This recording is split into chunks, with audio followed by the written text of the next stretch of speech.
Hello, and welcome to the Writers and Illustrators of the Future podcast. This is John Goodwin, your host. This podcast is dedicated to the aspiring writer and artist and will provide inspiration and tips from top professionals in the field. If you've been listening to this podcast or are new to it, I thank you very much. I would also appreciate if you took a moment to follow it on whatever platform you use to listen to your podcasts. Today's guest is Brian Meeks. Brian is a full-time author, writing mystery, thriller, YA, science fiction, and humor satire.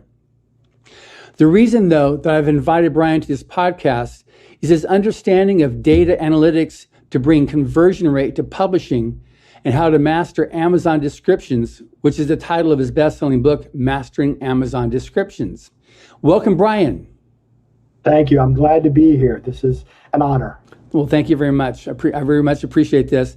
And as I made clear at the intro here, this podcast is specifically designed for the aspiring writer and artist, and Amazon is the acknowledged big gorilla, and anything a person can do to better, I guess, his odds or his success rate is something that this podcast is about. So that's what your being invited as a guest is all about here. So I guess to begin with, how did you first evolve to become an author? You were doing all this other stuff in data analytics and then became an author. Did the author come first and then data analytics?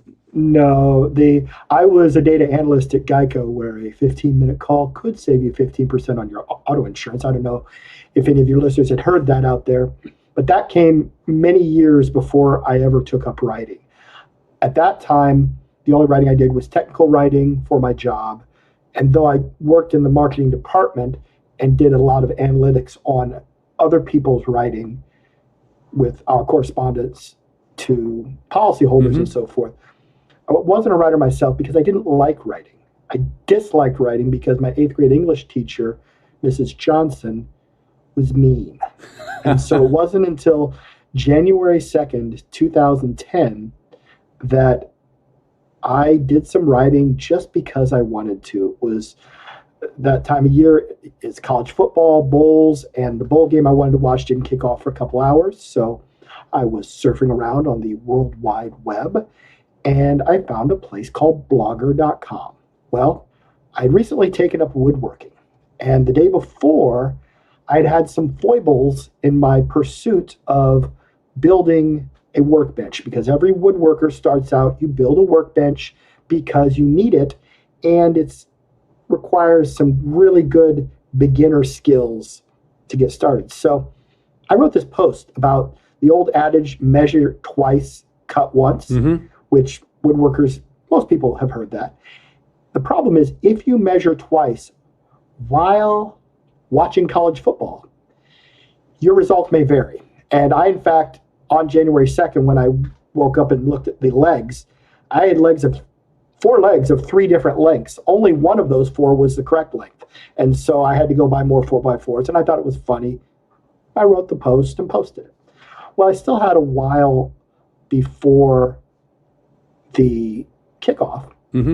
I went to this site called Lumberjocks, and it was all of these amazing, talented people who were building reproductions of Queen Anne furniture, and they were buying wood that had been dredged up from the bottom of rivers that was the correct time period. And so it was amazing reading these things. And I joined it, and when I did, a little button came up and it said blog. Well, I had already blogged about woodworking, so I cut and pasted my post into Lumberjocks and then went off to watch the football game.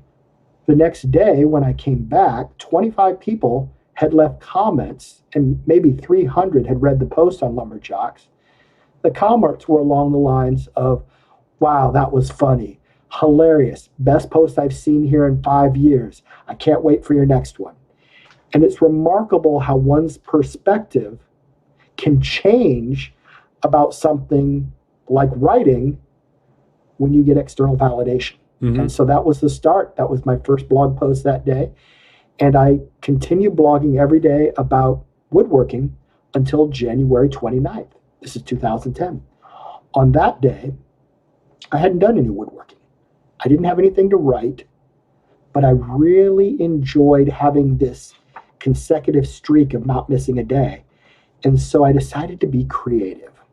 I wrote what would later become the first chapter of the Henry Wood Detective Agency, a post about this detective in 1955 New York, which was a nod to my father, who read my blog every day, because for those who are old enough and were fans, 1955 was the only year the Brooklyn Dodgers won the World Series. And my father is still bitter about them moving to LA. So I write this post, and there's this detective, and it's January 1st, 1955, and a mysterious woman comes into his office. And in it, I put this little MacGuffin about this closet he had at his home in Brooklyn, where periodically he received these strange presents from the future. And on this day, he had received a Bosch 1.25 horsepower router. And that was the point of the post, because I've been talking about buying this router for 3 weeks. I finally did it. And so I wrote this noir mystery fiction opening chapter just to say, oh, and I finally got the router. And my readers liked it. They thought it was funny and all. But they said, I can't wait for chapter 2. And I had not intended on there being a chapter 2.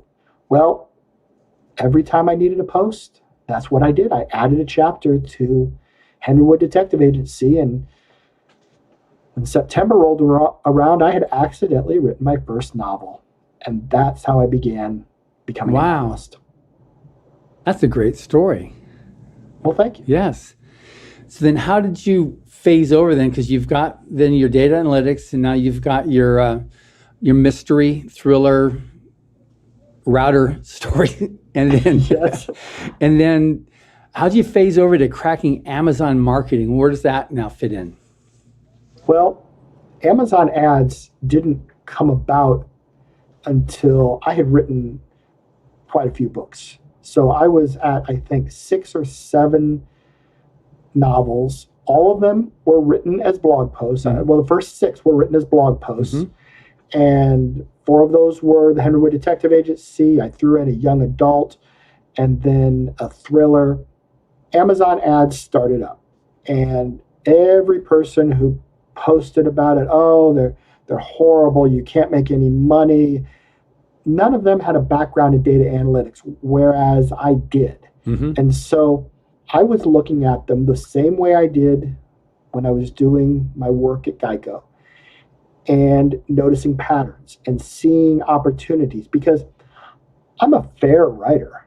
I have a lot of friends who are much better at prose than me, but none of them are better at data analytics. So I was able to run ads profitably, 300 to 500% return on investment. And then in January of 2017, in the Facebook group 20 Books to 50K, mm-hmm. people started asking questions. I knew the answers. So every time a question would come up, I would repeat the question in my own post, write a lengthy answer. And I was doing it in a stylistically the same manner that you would expect on any blog, on the New York Times site, USA Today, these big paragraphs. And I would get 12 comments with maybe 50 likes or loves to these posts. And at this time, I was also studying the art of copywriting. And the first time I wrote a post that was proper copywriting, I had a 10x improvement. I went to, well, greater than 10x. I had, I think, over 300 comments and 500 to 700 likes and loves on a post that was maybe 600-700 words, which anybody that uses Facebook knows that to get people to read 600 or 700 words on a Facebook post is quite an accomplishment. For sure. I was able to do that because I had been rewriting my descriptions to better convert on Amazon ads and seen an improvement from a typical book description. And if you look at all the descriptions out there, they're a synopsis of the book. And those descriptions convert at about 1 in 30 to 1 in 35. I, at that time, was writing descriptions that converted at 1 in 12. Now, because I've improved at the craft of copywriting, my conversion rate is around 1 in 8. And so that's sort of the evolution of the Amazon ads and the copywriting were linked because it was the data analytics combined with the copywriting that allowed me to not only have better return on investment, but to have the credentials to say, hey, this is how it's done, and I can prove it because this isn't theory.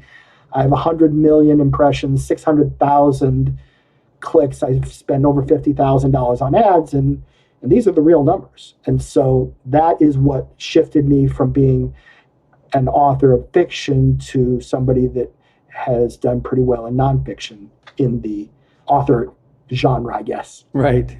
Yeah. So you've got, because I've got two of your books here, Mastering Amazon Ads and then Mastering Amazon Descriptions. And so I'm mostly interested in talking about the Amazon descriptions, Mastering Amazon Descriptions here. Because you get into there, like on the Amazon description, I mean, you get real scientific about it on what works. And the thing that was most, I think people listening to this is trippy here, this next part here, because I mean, I've been taught from the get-go on writing, you got to get as much copy as you can above the fold, and it's got to be there because nobody ever goes below the fold. And so if you don't get it there, then forget it. It's a lost cause. So please dispel that falsehood there. Well, it wasn't a falsehood in years gone by because back then social media didn't exist. We hadn't had our attention spans completely destroyed by the dopamine hits we get from every like, love, comment on our posts. So now, as a species, because everybody's on social media of some sort, we see a post from our best friend from high school, and she just got a new puppy, and it's 15 lines in a single giant block of text. It doesn't matter that we had a crush on her for 3 years and still kind of do. We're not reading her post. We're clicking love and we're writing cute puppy and we're moving on. Nobody reads giant blocks of text. Now, in the days of Sugarman, who wrote the seminal work on copywriting called Adweek, his book was about writing copy where it would be an entire magazine page devoted to selling a digital watch. And so there, it was volume of words, but the thing that was my takeaway from his book was the goal of the first line is to get them to read the second line. And the goal of the second is to get them to read the third line. And the third line is to keep them hooked enough to read about the product. And so I started, and over time have evolved from having maybe 25, 30 words above the fold, which in this case, we're talking about Amazon where it says read more, to ideally less than 15. And I always, 99% of the time, my first line will actually be half a sentence. As an example, for Henry Wood Detective Agency, Henry knew one thing, ... Then a blank line, and the blank lines are just as important as the words. And then the next line, and for editors out there, I apologize, but I use another ellipse, ... Dames were trouble, period. And the third line, well, I guess the fourth line would be a blank line, and then the fifth line would be, would this client be the exception? That's 13 words. There's very little weight to it. On the page, it's barely anything. And what's going on in people's minds is when they come to Henry Wood Detective Agency, Henry knew one thing. Well, it's short enough that you almost read it as a single word. So already I've gotten those 4 words into their brain, and they're not going to click away at that point because of the ... Their eyes will go to the next line. Dames were trouble. Okay, at this point, nobody's used the word dames since the 50s. I've established some important stuff about this book. It's Henry Wood Detective Agency. We know the genre. We know it's not a contemporary detective story because of the cover and the word dames. So I've got a lot of information into those 7 words. And then the next line is a question mark. Nobody stops reading after a question. Would this client be the exception? So now, who's the client? Clearly, it's a woman. Anybody that knows the 50s era detective noir mysteries knows it's a beautiful woman. And they click read more. And then the rest of the description goes on, and it's the same sort of thing. I'm giving them a little information, and I keep bringing them along with hooks until we get to the end. And that description is one of my better ones, but stylistically, towards the end of it, if anybody goes and looks it up, I would never have that many short lines in a row now because I'm better at copywriting. But at the time, when I did that description, it went from 1 in 30 to 1 in 12 instantly. The very next day, as soon as it was posted, my conversion rate improved. And I already had the information from writing stylistically in that copy way on Facebook. So I knew it would do better, but then I had the real numbers. And so it's everything about that style is designed to get them to click the read more. And authors who people who put a quote at the top of the page, unless it's by somebody that's won a Pulitzer, it's not helping because, who cares? I don't know who that author is. I have 20 friends who are authors, most of them in romance, that make $100,000 every single month. These are 7-figure authors. And if I walk down the street, nobody's heard of any of them.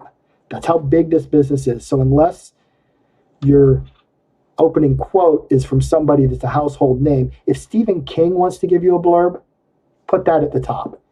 If you win a Pulitzer, put it at the top. If you get a Nobel Prize in Literature, put it in the top. Everything else isn't adding because nobody cares. In this age, we have so many people who are USA Today bestsellers that were part of a 100-book anthology where it sold for 99 cents and you had 100 authors. And so, I say everybody's a USA Today bestseller, not me. But the point is, it gets used so much that it has lost its potency. It is not an effective hook. Does that make sense? It does. Yeah. And so all you're trying to do is get them to click read more, which that was a long answer, but it's a good answer because people need to people need to understand what this is. And the people listening to this thing are going to be like making notes and trying to figure out, how does this work? And what about, now what, wait, okay. So you explained it very good, which is, I think is important. People have that. Thank you. So now on the, so I'm doing a story pitch. So you've got, a pitch and you talked about hooks and descriptions. So is there a distinction between pitch, description, and hook? You're talking about trying to get a publisher interested in your book or trying to get an agent. Is that what you're referring to as far as a pitch? Or are you talking about a movie pitch? Or yeah, so there it's like on, sometimes an author will put together, this is my one-size-fit-all. It's a pitch that I use. I send out to either an editor or get somebody to publish my book. It's what is a description that's going to go up on Amazon or going to go into Goodreads that sells the book to the reader, and the hook, which is going to make somebody. I think it's mostly because of the confusion of what it is, but to kind of like break up that one size fits all on how you're going to talk about your book. Yeah, it isn't one size fits all because if I were writing a pitch letter to a publisher, if I were writing a pitch letter to somebody that was going to be maybe my audio book narrator, they all have different pain points. And so if it's a publisher, I might try to think about the question, what are the pain points for the publisher that authors cause? Because that's their hook. Everybody is going to say, oh, my book's the next big thing. That's not a hook. That's kind of expected. So try to figure out a different angle to those opening lines.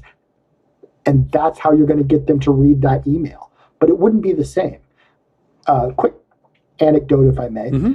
I lived on the Las Vegas Strip, and in my building was this gentleman, Constantine, best name ever.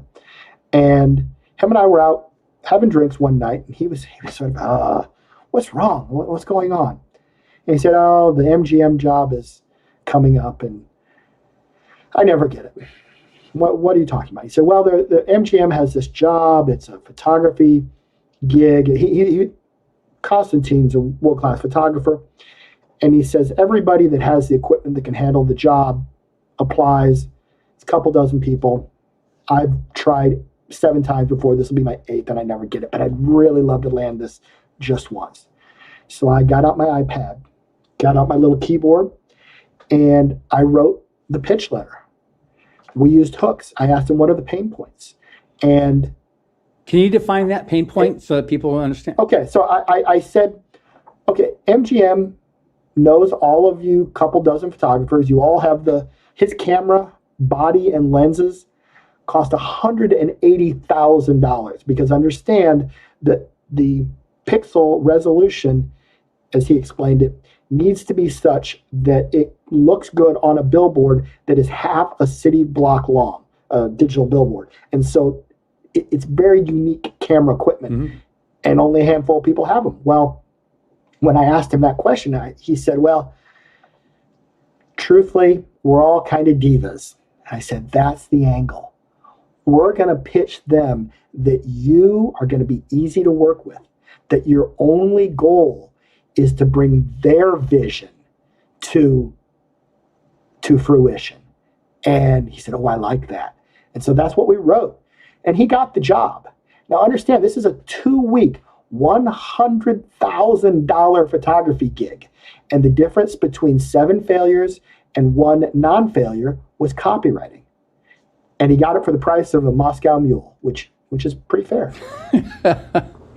So then the pain point itself as a term, define that.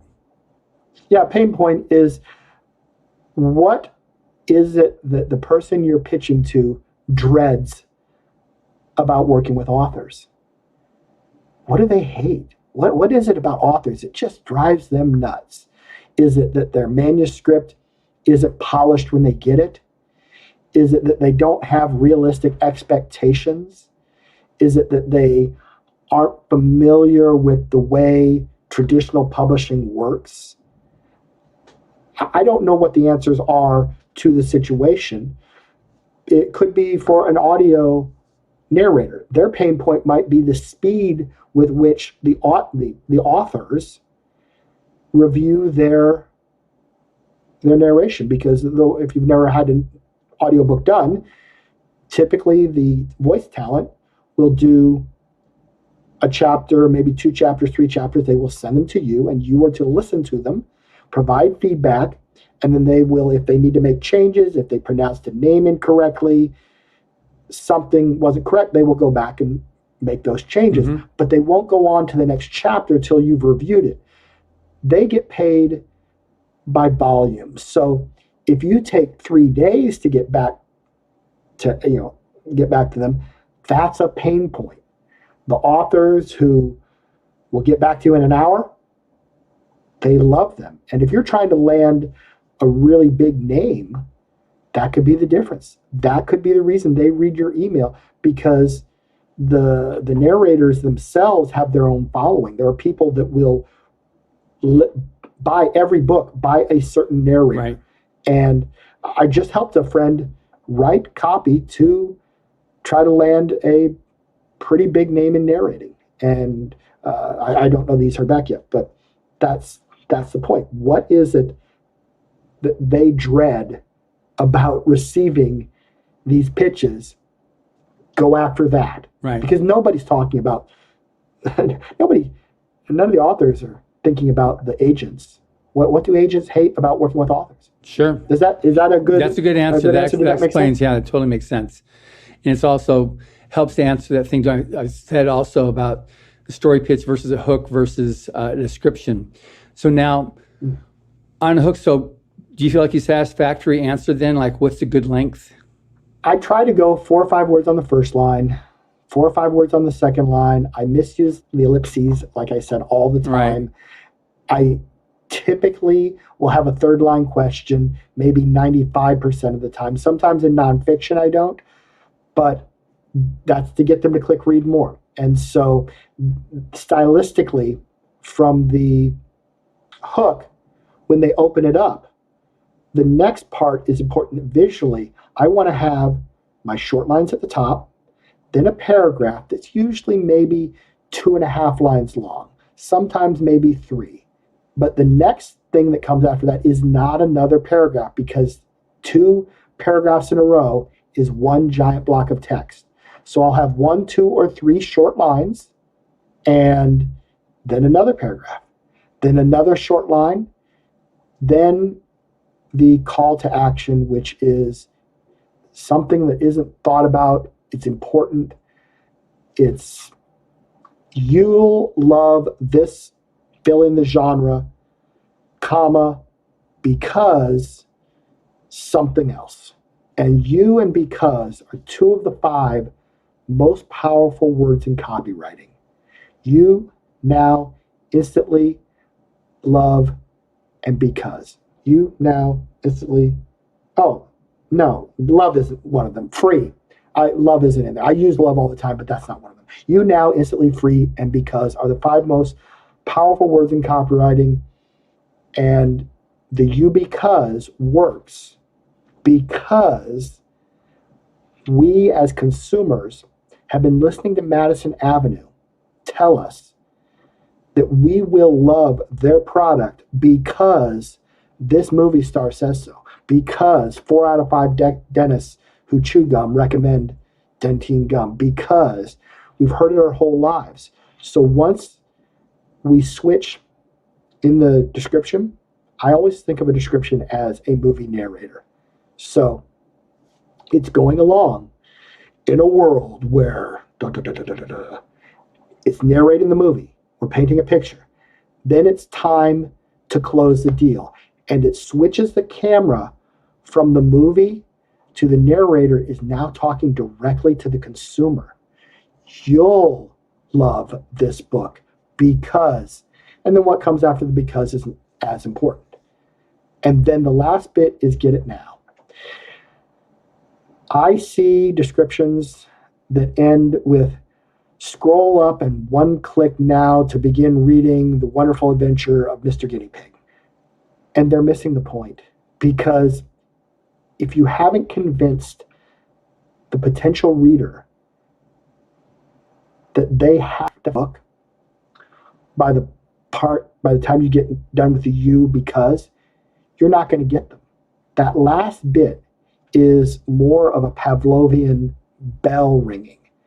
It's a stop sign. It says, hey, you've reached the end of the description. You know you want this book. Get it now. It's short. Just like at the top, where I'm trying to keep it short because I want to, get hooked their attention span. At the end, I want to bring their attention to their next task, which is to buy the book. I don't need to tell someone who buys 5 romance novels a week how Amazon works. That is the dumbest thing I've ever seen. I find it offensive because I read that as, hey, you've just read my description. I appreciate it. You're an idiot. So I'm going to walk you through the process of using Amazon, even though you buy 250 books a year, you moron. That's what those long ones say to me is, and I may be being a little bit militant, but the point is, get it now is short. Mm-hmm. It's just boom. Okay, it's done. Let's do it. Don't give them time to have the 2-year-old start screaming about something. If they're hooked, they want to buy, boom. Let's not waste extra words where they can lose their focus. I get it. Now on Amazon, you've got, once you go read more, you can go on for, I don't know if you can go on forever, but you can see Amazon Plus. Yeah. So is Amazon obviously put Amazon Plus there. But for them, they see it as a good marketing tool to be able to further entice and and sell your product. Have you found that to be a successful adjunct to regular Amazon descriptions? I don't have any data that shows that it is better or worse. So my feeling is that I tend to give advice based on stuff where I have analytics that I can back it up with. So my gut tells me that anything additional that you're doing past the call to action is an opportunity for the phone to ring. It's an opportunity for life to get in the way of buying that book or downloading it through Kindle Unlimited. That being said, I am sure that I'm sure that there are times where a person who is meticulous, maybe they don't use social media. Maybe their attention span isn't fractured. Maybe they will read click on videos or do more research, or they're the type that reads 20 reviews. It may have an impact for them, but my feeling is that over the next 100,000 people that are going to look at your description, that may fall on the side of reducing the conversion rate. But again, I don't have data on it, so Got it. I'm going to say it's just like with bold at the top. I can't prove that bolding the characters above the fold is better or worse than not bolding.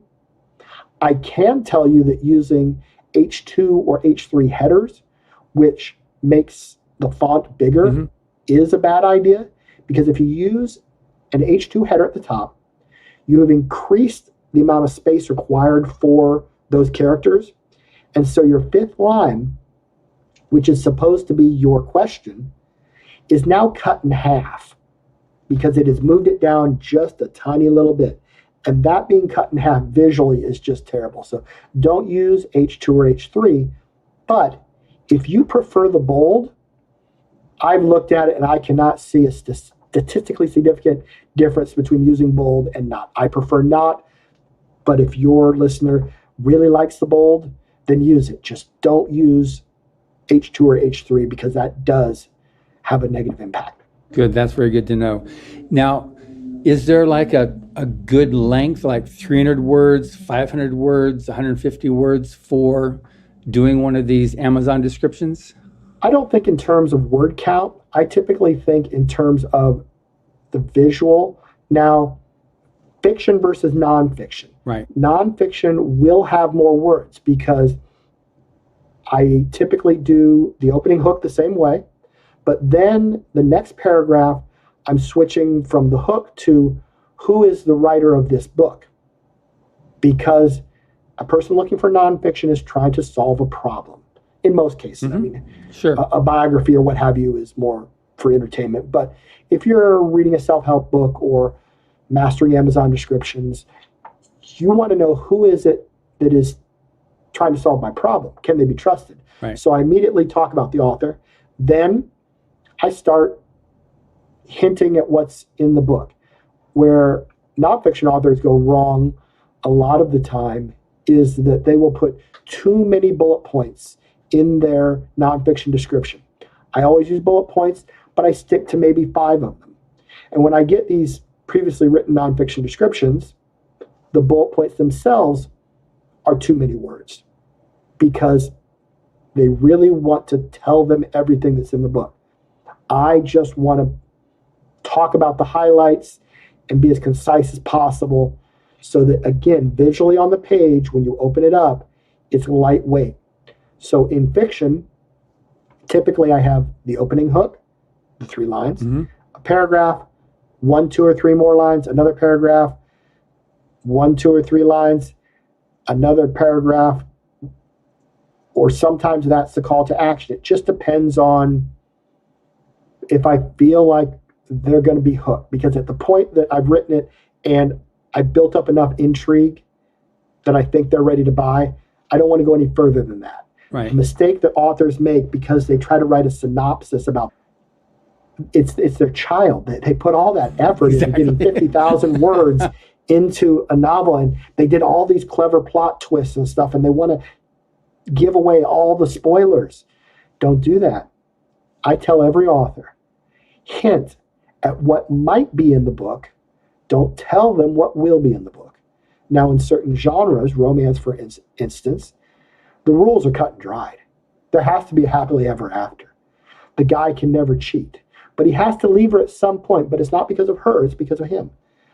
I mean, there are rules in romance, and they are the same, and they have to be followed to the letter. You may not vary from them at all. And so you don't need a synopsis. For romance descriptions, you need to try to find something that is a hook that is not, that is part of the tapestry of this romance, because that's why romance readers consume these books by the bushelful, which is clearly, I'm from Iowa because nobody uses the word bushel. Right.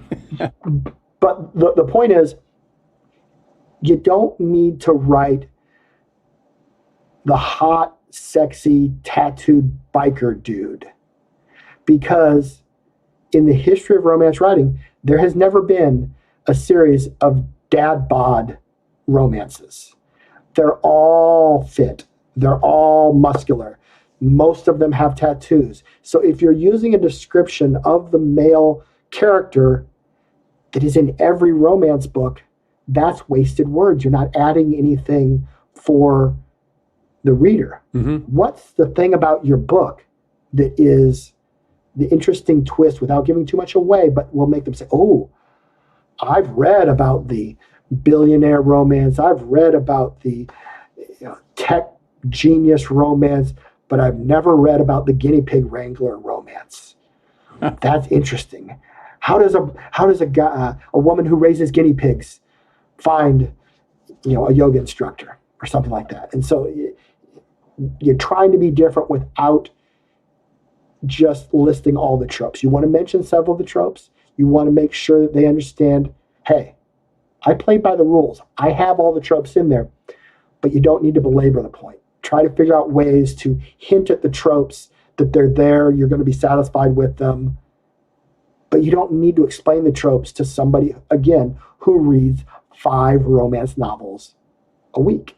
Right. So that's we're really getting into the minutia and the nuance here, but that's the audience we've got here too. Yeah, they're definitely. Hopefully they'll enjoy it. Oh, I'm sure they will. This is fascinating, especially somebody who's suffered at not getting more than 2 clicks, 10 clicks.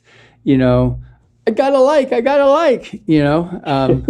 It's something that it's today's age, and even now, more so what we're talking about, now that the pandemic is coming to its close, people are no longer stuck at home where they can't go out and enjoy life. And so to grab their attention and get them to want to do that click and commit their time, which was a lot more when they were just at home. Now you're competing once again with the beach, going to the mountains, going on family trips. Yeah, true. So it's all the more important to get it right so that you can actually make that increment of their free time dedicated to you.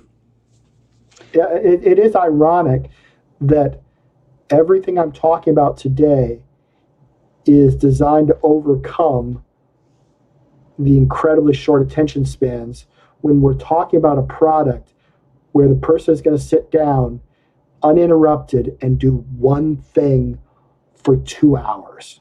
Yeah. They're just going to read. They're going to have the greatest attention span in the world.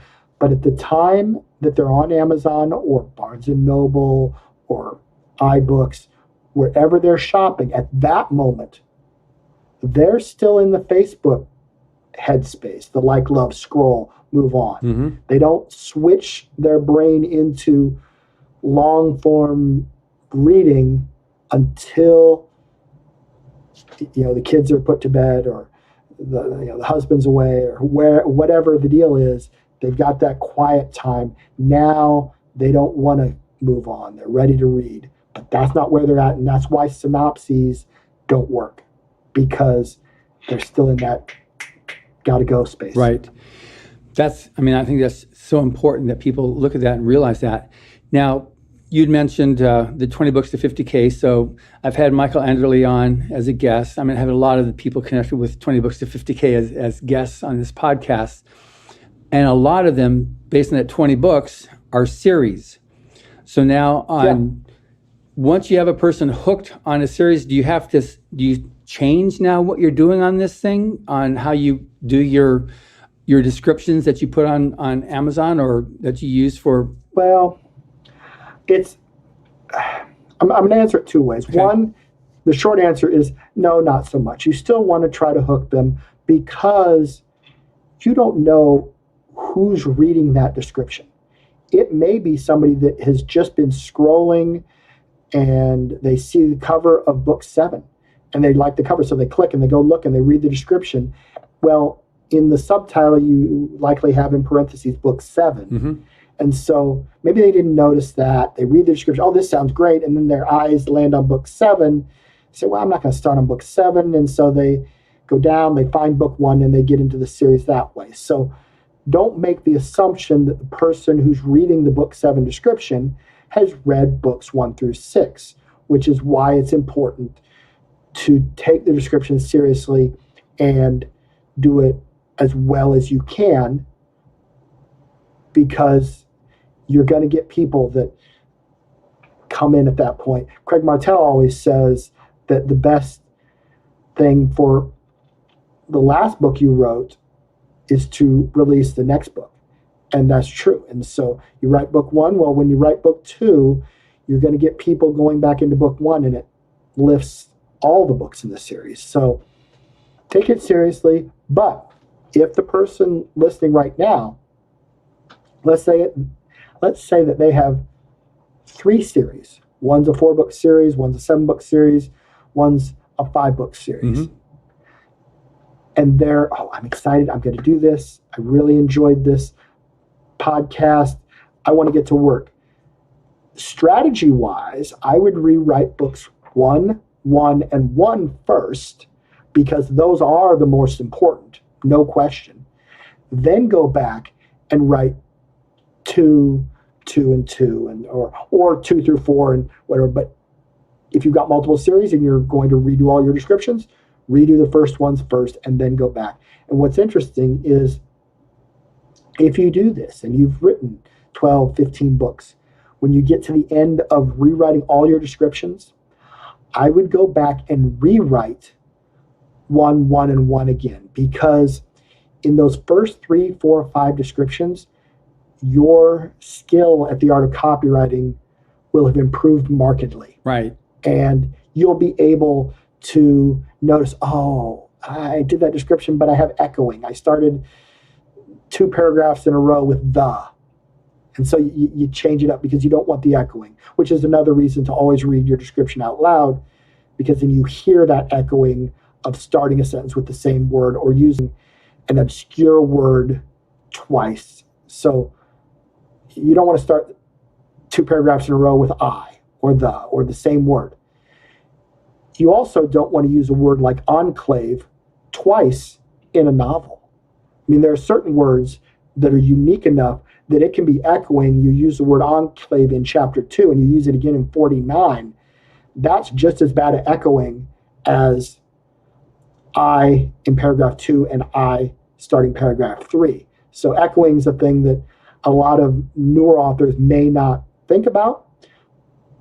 But if you're rereading your description aloud, you will hear it, and it will be more polished if you change those words to avoid that. So I went a little off topic there. But that's good enough stuff, because all these different things are important, and maybe people use different nomenclature for what you're saying. But so when you explain, like, okay, I get it. That's what you're actually talking about on that.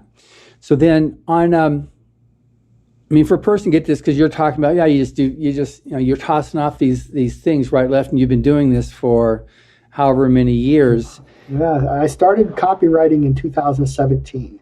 So I've been at it for about 5 years. Good. Now, you've got 2 books, and you mentioned on your first one was Mastering Amazon Ads, then you went to Mastering Amazon Descriptions. That's the... Yeah, and if I could tell folks out there, At the time when I wrote Mastering Amazon Ads, I was considered the leading authority on Amazon advertising. That is not the case anymore. Because my life has been almost all copywriting, I will rewrite your description for you for $150. And so the point is, right now there's a guy, Brian Cohen, who's a very good friend of mine.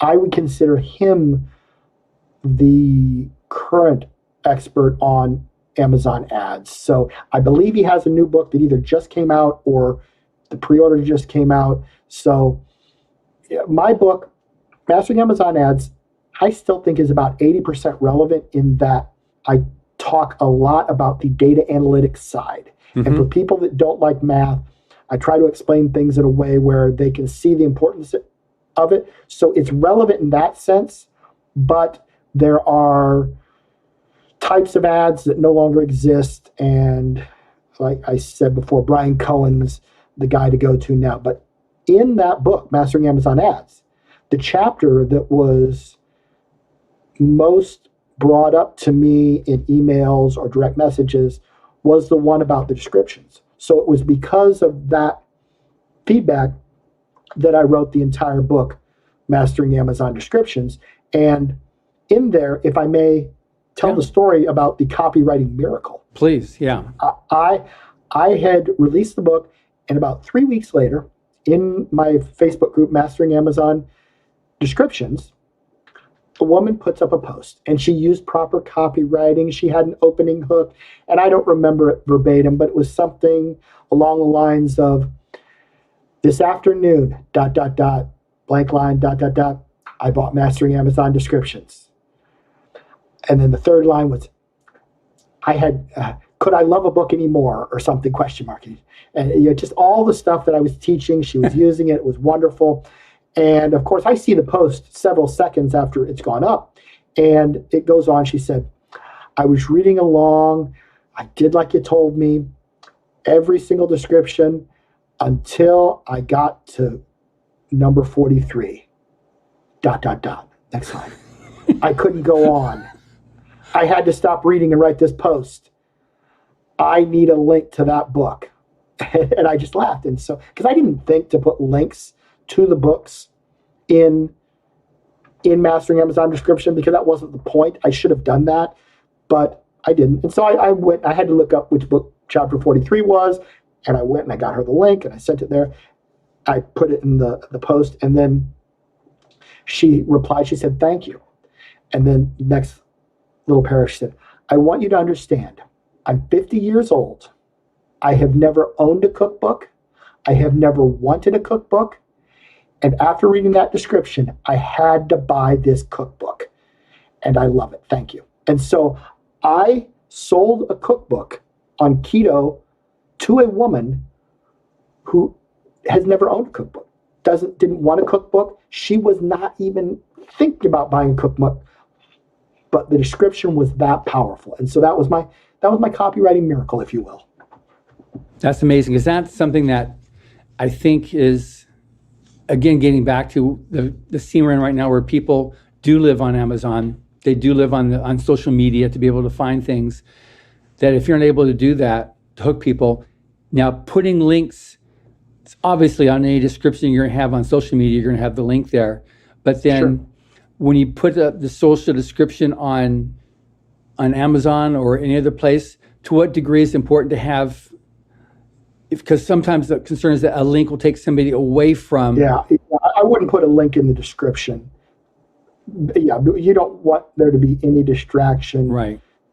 That is just bad. So yeah, I wouldn't use links that are to anything else but the book. If you're using this copywriting someplace else, in an email, and understand, I want everybody listening to understand, and I think I talk about this in chapter 1 or chapter 2, this is a skill that you can practice every day, because when you're leaving comments on Facebook or TikTok, you could just do the normal way, or you could do the hooks and then write a little paragraph and just practice your copywriting. And you will be amazed at how these replies to other people's content, when you spend 1 to 2 minutes doing a 30, 40, 75 word reply to their post, that will rise to the top by most relevant. And it will just be validation that you're getting good at copywriting. I'm a Cincinnati Reds fan, and they're abysmal this year, but I follow them on Facebook, and sometimes I'll put up a post and I will use copywriting to reply or give my 2 cents worth. It's amazing how many times out of 500, 800, 1,300 comments, mine with proper copywriting that might have been after already 300 comments were there, has made it to the top as far as relevance because people will read it. And so use copywriting when you're texting, when you're sending an email to your mom, when you're DMing. Anytime you have an opportunity to write words, use copywriting, except when you're writing your fiction. Then you want to write prose. Copywriting is not prose. So every other time in your life, do copywriting, and you will get good at it, and you will start to notice it, and you will no longer read giant blocks of text, and it will improve your conversion rate on your email list to your subscribers. If you have a Facebook group of fans, they will interact with your posts more, which will make them more rabid fans. It is nothing but benefits, so you might as well do it all the time. That's great. That's really good advice on that too, because then because that begs the point, like, well, how do I get good at this stuff here? So you just get good at it by just doing it and take any opportunity you can to do that. Okay, now in your book, Mastering Amazon Descriptions, does that supplant Amazon ads, or is this an adjunct? I would say it's an adjunct because I have a chapter in Amazon ads about descriptions and conversion rate, but I don't go into the art of why these various pieces, the things we've been talking about for the last hour, why they work, why they're important, because I think it's beneficial to listeners to understand the why. A lot of people out there will say, hey, do it this way, do it this way, do it this way. And they may or may not do math. Whereas everything that I'm talking about today is backed up with data analytics where I've done this. I've done this for my own books. I went from 1 in 30 to 1 in 12 to 1 in 10 to 1 in 8. I've written descriptions for maybe 600, 700 authors. I was working on one before this call. So it's something that this is what I do. Right. And like I said, it works for a CV letter to try to get a photography gig.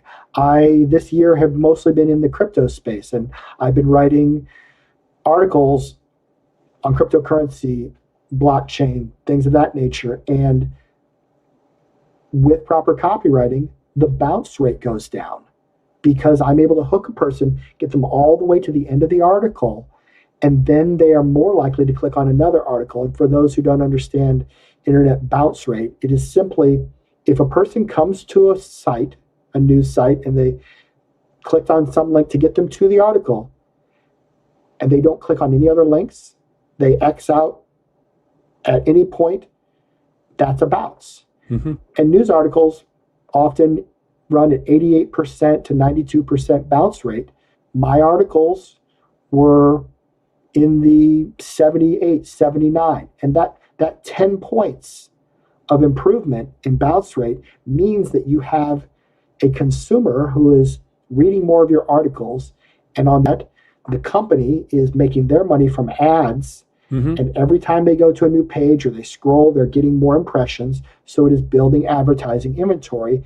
And the reason it works is because the people were hooked. And I did it with storytelling on something crypto related. Right. I did it with the email for the company I worked for. I improved the click to open ratio by 100% in a month, where I changed the style of the copy, and well, it improved instantly, but I looked at the first month's worth of data, and it was 100% improvement click to open rate. And then 2 weeks later, a person was actually taking my writing and they were putting them in the emails, and they changed the font. And I didn't notice that they had changed the font. They made it bigger because they thought it looked better. And during those 7 days, the click to open rate dropped by 50% just because of the size of the font. So all these details, a little minutia, I've arrived at these conclusions from actual data. So it's that valid. makes sense. Now, when we started this, we talked a little about Battlefield Earth. It's the book by L. Ron Hubbard that you read, and we had a description before that was in there, and we contacted you and had you help us on rewriting the copy. So you're familiar with the story. So a bit about the evolution, how that went with you on rewriting that copy for Amazon on Battlefield Earth. Yeah, when I got the opportunity, I believe we met at a conference. I don't know if it might have been San Francisco Writers or the one in Colorado with Kevin J. Anderson, Superstars. Superstars, yeah. But it was probably Superstars. Yeah. And so I looked at the description, and it was a summary. It's a short paragraph and then 2 big paragraphs, and then there's a whole bunch of quotes, one from Neil Gaiman, Robert A. Heinlein, Brandon Sanderson, there's just a whole bunch of them. And so it's a synopsis, and I don't know how often they had changed it, but this is a book that's been out for 30 years, give or take. Yeah. I don't remember when it was published. And I changed it to my style. I got rid of all but 2 of the pull quotes at the bottom. I kept Neil Gaiman and Brandon Sanderson. I think there was one from our friend Kevin J. Anderson that I may have not made the cut. I don't recall. No, I didn't bump Kevin. But anyway, the point is, like I said earlier, if it's a household name, Neil Gaiman, Brandon Sanderson, use them. The other people in that genre are probably household names, maybe, but it's too many. 5 of them's too many. Well, if you look at it on Amazon, all of that, they went with all the pull quotes, and I don't have any of the data. I don't have access to the publisher's data, but I do believe that over 100,000 impressions, just that extra stuff in there, that extra volume of words to read, is costing them some sales, and the pull quotes are adding. Nobody is getting to the pull quotes and thinking, I don't know. Oh, the 5th pull quote, that's what did it. So it's not the version that I recommended they use, but my content, as far as the opening hook and all of that, is the way I wanted it. And I was told 3 weeks after they had it up that they had seen a nice uptick in sales. And I don't have any of the actual data because that's none of my business. But that's how. Like I said earlier, I'm a fair writer. I'm a great copywriter. I'm a great data analyst, and I tell an okay story. I just had a producer ask for my book Underwood Scotch and Rye. I don't know if that'll get optioned or not, but it's nice to be asked. That was last week, and so I'm an okay writer. Yeah, but I am a really good copywriter because I spend all my time thinking about hooks. And I'm working on a YouTube channel for my content creation company, southbeachdesk.com. And this is going a little off topic, but it has a vein of copywriting in it. YouTube has a new thing called YouTube Shorts, and you want to aim for 30 to 40 seconds. I went through a course on how to make shorts effective, and it was interesting because everything he was talking about was visual copywriting. One of the hints he gave was to cut the video such that you have that, when you take out a 1/10 of a second or a 1/2 a second, it goes from here and then there's that little hitch. He said, do that all throughout, because those little glitches are what keep the 18 to 24-year-olds, who are their target demographic, focused. They can't bear to watch 10 seconds continuous video. It has to be choppy. It has to be changing every 3 seconds. And that's copywriting. It's about holding the attention span. TikTok has destroyed the visual attention span, and so the ones that are successful on YouTube have that choppiness to them. It keeps the attention, because if you can keep them for 30 seconds and you get 100% watch through, you are more likely to have your video shown. And that can be the difference between a successful YouTube short and not. And so it's interesting that I guess Sure. visual copywriting is a thing. Maybe it is now. Maybe I coined a new phrase, but it all comes back to, how do we grab a person's attention? That's amazing.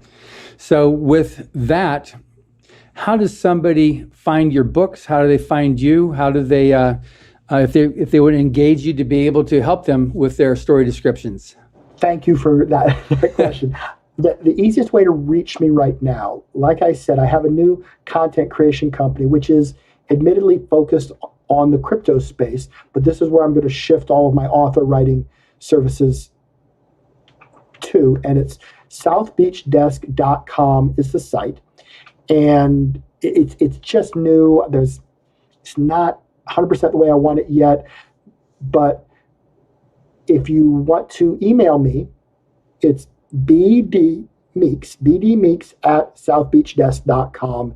You can reach me that way. The most common way people reach me is through Facebook Messenger. I get lots and lots of direct messages. Hey, can you rewrite my description? Like I mentioned earlier, I charge $150. I will send you a Word document that has the bones that I need, the information, keywords, and things of that nature. And you get that back to me, and I can, typically my turnaround's less than a day, unless I get, sometimes a person will say, hey, can you rewrite all 6 of these? Mm-hmm. And that usually takes me a couple days. But yeah, bdmeeks at southbeachdesk.com. And if anybody wants to subscribe to my newsletter, I haven't sent out the first newsletter yet, but it will be crypto-centric. That's the point. But it will be done stylistically in a way that you'll get to see more copywriting. And hopefully you could look at that and understand the power of doing the copywriting everywhere, if that makes sense. Yeah, absolutely does. Right? Thank you for letting me shill my stuff. Sure, absolutely. I do also have a course on everything we talked about today. I could maybe do a code and send it to you here after we're done.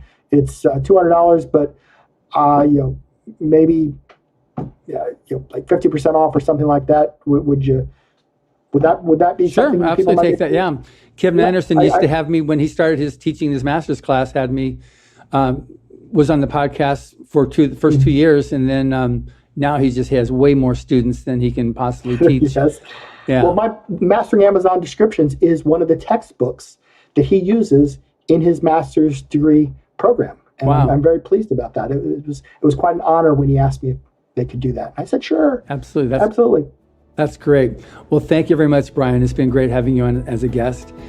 And thank you for listening. Subscribe to the Writers of the Future podcast wherever you get your podcasts. We have also been syndicated on the United Public Radio Network, where you can find these podcasts as well. I also want to thank Carnation for sponsoring this show. Carnation not only tastes good, they have good taste. Writers of the Future series can be purchased wherever books are sold in the US, Canada, the UK, Australia, and South Africa, and available everywhere via Amazon.com. Writers and Illustrators of the Future are contests created by L. Ron Hubbard to provide a means for the aspiring writer and artist to be seen and acknowledged. It is free to enter and open to amateur short story writers and artists of science fiction and fantasy. Again, thank you very much, Brian. I really enjoyed talking with you. It was an honor to be on your show. Thank you so much. Thank you very much.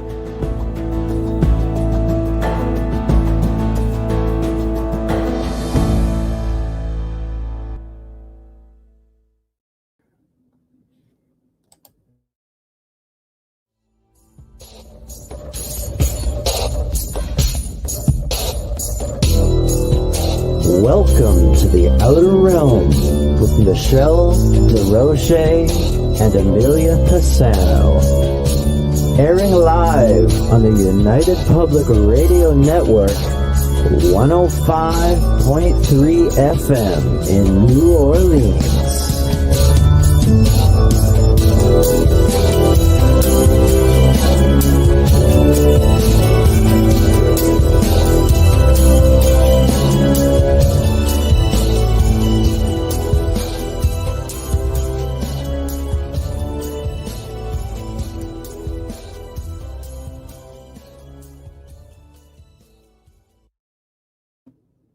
Good evening, everyone. Welcome to the Thursday night segment of The Outer Realm. We are broadcasting live right here in the United Public Radio Network, UFO Paranormal Radio Network, and 105.3 FM from beautiful New Orleans. We are fully sponsored by the amazing people over at Folgers Coffee who have been a part of our journey since the very beginning, and this journey would not be the same if we didn't have them. So thank you. We appreciate you so much. Also, big appreciation to our other sponsor, Justin Snicker, Dr. Snick, aka the Sonic Surgeon, an award-winning blah blah blah composer, apologies, of Halloween horror, sci-fi, and dark wave electronic music, which can be found on your favorite platforms. Just in time for spooky season coming up. He has got new music, and you guys are going to love it. Perfect Halloween music. Also, big thank you to Steve McGinnis, who is responsible for our artwork. So thank you, thank you, thank you.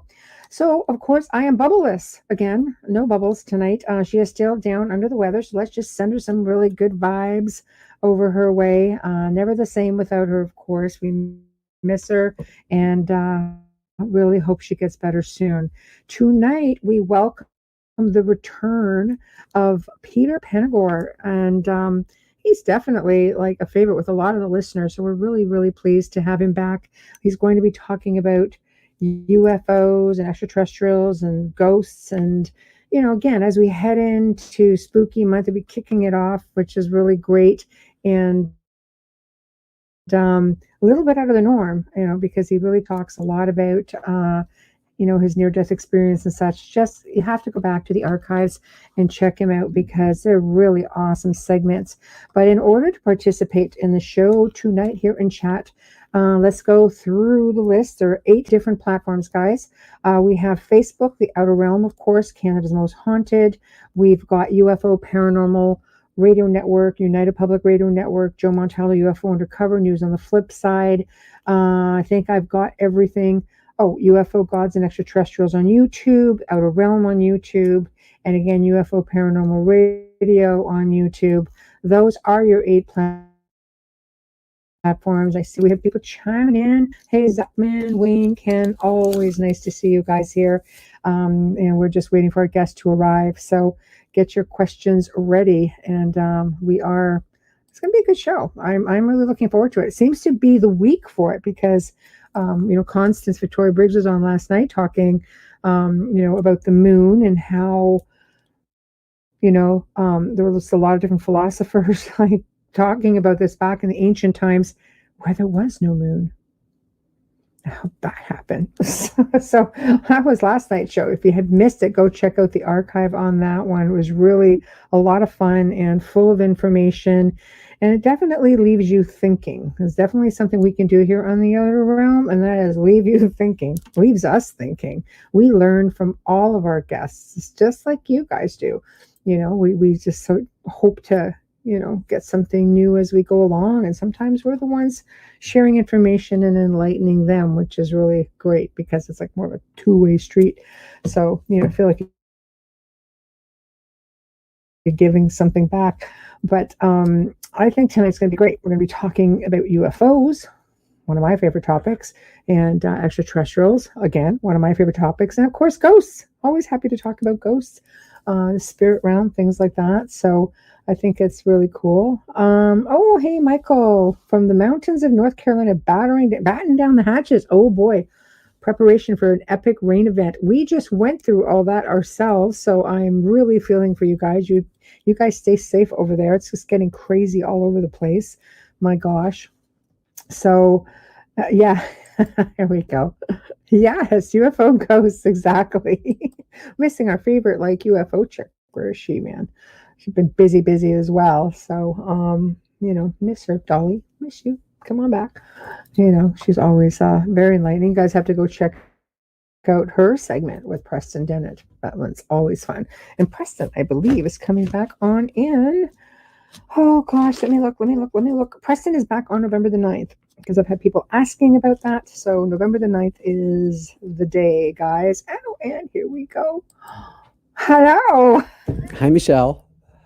Hi, how are you? I am well, thanks. And you? I'm okay. I'm okay. I can't complain.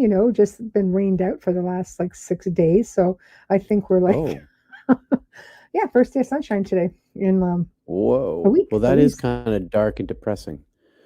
It can be, absolutely. It can be. So, glad that all is well. So tonight's, is going to be very interesting. I have been looking forward to it because, you know, it's all my favorite topic. I love talking just about anything that, you guys bring on the show.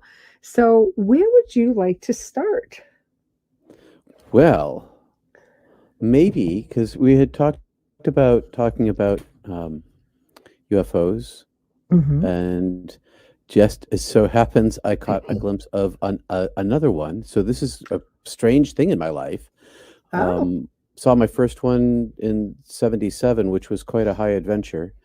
mm-hmm. And then only this year in May, I saw another one over in my backyard. And just 3 days ago, 4 days ago, the same thing. You know what they say about that, though, right? No. There's a theory that you don't just see a UFO. There have been reports of entire towns seeing UFOs, but not everybody. Oh, So it's believed that if you were already a contactee or an experiencer, this is why you're seeing them. oh. Well, And that's they, interesting. right? So maybe, because that's a scrub your memory and stuff. So maybe you've been having these experiences your whole life. I found this out the hard way because it was the same for me. I never realized that some of the experiences that I had as a child were actually extraterrestrial experiences. Oh, well, I'm interested. Yeah, they follow family lines, things like that. So basically your whole lineage. Chances are, if you talk to your parents to find out if they've had any experiences, your mom or your dad, or going back even their parents, and it's interesting. I have not talked to my parents about it, but I did have this wild dream once about Ooh, it, okay. about my childhood. And it was a Oh, vivid dream. It wasn't a vision and it wasn't a regular dream. It was a different sort of dream. Maybe I should start mm-hmm. there. Yeah, let's do that. That sounds exciting. So a few years ago, I don't know how many years ago this was, maybe a decade or so, I had this dream. And in this dream, I was lying on my back on the floor of a spacecraft. And I knew I was in a spacecraft because my sister was lying on the floor next to me, and Oh, all the neighborhood kids were all lying in sort of this big circle around on the floor, all on our backs. And I knew all the kids there, but I couldn't move. It's funny. I knew that they were present, mm-hmm. but I wasn't able to um, look at them. I wasn't able to lift myself off the floor. And there were at least two adults in the room, only they weren't human beings. And it was bright, and it was sort of clean lines. There weren't a lot of, there weren't a lot of things around. It was very, I don't want to say modernistic. That's, Right. everything was very Future, clean line, maybe futuristic. maybe futuristic. And as we were lying there immobilized, this female and was friendly enough, but she had this device in her hand, and she was walking around the greater circle of us over our heads and saying, "You won't remember any of this." and Am I not right? that's Am I not right? Like scrubbing. This is what Michael says. He's a friend of Dolly's, actually, and Preston Dennett, and he says they allow you to see them. They don't ever mistakenly get seen. I have not talked to my sister about this, mostly because I don't think that I don't know what she'd say. Oh, But anyway, and I don't know. It was a dream, but I can tell how you, do you know it was a dream? Well, because I woke up, but it wasn't a dream. It was like I woke up and I told my wife. I was like, and sometimes you tell your dreams, sometimes you don't tell your dreams. So I told this one because this dream was unlike other dreams because I was conscious in the dream. I knew I was with my sister. It wasn't like I was confused about that. I knew where I was, Right. and I wasn't scared, but I was. I don't know. Maybe scared isn't quite the right word, but I bit was, alarmed, curious. yeah, Were you? alarmed, wondering what was going How on. old were you in this dream? Like, how old were Oh, you, do you think? maybe somewhere around 7 to 10, pretty young. Yeah, so that would have been like, where's my parents? Why am I here? What am I doing? I don't know. I have dreams like that even now that I've had throughout my life. I've come to learn they weren't dreams. You come to what? I couldn't hear. To learn that they were not dreams. Well, it seemed like a memory to me at the time. That's what made it Right. notable to me. Right. See? So maybe, just maybe, you're an experiencer. Well, I know I had another experience. What happened to me in 1977 was not erased from my mind. It didn't get lifted into any sort of craft or anything, but I was Right. with 4 other guys. Right.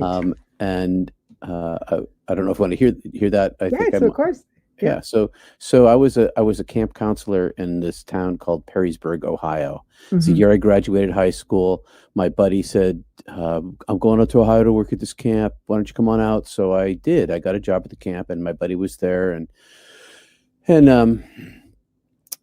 I ended up as the rifle instructor. And why that matters is because I was the only Boy Scout there with a merit badge. So I was like, I knew how to handle a rifle, which meant I was responsible. Okay, that's what that. Right. So I was a Okay. responsible You're the person. responsible guy. I Okay. was the responsible one, and Okay. so as the responsible one, I talked to the brothers. This is a Catholic camp, all right, on the campus of a Catholic I school. know. So Yes. I talked the headmaster into letting me take the camp car with these guys to go roller skating. So we did so we went roller skating this night, and the next week we're like, okay, this is part of the plan. We're going to get the camp car and we're not going roller skating. We're going to go buy some beer. And so You're not the responsible one. no, Okay. I was not. I was Now we but it know. was Stroh's Bohemian beer. I remember specifically because one of the guys had his ID, his fake ID, I guess, and Right. and it was 3.2 beer. So it was this very low alcohol beer in Ohio at the time. And so we went out, we bought this beer, and somebody had some weed, and so I drove the camp car, and Ohio's flat. If you've never been to Ohio, it's a flat place. But we're along the Maumee River, which is outside of Toledo somewhere, Perrysburg, Toledo, Bowling Green, in that area. So, but there's this park, and the park was only a few miles from the camp, but you had to drive up this windy road. It was like the only hill in the area. So get up on this bluff overlooking the Maumee River, and it was parking lots and basketball courts, but we were the only car there. And I put on the cassette tape. We're listening to The cassette. We really age ourselves. Oh, I know. I had a cassette tape, but the car did not even have a cassette player. Okay, I had a cassette player. One of those. Put the thing in and close it down and turn the button on. And I remember it was Crosby, Stills, Nash and Young because I was listening to. That's what I was listening to at the time. So I popped the tape in and I turned it on, and somebody in the back seat. Get these 3 guys in the back seat and some other buddy up in the front. And one of the guys in the back seat, I hear him pop a beer. And I'm like just about to light a bowl, and suddenly the parking lot illuminates we're in the dark. Okay, we're in the dark. The only thing is I don't know. It must have been a Bic lighter. The only light is the Bic lighter. Just aging ourselves. And but then the whole parking lot became illuminated. Like suddenly somebody clicked on the lights, and I'm like, and everybody in the car freezes.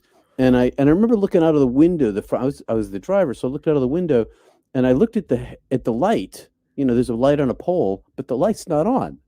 And I'm like, okay, boys, I say, I think it must be the cops. We're all Catholic school boys. We all went to Catholic school. We're from all over the United States, but we're all Catholic school boys. And so I'm like, hey, boys, it's the cops. We're busted. We got to give ourselves up. What are we gonna do? So they all agree because we're trying to be good boys, and so we all get out of the. I said, all right, everybody, let's get out of the car. So we all get out of the car, and I open the door and I get out of the car, and I look behind the car, and everybody turns around and look behind the car because that's where you expect the cops to be. But there was nobody behind us, and it was at that point I realized the entire place was illuminated like daylight, and so we all kind of looked up at the same time. and the entire, it was like suddenly we were indoors and there was a ceiling over us. It was just this ceiling of light, and it was huge, and it was completely silent. There were no crickets, because there had been crickets, and we could still hear the river, but there were no insect noises. Not the typical sounds you expect to hear when you're out in the dark and at night. No, it was just, it all went Okay. silent. And overhead, maybe 3 treetops, so like a tree and a tree and a tree stacked on top of each other. That's where this ceiling of light was. There's the entire ceiling of light. It was flat and it was white and it was light. And we were all drop jawed.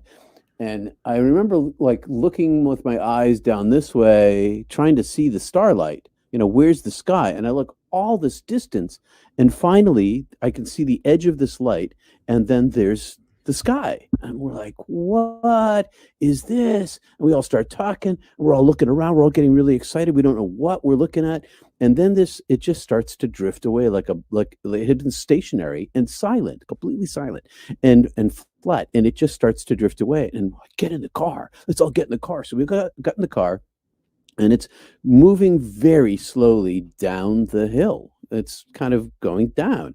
And so we get in the car and we turn the car around. I turn the car around and we go after this thing, and we wind our way. Because we're winding down the road and it's going straight. So we're getting further and further behind. And we get down to this road. It's like a small highway kind of thing, a 2-lane kind of thing. And it goes to the right. And we're going pretty fast. And I was like, everybody, guys, throw all the beer out the window. So we throw all the beer out the window. We threw the pipe, the weed, everything goes out the windows because we don't, if we get caught, we don't want to get caught with this stuff. So get rid of everything. We're going after it. So everybody throws everything out the windows, and I floor it. And now we're behind it, maybe, I don't know, 80, 70 feet, not very far at all behind it. And it's just above treetop level, and it's cruising, and it's going in a straight line. And I'm hanging out the window, and guys are hanging out the window. We're trying to look at this thing, and it's ahead of us, and we're faster and faster and faster. And it's the road that the camp is on. And this road goes right through the middle of it's a school campus, basically. Right. And it goes right past on the right-hand side of the dormitories and the administration office and the school room and all that kind of stuff, the gym, and on the left are the horse barn, the rifle range, the pond, those sorts of things, and cornfields, lots of cornfields, lots of soy fields. We go blowing through the middle of this, and I remember looking down at the speedometer because I was driving the camp car through the middle of the campus going almost 90 miles an hour, and I thought for sure someone was going to see us.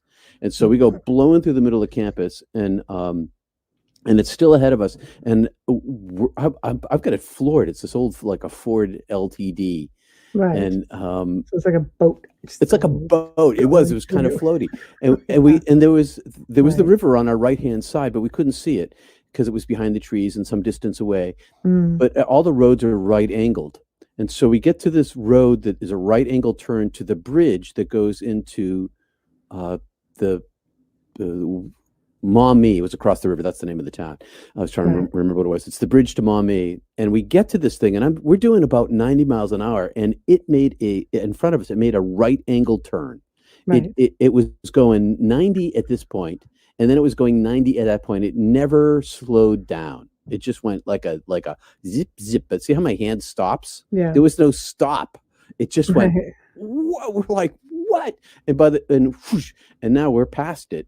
And so I slammed on the brakes, and there was a cornfield to the left of us, down kind of an embankment, and I spun the wheel and into the air over the embankment, into the cornfield. The poor farmer, I don't even know what he thought the next day, but I wiped out a whole bunch of baby corn, like in this big slide skid. And I have the accelerator down because now I'm like, we're going to get stuck in the cornfield. So I'm trying to plow this rear wheel drive car through this cornfield. And we do this big skid, and I get the car around, and we get some traction, and we go straight and up in the air over the embankment onto the road. And I floor it. Now we're on the way to Maumee, to this road with this bridge on it, and it's waiting for us. It's like a quarter mile ahead of us, and it's just sitting there, 3 or 4 tree lengths up.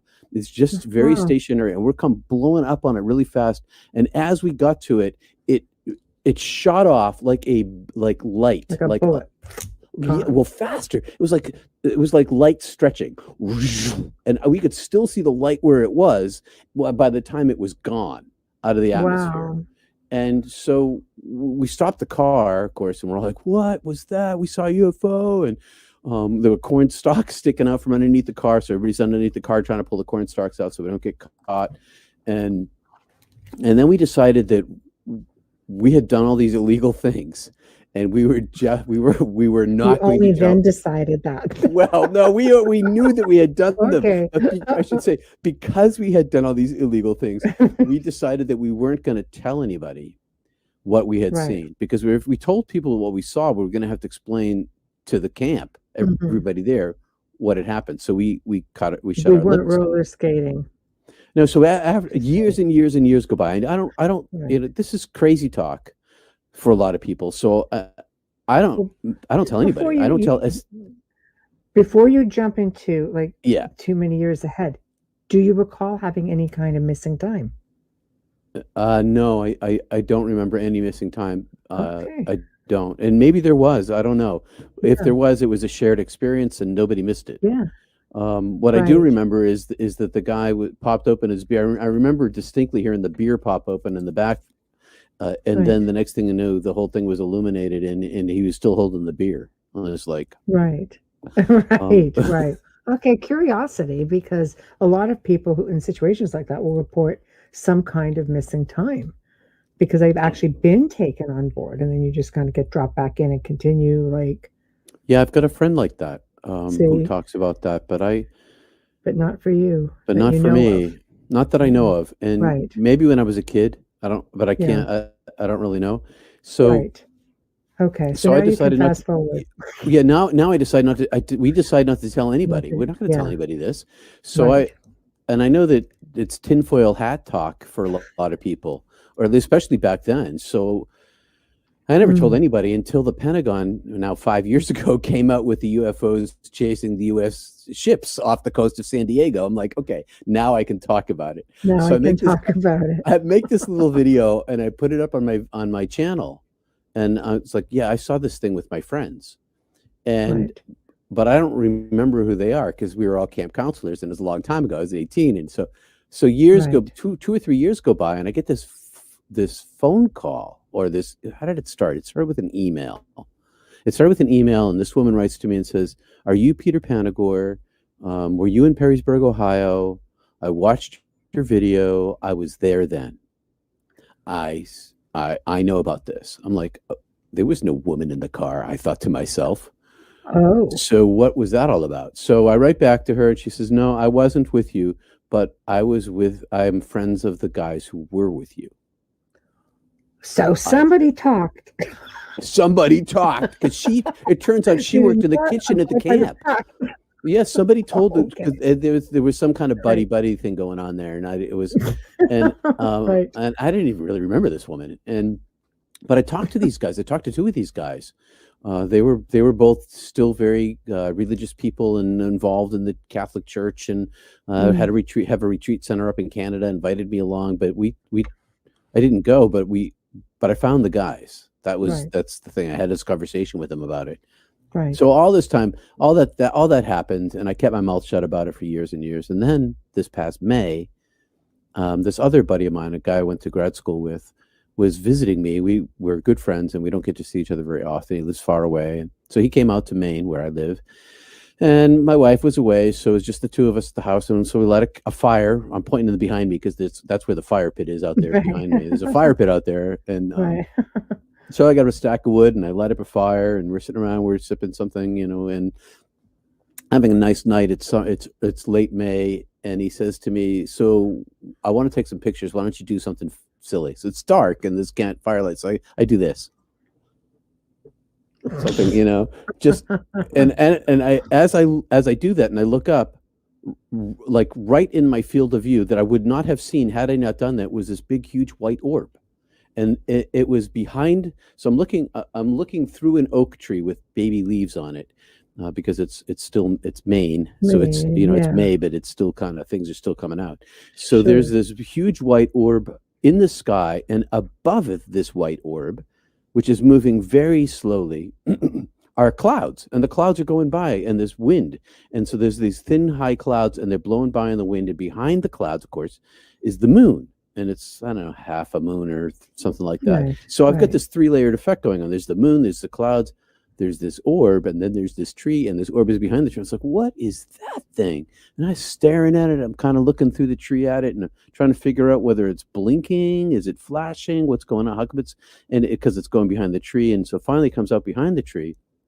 I get up and I go on the deck. I get up a little bit higher. There's a deck on the end of our house, and there is this round white object in the sky below the trees, moving extraordinarily slowly, just sort of very steady, moving along in a straight line. And I thought, well, is that a satellite?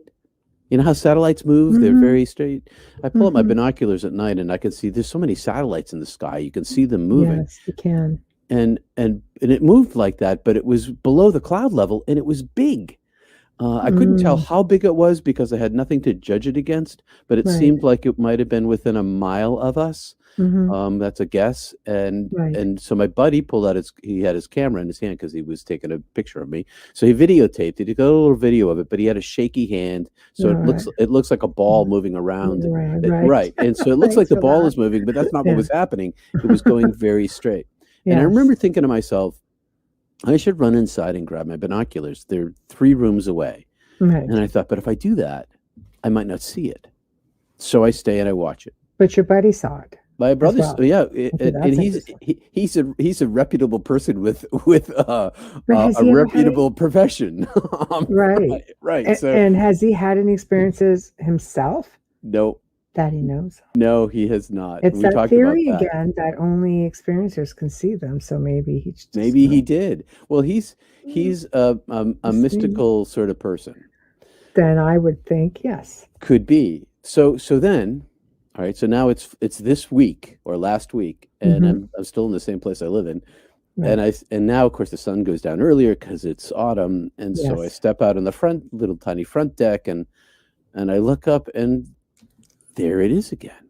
Only Same this one? time it looks the same to me. Only now I can see like it's a round ball, but it's got sort of like a flute on top, like a little tiny, like there's something sticking up out of it. But Oh, which so that's interesting. I don't know. And it's but so it's sort of like it's like this. I'll show you this.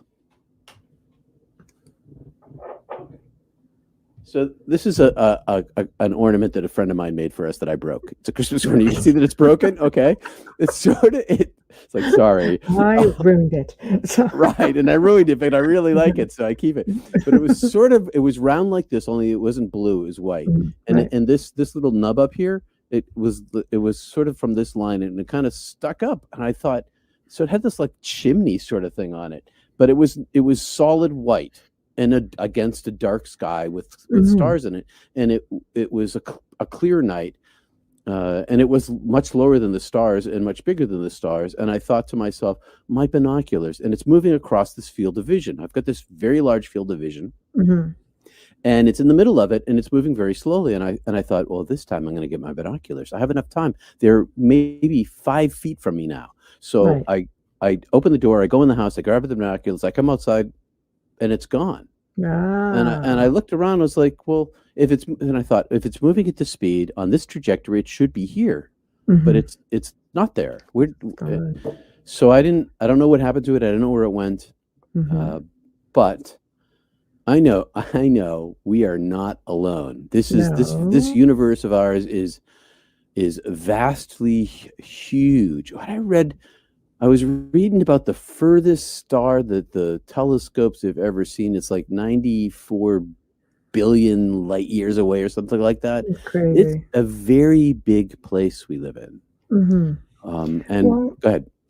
No, I say if you look into ancient histories, just go back into the ancients, go back to biblical times. You can go in and see, people there having had extraterrestrial experiences. Enoch is your biggest example. They call him the very first abductee, right? Ezekiel has all kinds of experiences. Da Vinci had all kinds of experiences. There are paintings that go back, hundreds of years, hundreds, literally with medieval a little times. spacecraft in them in the corner, Yeah, kind of thing. see, exactly. Now look at all the cave art, that is like spans all over the world of UFOs. Just look at the different monuments, pyramids, especially down in South America. That's the more recent stuff compared to, let's say, the pyramids of Egypt. But there are evidence literally everywhere that depict extraterrestrials. They depict different types of crafts.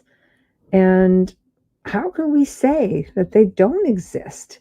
Well, And can I show people you? now- Yes. Sorry, I'm sorry. I saw this No, no, crazy you thing showed this me. week in the news. So in the Okay. news, I of course, You can screen share, I if you- can. Well, let me Yeah, you do can. that. See, Let me wait, set look this at you thing at the up. bottom. You've got where it says share, screen share. Okay. You can do Let me that. open this up, and I will show you this image that Okay. I found to be pretty amazing. Okay, where is it? Let's see. Okay. I text things to myself. I don't know if anybody else does that. I do it all the time. Okay, good. So I texted this to myself, Okay. and I'm gonna make sure that let's see, screen share. Yeah, you can share right off the bottom. And Share. it asks you what year you want to go grab it from. Do that, and it'll come up on the screen. Side. Share Our guests do it all the time. screen. Open preferences. Here we go. Share this. Okay. Do you see it yet? Oh, wait a minute. Go to system preferences. Unlock the bottom left can. All right. So hold on. No, if you click share, I'm just going to try to walk through it. Go Okay. up to where it says share screen, and then it'll ask you where you want to take it from, and just go click on the file. I did. Yeah. Share screen. Click on the file. Share. Yeah. You go to where it says Chrome. It's still You're on telling. Chrome. Go to Chrome tab or wherever it is you have this thing, and grab it. Unlock the screen. Or window or. Yeah, it's giving me trouble. Okay. Because well, I've got maybe- Yeah, it's all right. Okay. I'll just show you on my Okay. camera. Sure. All right. Because I can do that. That's right Okay. here. But this is I'll read it to you too. This Okay. is the official logo of, let's see. The logo in question is the official seal for the National Intelligence Manager Aviation, NIMA, who resides along with their staff within the Office of the National Director of Intelligence. U.S. Air Force Major General Daniel Simpson is the current NIMA commander and is also the executive director for the National Air Force of Intelligence. Okay, so yes, this is an official thing. That's what that's. So look at this. Where are you? I'm looking. I have to go all the way back and find you here. All right, so I'm going to hold up my camera to that right there. See that right there? Yeah, we see that. Yes, yes, Okay, yes, so yes. I've seen this before. Okay, you have seen this. So this I is have. this is Recently, the yeah. official logo. It's in the news. It's the official logo, and it's got these 1, 2, 3, 4, 5 crafts Yeah. of the things that they Yes. track, and they track Yes. Russian advanced combat jets, drones, Mm-hmm. hypersonic, and aircraft, and jet fighters, and UFOs. I mean, it is right there in the. Yes. So, there it so is. he- Yes. So here is Yes. our, and a lot of people have like and dislike the federal government for all sorts of various reasons. But the thing is, they don't do that kind of stuff unless they're serious about it. I think so, because they've had their disclosures, and the United States was the last country to actually disclose.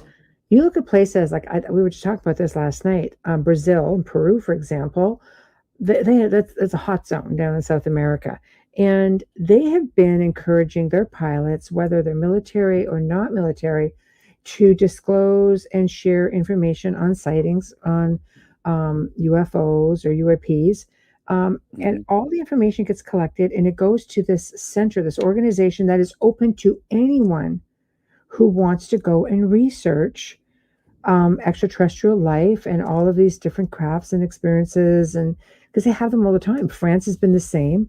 Russia has been, they disclosed like a long time ago. And I know that my producer Joe Montaldo and I do a show called The Gray Zone, and The Gray Zone Uncensored, I'll say the full name. And we did a segment one time, and we kind of laugh about it now because there's this whole what they call CE5, Close Encounters of the Fifth Kind, where you can call them to you. And Russian scientists were doing this in the 70s and 80s. They said we didn't have to go to space because they would go to this one area near one of their Air Force bases, and they could call them forward, and they would come, and they would study them, and they would like, they're like, why do we have to go to space? They just come when we call them.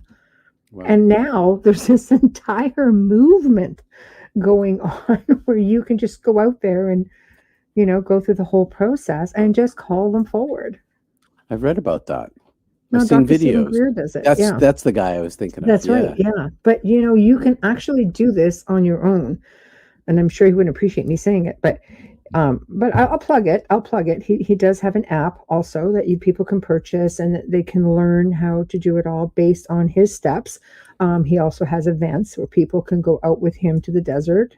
It's quite costly. I mean, for me, I think $5,000 a person is kind of ouch, but you know, a lot of people have experiences, but a lot of people using the app have experiences.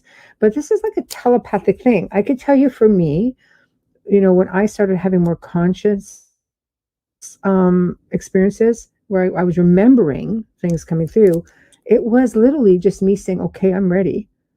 And within a few days, this big flash of light came right through my bedroom.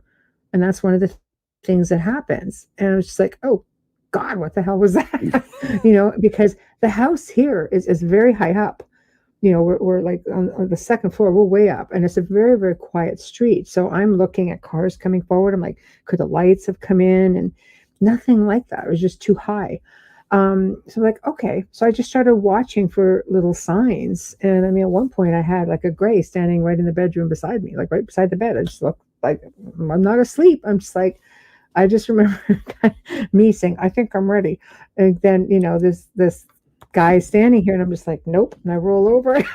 Nope, not this night. Pull the covers up over your head. Yeah, I just rolled over the other way. And went, it's not going to be a thing right now.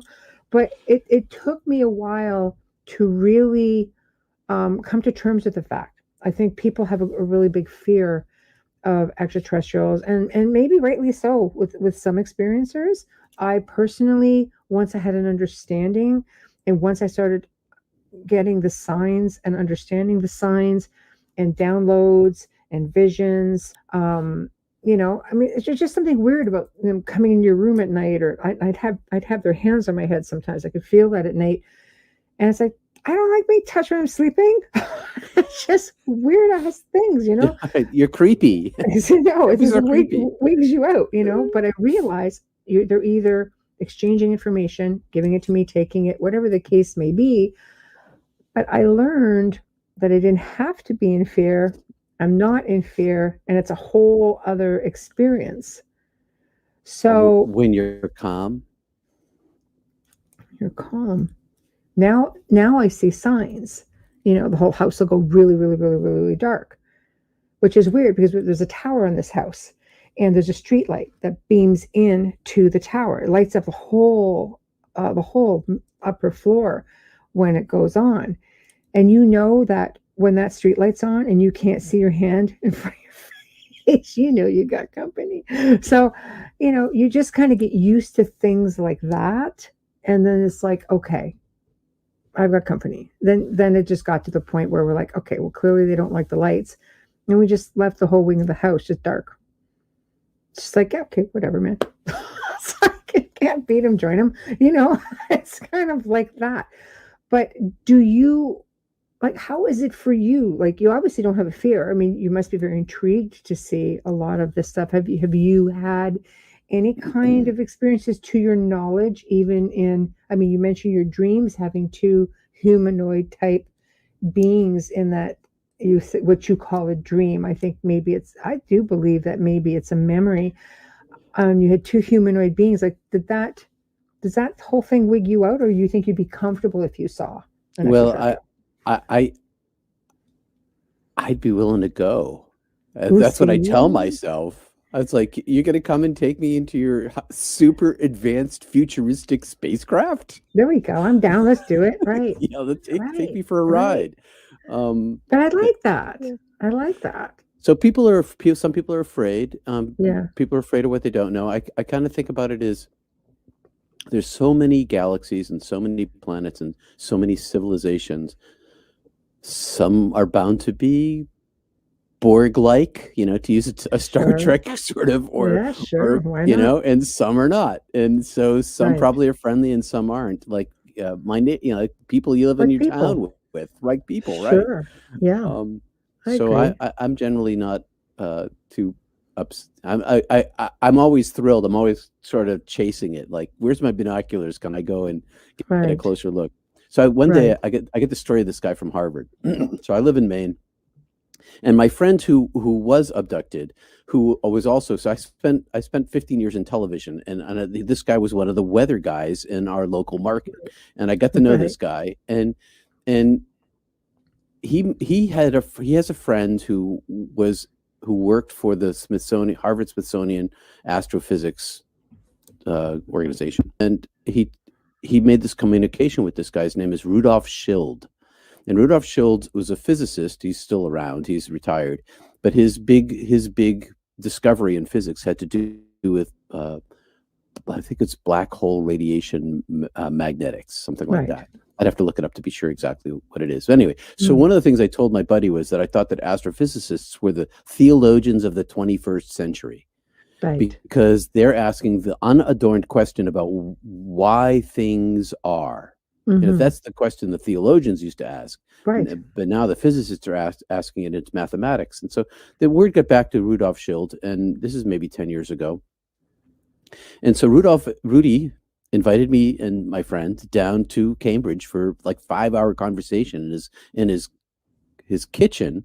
It was lunch and then a glass of wine and then a cup of coffee and then a drive home. But during this conversation, among the many things that we talked about, he said that he and some of his peers think that there's they're observing a correlation between near-death experiencers, which I am, near-death experiencers and extraterrestrial contact. And he thought that it was fascinating that I had these two things. Now, so it's not just two things. You've had at least two NDEs. I've had the and two NDEs. Pretty freaking spectacular to boot. So yeah, they were life-changing. Go back to the other 3 or 2 shows for that, guys. Lots for that. Lots of info. But he was saying that he thinks that there's some sort of there's some sort of correlation between NDEs and extraterrestrials. Okay. He doesn't know what it is, and I don't either. I'm just bringing that in as part of the conversation. Right. But that's fascinating because you have had both. I have. So your earliest recollection, I guess that's the earliest memory or dream that you had was with you and your sister being with other kids, which was kind of in my neighborhood, in your neighborhood. who I actually still know some of these guys. Do they remember the same? I haven't had the courage to ask them, frankly. Oh, so you don't know if you all shared in that memory or not? I don't know because I'm as a near-death experiencer, I'm already suspect among a certain population, and I don't know who's who. Who do I ask? And right. And I know I'll get up the courage to ask my sister. I should at least ask her. I would be curious to see if both of you or others just shared in that experience. If you're both sharing in it, I think then you're definitely more than a dream. Here is Dolly. Hello, Dolly. I just want to break out in song every time I see you, Dolly. So she says, advanced people are advanced in all aspects, including morality. Dolly would know. Dolly is a big time conscious experiencer. So you have to definitely get to know Dolly and all of her experiences. Mind blowing. So psychic experience conjoins all contact. Yes, I absolutely believe that. Yes, but it would be interesting for sure. And I think it would be interesting if you contacted or rather asked your family members. I'll ask my sister and a couple of kids in the neighborhood. I know that 2 of these people, we're all grown up now, we're all adults. And one of them, I know he was. I saw him there. I know that one kid was there. He was my one of my neighborhood friends at my age Right. group. Right. There were a lot of us in that room too. There was I Right. don't know 10 of us or more. So it's just like a mass experience, which is really. But the fact that you're all lying in a circle on your backs and you see these two humanoid figures that are not like human beings, But they were at least but they not were as we know beautiful. them. They were good look. Yes. They were good looking. Right. Can you describe them? They were there. Everything was sort of white. It was very clean. It was like being in a clean space. And they were wearing clothes. The clothes were skin tight, and they were white, and kind of uniform, like not like a uniform, like a military uniform, but uniform in that they all kind of wore the same thing. Right. There was some Right. variation, but they were men and women. There was at least a man and a woman. And I can sort of see a third person off to the side. Mhm.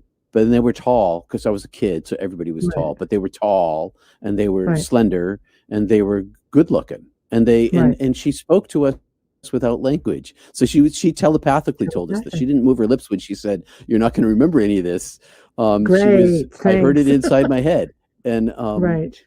Right. and then had this device in her hand and kind of went around the circle of all of us. And I remember looking up at her as it was passing over me, and I was scared when she was doing this. I was scared that they were doing something to me that I could not do anything about. Right. I was immobilized, but I wasn't frightened. I was like, "What's she doing? What's she doing?" Alarmed is the word you use. That's the word. What's she Alarmed, doing to yes. us? Right. Um, Right. Well, I mean, you're a kid, So- you're not like your parents, you're the whole neighborhood kid. Just kind of wondering how this happened. right. But I'd be a little bit alarmed as well. But do you find, like, I found when I started remembering back to some of my experiences as a child, especially around your age of 7 when this happened, I was always looking to the stars. I would spend hours just looking up and looking at stars. We saw crafts all the time. So did my father. So did my mother. I find out my mother's father ended up with a telescope. He was always looking to the stars. So I have both sides of my parents, like both sides, having all of these experiences. And I'm thinking, coincidence? I don't believe in coincidences. So that, it's a lineage thing. This I do know. So in speaking with my parents, have you guys had experiences? Yes. So did my grandparents, especially on my mother's side. We just kept going back. But when I learned about my lineage, I'm like, this makes sense. I'm So not I able don't to ask think my dad, but maybe I could ask my mom. But I'm curious. Yeah, but it's kind of hard to approach some things, well, How do you think she I'm would take it if you well, said you were well, experiencing she would love me no matter what I said. But Right. Of but course. I know that as a near death experiencer, my family, they love me, but nobody's read my book, and this is They don't international want to go there, bestseller. do they? Mm-mm. But you come from like a pretty staunch, religious family as well, right? With the belief Well, system. they were. My Right. dad passed away mostly agnostic. Oh, wow. Fairly That's really interesting. with me at his side, and Yeah. he really didn't understand Mhm. me after I died. So, but Right. so the religion was kind of cultural. We were all raised in it, but Right. everybody sort of fell away in some way or another over the years. Oh, It's yeah. mostly that Yeah. my family is pretty intellectual. I have a pretty intellectual family, and Right. this is not a reasonable thing. So That makes sense, though. It does. It is like right up there. So they'd be sort of looking at you going, "Oh, here's something else. He's got another weird thing up his sleeve." Right. I guess the NDE wore off, so now we've got to get Right. on to something No, it's something different. else. It's crazy guy. Oh, Um, yes. So go ahead. So that's kind of wiggy. Like, so let's branch off from there. I mean, I highly recommend that you definitely go a little deeper with it, because I mean, if you're having all these experiences, I'm thinking you've had them for a long time. I'm thinking you'll continue to have them. Maybe you just need to go out at night, sit down, and just call them. I will give that a try, because just last night I was sitting out on the front deck with the binoculars looking at the Where stars. are you? Right? Yeah. Right. And we Right. don't have a lot of light pollution where I live. I live in a rural place, and You're so lucky, there's yeah. a lot of galaxies. Our galaxy shows up every night. Right. But yeah, I'll give that a try. I grew up north, clear skies. That's where you see so clearly, But so I find myself, because I've had a lot of experience even with spirits in the spirit realm, and I find that the two go hand in hand. And I've come to learn after a couple of decades of being in the field of the paranormal that things, even with myself thinking were paranormal events growing up, I realized they weren't. I mean, I had paranormal events, but I think a lot of it was also ET contact. And I obviously never been uncomfortable with it. You just tend to forget, I think, as an adult. But as a child, I mean, like I said, I wouldn't be looking to the stars. I still look to the stars. I still look to them. I've always looked to the stars. I've always just been, intrigued with it and like looking for something, but, not allowed to remember everything. So it's like, what am I looking for? But helping people in the paranormal, I have realized that at least half of the people I've assisted have had ET contact. And sometimes their issues have not been paranormal. They have been extraterrestrial. So, let's talk about the paranormal a bit. Let's talk about ghostly experiences. Have you had any of those? Because we're coming into October. We're coming into spooky month. So let's just delve a little bit. I definitely have. And okay, good. As a near-death experiencer, that's a pretty common thing to see the dead. Yes. I'm not. It's not a common thing in my life. I've seen only a couple of times. So the biggest event that happened to me, I'm a parade stilt walker. So nice. I have a friend who does the same thing. I love it. It's a shtick, and it's really fun. And so I just do local parades, and I walk. Yeah, so that's talent, man. You're way up there. Well, you're way up there, that's for sure. There's one rule with stilt walking, and that is don't fall. That's right. And my stilts are, if people had someone come in and put mud on their walls, they have sheetrock put up and taping and mud, painters. They've got stilts with feet on the bottom. My stilts don't have feet on the bottom. They come down to a post. They're theater stilts. Right. So I was doing this parade at this place called the Pumpkin Fest. Nice. It's a pumpkin fest parade. The whole, the town has this big pumpkin thing, and sure, people come in from all over. But I'd never done this parade. It's up the river from me, but I'd never done this parade, and I was late. There was something going on. I threw my stilts in the car. I got my costume, got a top hat covered with stalks of corn, and so I look like a scarecrow, and I'm late, and I don't know where the parade begins. So I pull out my iPad and I look up where the parade begins, and I was like, the Pumpkin Fest parade, and I click it, and the first thing that comes up is a news report. And this news report is Shriner dies at Pumpkin Fest parade. I'm like, good times. So wow. I read this thing, and Shriners, at least where we are, have these little go-karts. They'll wear their fezzes, and they do the go-kart thing. Excuse me. And so in this town, there's a salt river. And so this salt river is a short river, and it's all salt water, and has a very high tide. Like, it goes through this very narrow channel, lots of water. It goes through this very narrow channel in this river where there's a lot of water flow, and there's this short bridge between these two towns. Right. So I'm on my stilts. I read this article about this Shriner who's on this bridge in his go-kart, gonna do so there's people on the sidewalk. There's like two lanes, and there's sidewalks. Kids are sitting there, and there's a ramp. And he's going for the ramp. He's going to do a little jump, only he miscalculates. He only gets two wheels on the ramp, and he flips over and hits his head doing, however fast he was going, smacko. And it's I'll leave out the description, but it was a terrible thing. Right. And everybody's horrified, and he dies right there. It's like 2 years before. And so I read this article like, whoa, yeah. But where's the parade begin? So I find out where the parade begins. I drive there. I get there. I'm on time. I'm doing this parade. I'm having the best parade I've ever had, which means that the kids are loving me. I'm there for the children. They're running through my legs. I'm handing out lollipops. We're having a great time. And it's a great parade. Mm-hmm. So I come down the hill and I get to the bridge and I can go really fast. I've got a long stride, so I can cruise. And when I was younger, I could jump on them and spin and kick and do all these kind of fun things and without throwing out your back. I always so I would always make a chiropractic appointment for the next morning. Yeah. As you get older, it's like, oh, better not try that one again. I'm not doing that. And so I'm in the middle of the road on the double yellow line, just trucking down, and as I get to the bridge, I look to the middle of the bridge, and there's a couple of my neighbors. They live down on the point down there, and I was like, I'm going to do something fun for them. So as I cruise down, I have all this speed. With the stilts, if I can pivot on one foot, take all of that momentum and push it in another direction, sort of like that UFO thing. Only I have to stop, but I take all that power and I put it in another direction, and then I do that. I pivot on one foot.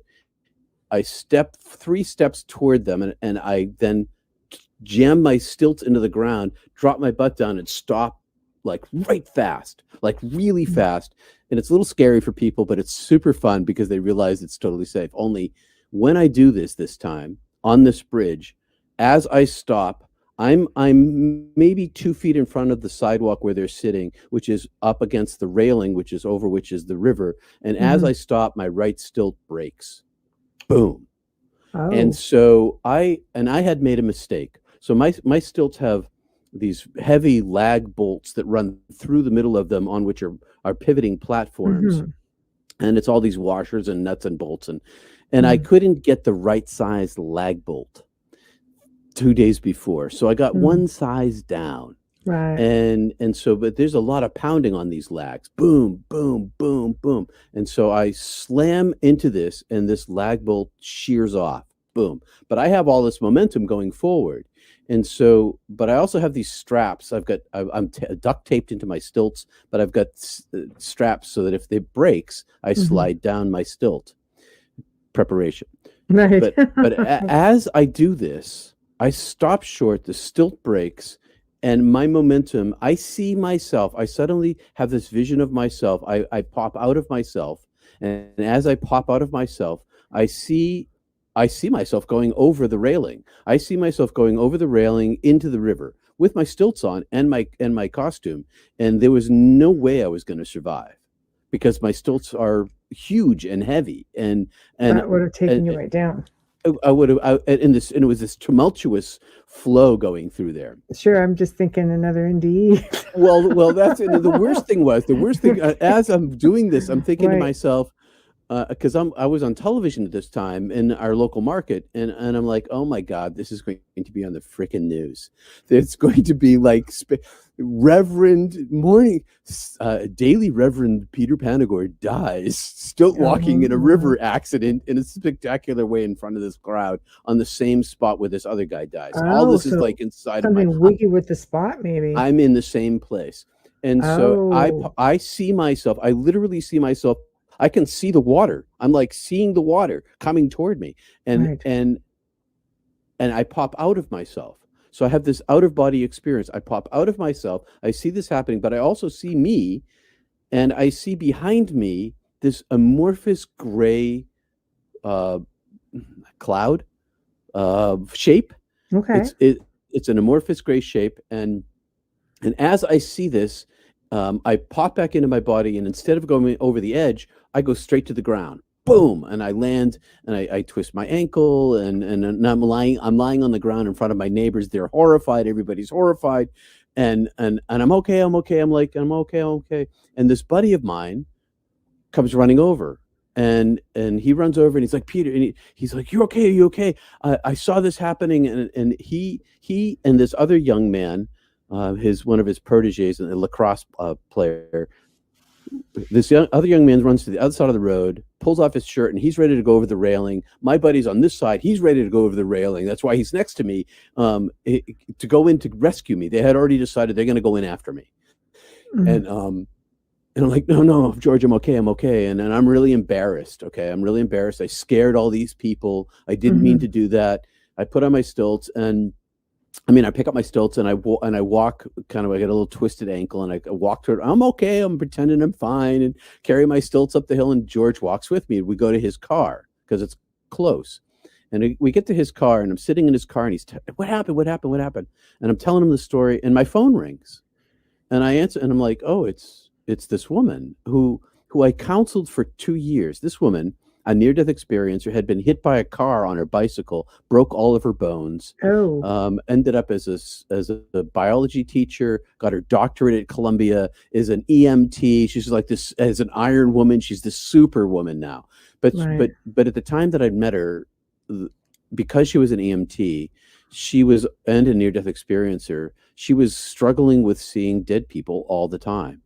And Not so surprised. she became suicidal with this because she wasn't able to talk to anybody about it. Nobody. You Right. can't talk to the firefighters, the EMTs, or her family. They all thought she was crazy. But she's a brilliant person. Mm. So suddenly, and I counseled her for 2 years because she was like lots of NDEers. Many of us have Yes. periods of suicidality. And so she went through this period of suicidality that I counseled her through. But I hadn't talked to her in a year. And my phone rings and I say, hello? She said, what just happened? I Ooh. said, what do you mean? What just happened? I got my buddy George. He's sitting there. I'm Okay, like, skip it. I didn't know what you're talking I don't about. know what you're talking about. Yeah. And so she says, there's a guy here. He just showed up and he wanted to say he didn't mean it. I said, Oh. is he So, I look at my buddy George. I'm like, is he a dead guy? She's like, yeah. He came to me to say that he didn't mean it. And so and that he thought you could see him. That's what he saw you and he thought that you'd be able to see him.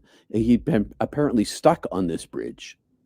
And so he then so I'm like, I'm kind of pressed, George, oh, I don't know what's going on, George. It's some crazy person on the phone with me. Or not, I didn't really say that, but I'm like kind of quieting George down a little bit. He takes me into my car and I drive home. And as I drive home, this entity is in my car with me.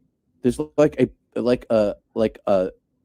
not like a person, like a physical person, but there is a person in my car. He's following you around. It sticks with me. He kind of stays with me for days. I can always sense You his got off the presence. bridge. I got off the bridge, and Maybe so you're way off the bridge. I called my friend up. I said, "What do I do? This guy, he's sticking with me." And at first, I thought he pushed me. That's what really. I was like, I thought when I finally George was gone, and I'm talking to her on the phone. It's like I thought this guy pushed me.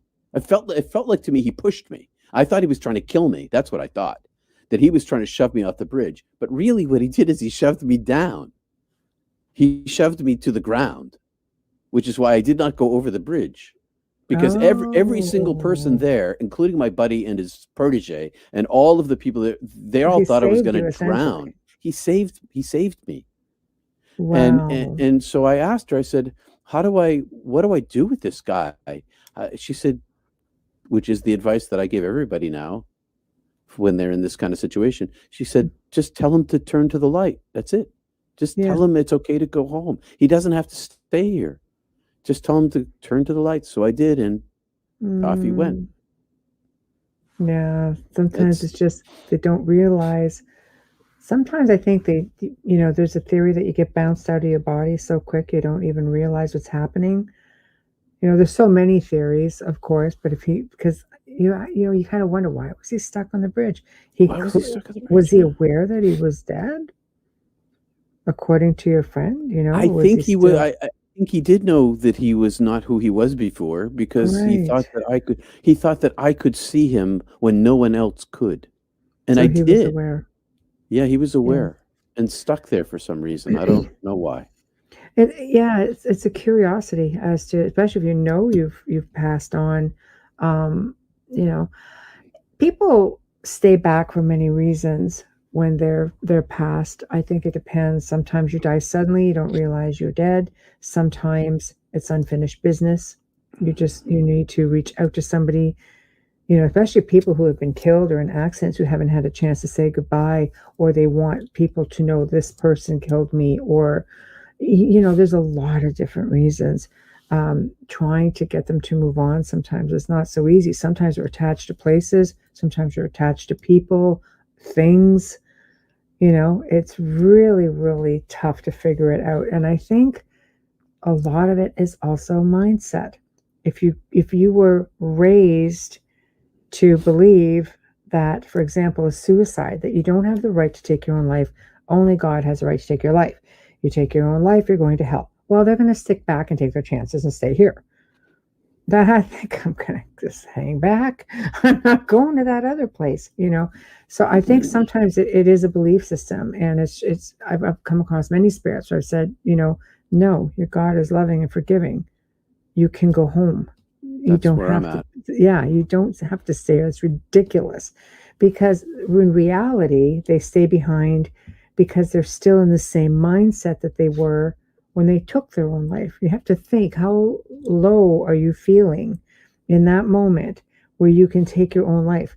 Just because your body no longer works, it doesn't mean your essence, which holds all of your emotions and your feelings and your memories, it doesn't mean that goes away. You stay in that moment. I had a family member who passed. She took her own life because her mother had. And she missed her mother so much. And she knew, because she had seen her mother. She goes, I know she's not moved on. I know she's stuck. She took her own life to go be with her mother, to help her, to save her somehow. But her mother wouldn't leave with her. So we went in and grabbed both of them and moved them on. We went in and we looked for them and we moved them on. So there's so many different reasons as to why they hang back. But I find it intriguing. Like, spirits will save lives all the time. But the fact that he followed you, obviously there was something about you that, yes, you could see them. To a spirit, it's believed that a medium or people with a gift of sight is that light in the darkness. So for them, they gravitate towards that light. And then they just wait for direction.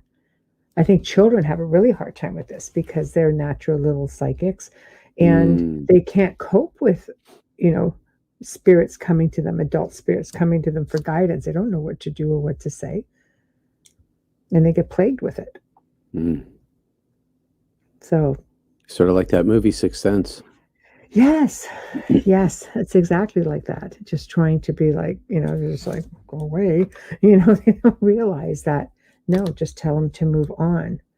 Like, they're kids, right? So it's fascinating. So there we go, as Tamara would say, being the light in the swamp. Yes, exactly like that. So somebody's late, Tamara. So late to the party. So so that was a pretty incredible experiences. And have you had experiences as a child or anything like that? I did. The experiences when I was a child were different than those. I had mystical experiences when I was a kid. I started very young, and there was an entity, a light being that would be sometimes in my closet, but light not beings. Interesting. But sort of standing in the middle of my clothes that were hanging in the closet. But see us. I right. need clothes. Yeah. And it wigged me out as a kid, but they weren't. Yeah. They were. It turned out that there was no malicious intent. I could just see them. It began that's what began a whole long series of things. I could tell you. I don't know that I want to get into that whole length of story unless you want me to, but because it's hard for you to know. All right, so as a guest, it's your gig, man. So I'll come back to that. Let me tell you the one other more recent little ghost story, and I'll swing around to that. So I was out in Seattle for a couple of different speaking events, and I rented an electric 1-speed bike to try it out. And so I took this 1-speed bike and it was great. And on this, there's this huge bridge in Seattle that is, I don't know, must be 4 or 5 stories up. Wow. And you normally drive across it, but I was bicycling across it. So I'm bicycling across this bridge. And as I bicycle, it's got a bend in it. And as I bicycle, I've got this more and more weighty feeling, like I'm getting more and more nervous. And I am not afraid of heights. I'm a stilt walker. So looking over the edge doesn't give me woozies. Right.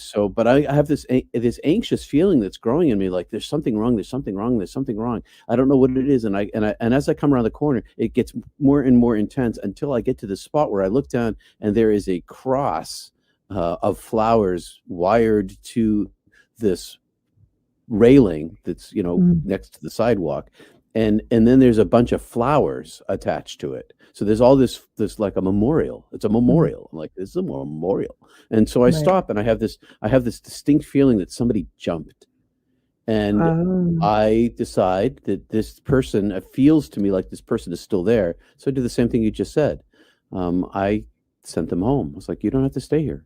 You can turn to the light and you can go. And then there was this experience. I had this experience of lightness, unburdened. Right. And off I went on my bike. Right. So not many experiences in my life, but so when I was a kid, I had this event happen, and it started out with this entity in the closet that I could see. We had moved into a new house, and I had this room by myself, but my baby brother, who was just born, was going to move into the room with me. And before he moved into the room with me in his crib, the closet door was open one night, and I could see this entity inside the closet, and it was illuminated. It was brighter than anything else in my dark room, and it was a human-shaped thing. But it was only scary in that it wasn't like attacking me or being monstrous. It was only scary because I didn't know what it was and what was going on. I was a little kid. It's intrusive, and they're in your space where you're supposed to feel the most comfortable and the safest. So mom, close the closet door, close the closet door, close the closet door, close the closet door. What's wrong? I said, there's somebody in there. There's nobody in there, Peter. But I'll close the closet door. So that is all this tumult about my brother moving in, and so I'm sort of upset. And then my brother moves into the room that same week. But what happened is that I had, because my brother moved into the room, my grandparents felt bad for me as a kid, and for my birthday they gave me a puppy. So I have this puppy, and he's my little loving puppy, and my brother lives in the room, and I love this puppy. And I was sitting in my room, and I don't know where my brother is. He must be downstairs with my mom on this particular Saturday morning. And I suddenly hear my dad get in the car, and I hear him back up, and then I hear him stop, and I hear the door slam, and I hear him say, "Ah!" I hear my dad scream, "Ah!" And I'm like, what the heck? And I'm just a little kid. And so I look out the window, and my dad is next to the car, and the driveway's right below. And he goes behind the car, and he picks up my dog. And he had run over my dog. And I watched, and he's like, "Ah!" And I'm looking down, and my dog is dead in his arms. I'm like, "Ah!" So I go downstairs, and I'm all broken up, and we go off to the vet, and of course the dog is dead, and there's nothing you can do, and I'm all full of tears, and my dad is so remorseful, and my mom's all upset, and the whole house is in a tumult, and so I have this terrible, terrible day, and I go to bed that night. And my mom comes in and hugs me, and my dad apologizes, but I'm a wreck. And as I fall asleep, my brother's in the room, I fall asleep. And then I awake to hear my name being called. And I open my eyes, I hear, Peter, come to me. And I open my eyes, and I can see in my room. My room is illuminated, but it's all in like a sepia tone, all these shades of copper and brown. Right. But there's no light in my room. My mom had left the door open a crack with the hall light on, but everybody had gone to bed. The hall light was off. My brother's in the room. He's sleeping, but I can see everything in the room. And I thought, well, this is weird. And I keep hearing my name being called, and I recognize this voice. I don't know who it is, but I recognize the voice and I hear love and compassion in the voice, and it's calling me. So I sit up in bed, and as I sit up in bed, I look down, and I'm still lying down in bed. And I look down. My boy body is in the bed, and I'm sitting up, and I'm like, oh, well, this is interesting. And I look down, and I have feet, and it keeps calling to me, and so I stand up, and my feet don't touch the floor. And the voice says to me, "Come to me, come to me, come to me, Peter, Peter, Peter." And so I move to the door, and I reach to the handle of the door. My hand goes right through it. Mm-hmm. And now I can't open the door. And it laughs at me in this sort of playful voice and says, "You don't have to open the door. You just have to walk through it." So I believe it because I know this voice. It's this loving voice. And so I walk through the door, and I'm out in the hallway, and the hallway's all sepia toned too. It's all illuminated, but the overhead light is off. And I move to the top of the stairs, and the stairs have like a right angle turn, and there's a little landing where there's a bigger stair. Mm-hmm. Right. And I walk to the edge, and I look down because I can hear this voice calling me, and there's a baby elephant there. And this baby elephant is dressed in mirrored clothing, like it's got clothes on. It's an elephant, but it's got Crazy. it's got elephant clothes on, and it's looking at me, and it's right like Babar, only it's dressed in not in a tie and a jacket, but in like what you might. But I was also this. So I set the scene here. I grew up outside of Boston, and I'd never seen an elephant in my life, and especially when dressed in Indian clothing. Nice. So I'm looking down at this elephant, and it looks up at me. It's small elephant, but this elephant it's really old. It looks young to me, but it also has this very old feeling to me. And its eyes are pure black. There's no pupils in them, and it looks at me. And when it looks at me, all I feel is compassion. And it weighs me down with its trunk. It's talking to me telepathically, and I float down the stairs, and it's calling my name. And as I look at it, I sort of lift up and flow into its eye. I flow into its eye, and now I'm inside it, and I'm inside this vast darkness that is full of kindness and compassion. It's just overwhelming with this ancientness, this power, this I don't know, wisdom, essence. And then I flow back out again. I mean, it's like it's the size of the cosmos I'm in the middle of. And then I flow back out again. It showed me itself, and then it says to me, "I want to go outside. I want you to go outside." And because it is so loving, and I know this entity, I can't tell you if I was asked as a boy, I couldn't tell you who or what it was, but I knew that it knew me, and I knew it, and it knew that it loved me. Mm-hmm. And so it motions with its trunk to go down the stairs. So I float down the stairs. It's with me, but still upstairs on the stairwell, but it's also with me, and it's speaking to me inside my head. Keep going, go outside. So I pass through the doors. I pass through the door and the screen door, and I go down the porch, down the concrete walkway, out into the street. And we live in a small city outside of Boston, and it's up against an apple. It's not our apple orchard, but it's an old overgrown apple orchard, hundreds of acres of woods. And so it's kind of the edge of the city, and there's no traffic. And I'm out in the middle of the street. And I knew I was breaking the rules. I knew that my parents would be really upset at me if I was outside of the house at night. But I felt so safe with this entity talking to me. And it said, "Look up at the stars." And so I look up at the stars. There's the stars again. Look up at the stars, and I see the starlit sky. And as I look, I'm transported into it in a flash, just like this overwhelming movement of me and this expanse of it, and it shows me infinity. It shows me a glimpse of infinity, and it scared me. It was overwhelming for me. I couldn't handle it. How old were you? 6, 5. Oh, so it was before the dream. It was before the dream, and in the instant of my fear, I'm back in my body again, and I sit up in my room, and I'm in the pitch dark. But I still have this feeling of love. And there's this little elephant in the house, And so I got out of bed and I went out in the hallway and I went into the bathroom because if my parents heard me, I was like, well, I was just going to the bathroom. But the first thing I did is looked at the stairs and the elephant wasn't there. So I hung out in the bathroom for a little while. And then I searched the entire house. I searched my sister's room. I went and I looked at my parents' room very quietly, made sure they were asleep. I went through all of the rooms of the house. And I'm a little kid. I'm afraid of the dark. I even went down into the cellar and clicked on the light and went down and looked all through the cellar for this thing, and it wasn't there. And then I waited for it. I sat by the stairs for some period of time till I got too sleepy. So my all of this is to say that from early childhood, I've had all sorts of strange experiences, and I learned as a child not to talk about them, to keep them to myself, because they were not well received. They were always questioned. And so I learned to keep my mouth shut.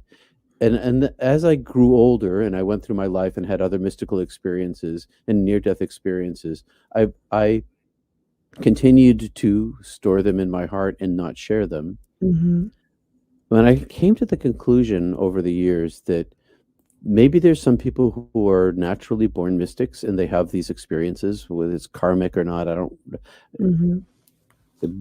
But we do have them, and we don't share them because society tells us not to. And there's more of us than we know because none of us share it. And so one of the reasons why I'm here tonight, as I often do, is I share these experiences because I want other people to have the courage to talk about them. I think it's wonderful, and I have a complete theory, if you want to hear it, based on your experience with this illuminated being. I believe that this was an extraterrestrial. I believe you've been having these experiences from very early on. I believe that it doesn't feel to me like this is not just a like a ghost. I don't believe it's that. I truly believe that, like you say, people come here. I believe everybody's gifted in a way, but we do have light beings that come in, and a lot of us do light work. We take that work. We work with the light. We work with the planet. We work with people. We work with animals. We shift and work with power spots. We realign things. It's just something that light workers do, and in doing that, chances are it comes from not just a higher power with respect to our creator and the source, but I truly believe that there are a lot of beings out there who do the exact same thing and are here to guide us along. My thought. I think that, and I don't know this, I just think this, that may have been Ganesh. Yes, it sounds exactly maybe like who it was. That's kind of how it Yes. struck me. Somebody's got a question over here. But there's a belief that they're definitely extraterrestrial. I will read it. Most of our audience is audio because we're an FM station, so we like to definitely bring them up. So Wayne has a question. I've heard theories that the light is an engineered construct to trick us into believing that that is the way home, when in reality it takes us back into the plane of existence. I've heard this theory and curious as to yours, as to why, they entice us into believing in reincarnation. They entice us into going to the light, but yet to fear the dark. We really shouldn't fear the dark. Some believe that the people who go to darkness are actually time travelers, that sort of thing, who've escaped the cycle. What are your thoughts? I wasn't tricked. When I died, I knew who I was. I knew where I was. I remembered who I was. I remembered where I was. I remembered who I was with. It was there was no trickery at all. I chose to come back both times. I was welcome to stay. I saw other incarnations of my life, other incarnations of my soul. All of them in timelessness. None of them me. They were all experiences that my soul had, but they weren't the totality of myself. So I don't. I'm not afraid of dying. I've spent my whole career helping people die and helping them find the light inside themselves so that they can find their way home. I understand that there is a theory, but I don't buy it. Okay, excellent. Tamara's got two comments here. She has a problem with being born sensitive We don't come with instructions. No. Absolutely. Nope. And most sensitive children learn not to talk. Right. Well, because Good. you say stuff and people look at you sideways. Hmm. Yeah, I try to work with parents who have children who talk about seeing things, much like your experience, only they're seeing, like from myself, for example, being a medium, I've seen dead people from very early on. And I'm very fortunate that I come from a family who are very open-minded. And my mother would basically ask questions without guiding me. She'd show photographs, and a lot of times it was just deceased family members who I would not have known. She said, "You recognize somebody?" And I'd say, "Well, this person here, oh, this was your grandfather's brother," and blah, blah, blah. So I was not frightened of it. But I think it's like you say, I think we as parents have to guide children to not fear these things, or maybe you should fear them. But when a child comes to you and says, "Well, I've seen something," or they're interacting with a spirit, and the parent will say something along the lines of, "Don't be silly, don't be stupid. There's no such thing as imaginary friends," right? So the child now, after a while, because I've seen negative entities mimic children, and they go on to the household gets into a lot of trouble because the child is looked at as the weak link, easy to manipulate, easy to scare. And it's not always the case, but it is the case many times, because that's the type of work I do, is work with malevolent entities and clear them out of people's homes, out of their lives. Sometimes people have lifetime attachments. That's where I've chosen to work, in that field. And a lot of times it's the child who's been manipulated, and they can't go to the parent because they've been literally made to feel like they're very silly. Therefore, they have no one to turn to. So Yeah, well, that's what happens. And then it gets passed on generation after generation. Don't talk about it. Exactly. And that's, my mother said the same thing for a while. It's a family secret. Don't talk about things like that. Why not? So I like this when Tamara says, I made, for my child, I made the paranormal, to look at it logically. So why is the paranormal? Maybe it is the real normal. If we're dealing with dimensions and multiverses and things of that nature, maybe it's this, we're the ones that are out of whack, so to speak, So Yeah. I don't know, but it just sounds to me, because a lot of the gods, Ganesh, for example, a lot of the gods were believed, ancient gods were believed to be extraterrestrials. And the fact that you have a connection with one, if this is the being that came to you so lovingly and gave you such an unbelievable experience, it tells me that, you're very special. For them to come and just say, we're going to show you something. We all come here and we often don't remember why. We don't remember our past lives. We have to go through processes, dying to remember them, or visions or dreams or downloads or whatever the case may be. But on an average, we don't really remember them. You have these unbelievable children who are born saying, "Oh, I died over here and this was my wife," and blah, blah, blah. They remember their past lives, but on an average, we don't. But we come here for a purpose, and we come here to pave the way for something. We come here in this time, this space, this place. I think we all come here with a job to do, and some of us have a bigger job than others, and I think that's pretty much you. Well, I definitely came back. I definitely had another vision I had as a kid. I out of body in the divine presence. I knew that I had a task in life, and that I had an agreement before I came here to work for the divine, and that's how I've spent my life, trying to help. And I want to answer Wayne. Wayne was saying, I'm not afraid of dying, but of coming back against my will.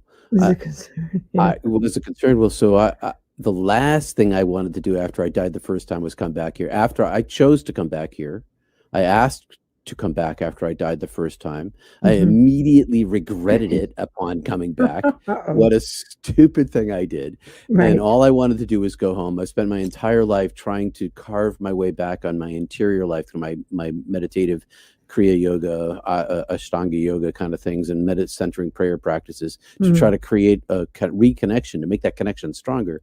Right. But I never wanted to come back. Never, ever. Why would I want to come back to this hellscape? As beautiful as it is, it's still a hellscape of suffering.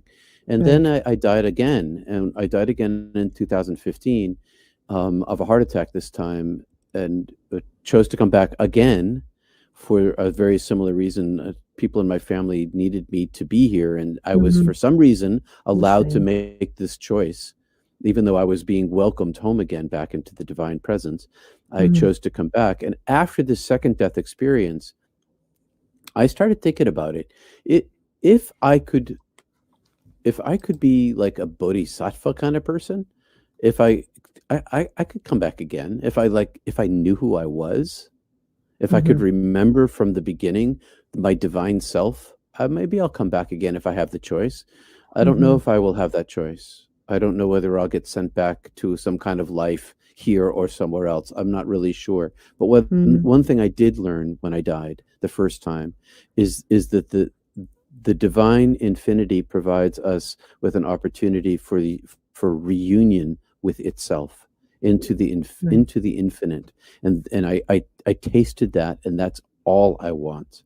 So I aim my physical life toward this, so that I aim my soul life, my consciousness life toward this, that will continue on after my death, whether I get incarnated again or I don't get incarnated again. Whether those incarnations, my past lives, they don't really matter to me in terms of my soul, because if I aim myself at the origin of myself, of my original goodness, at my highest consciousness, that's my actual self, and that's really what I'm after. I'm after being back in that place. Right. That's tough, because it's like getting a glimpse of heaven and coming back, and it's like, you just have to finish the task, I think, is what it comes down to. Tamara says, oh, here we go. My God, it's glitchy tonight. We're usually given information on past lives if we need the information in this life. Yeah, I believe that makes sense. Very possible. Yeah, it's very, very possible. I mean, some people just naturally have it. For me, a lot of my past lives started coming back in the form of dreams, and I was just back there, and I started I've had like deceased family members or people from my past lives come forward and just start giving me glimpses of things and information. My grandfather, who's been deceased for almost 30 years, was instrumental in putting me on a path to discover not just past lives, but family lineage. That was completely mind-blowing, and it answered pretty much everything. So it's like, being in this field also, I tend to work with a lot of interesting people from around the world, much like this, like the radio show. You end up meeting so many people. I mean, I spent, a couple of decades filming and being in television, and people reaching out to me, and you make your connections, much like what we're doing now. And you just meet certain people that will look at you and just say, oh, blah, blah, blah. Like I've worked with a lot of gifted people. I'm like, what? For real? You go and you research it, and you're like, well, crap, this is a thing. So, I like to say that, as much as the listeners learn from people, so do we as hosts listen and learn. It's all about learning. Learn something new every single day. Don't let that go to waste. It's a privilege to learn something, no matter how little it is. If it's something you didn't know before, it's a privilege to know it. That's how I look at it. I'm so grateful to learn new things and to meet new people. So what's next for Peter? Well, I am flying out to LA to meet my movie producers in about a week and a half. So I sold, my second book has been optioned for a film. I've been working with these people for 2 years. Thank you. And flying out to have dinner with them. Ooh, and sounds serious.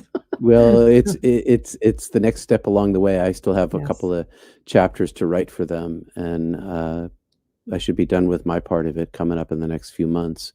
But Mhm. then it'll move off to the next level. It takes quite a number of years to get a project this large underway, and we've been at it for 2 years. And this is the first time I'm going to meet them face to face. And one of them is a near-death experiencer. So that's how this this will whole. be a film or documentary on your near-death experience. Yeah, they're talking about a feature film, or it depends. They're some of it's up to the script writer. I'm not the script writer, but my book is essentially Act Two. If you ever studied Shakespeare, there's 3 acts in every Shakespeare That's play. right. My book is Right. Act Two, and they needed an Act One introduction, and they needed an Act Three, and so I've been working with them on other parts of my life, stories from other parts of my life, to construct this movie with them. So Right. that's what I've been doing. And once I'm done that project off, it goes off to the scriptwriter, and they make decisions on what kind of series or feature film, and Mhm. off it. Then it, I maybe think you'll it's see it on the big screen. fantastic. Well, I mean, you've shared your experiences, with us. This is like what, third, fourth time. This has been, It's fantastic. like I think we know each other now. we do. It's like, well, I know. It's just like we're just sitting there, having a drink and having a convo. I love it, though. I love it, and I would love to see your story come to light. And I hope they do it justice, because the way you tell it, you make us feel like we're there with you as you were experiencing everything. So I really hope they do it justice and give it that same feeling, because it just makes it that much more special. Well, I have confidence. So it's a divorced couple. Ooh. She's the near-death experiencer, and that ended up. That's what caused the divorce. Near-death experience marriages. When you die in the middle of a marriage and you come back, a lot of those marriages don't make it. Most of them. Really? Wow. But they still work together, and he's made some major films and done really well with them, and so I trust him, and I trust her, and we'll see what happens. I hope so. Wow. It could fall apart. This business, I've learned, is very flighty, and so it we could be right at the, like, just about 2 weeks ago, I read in the paper or in the news about some big movie that they dumped all this money into, and they're just about to go into production, and they canceled it. It was like Catwoman. I think it was Catwoman. Why And would they do that? They just canceled this movie. It's like all this money, and they're like, no, we're not doing that. Oh my Okay. gosh. So I know that can happen. But so far so good. We're still Right. moving along in the right direction, and they wanted to bring me out and meet me, and so that's what's going on. I get to go out and hang out in their fancy places and eat some fancy food with them and talk business. Be a hobnobber. I'll be hobnobbing. I'm gonna be a hobnobber. How about I thought I'd show up as in my LL Bean outfit in LA, my Yeah. LL Bean boots and my flannel shirt, and maybe a piece of a stalk of grass in my mouth or something. My straw. Oh I my don't know. God, you're funny. You're hilarious. My gosh. Okay, let's see. Before because we're nearing slowly nearing the top of the hour, we're gonna hit one or two more comments. I once asked the universe to explain things to me, and the voice said, "You do not need to know." I replied, "But I want to know." And the reply was, "Your essence already does. Your physical can't comprehend it." This is truth. The brain. So one of the things about near-death experience, whenever you hear a near-death experience, you tell a story about their experience. It's all metaphor. It's all simile and metaphor, because the brain cannot comprehend who we are, because we have no brains over there. There's no physical brain, and so the brain has some access to it. It's just can't ever grasp it. Right. And it makes complete sense. Tamara, death is always a harbor of change, good or bad. Yeah, I'm a near-death experiencer. Yeah. Like, Wayne is a near-death experiencer. Funny, he's coming up with those things. Well, hey, if you guys are going to mention the International Association for Near-Death Studies. Do it. Promote yourself. Well, this is IANDS.org. I'm part of this organization. It's a scientific-based organization that researches NDEs for the last 40 years. And there's a very large community of near-death experiencers around this group. And I just came back from our conference. I was the MC for this conference, a science conference in Salt Lake City a couple of weeks ago. And what makes it so attractive for me to go is that there's lots of near-death experiencers who go to this thing. Next year is going to be in Virginia, and there's a radiance. There's a collective radiance that occurs in this conference because of the bubble of light that all of these NDEers carry with us. So can you say that again? I'm going to put it right in chat. It's the internet IANDS.org. Got it. IANDS.org.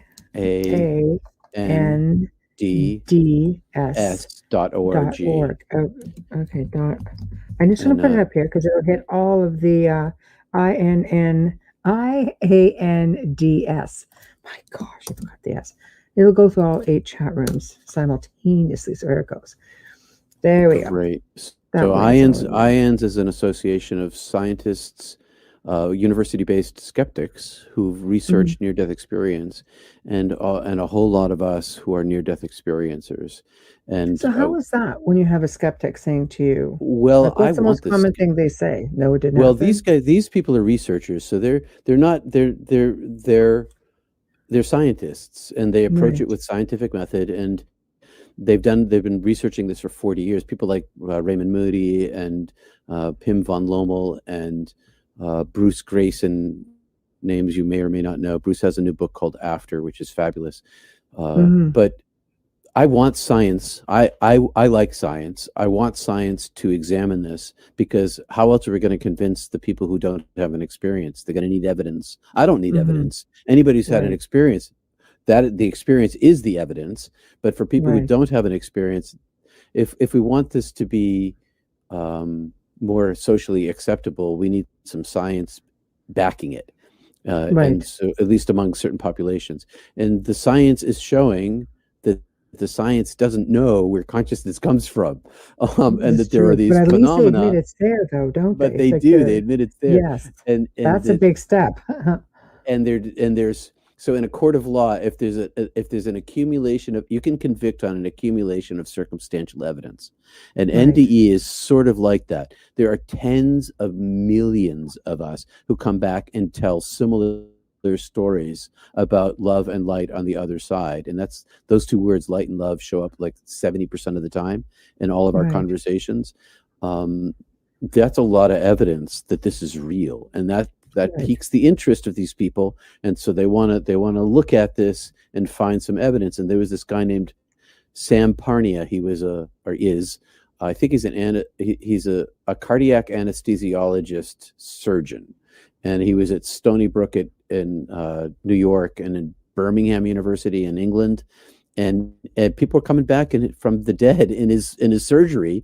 They would say stuff to him like, "I died and I saw God," and he's like, "You did not."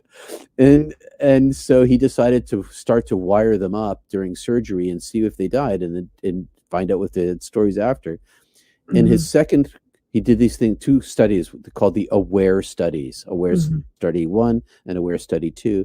And in Aware Study 2, his conclusion was this: that consciousness continues to exist after death for a period of time. He doesn't know how long, because he's a scientist. That's what he's willing to say. He's willing to say that consciousness continues to exist after death for a period of time, because he could measure it.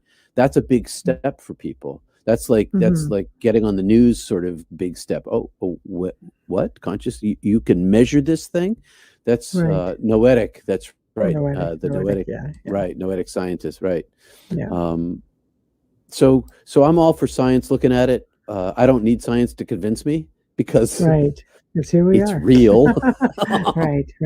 It's kind of hard to say that to somebody who's been through it, But I mean, I agree. You have to go through the motions, and if science backs it, well, then it's one more step, I guess. One more step. At least they admit that the essence goes on after death. They don't know where the heck it goes. It's a big deal. It's a big deal. It is. It is, because how long did it take to get to that point? We're 2022. It's taken a long time to get to that point. Except for that it's longer than that. It's 300,000 years for Homo sapiens. We've been around for a long time. It's true. Agreed.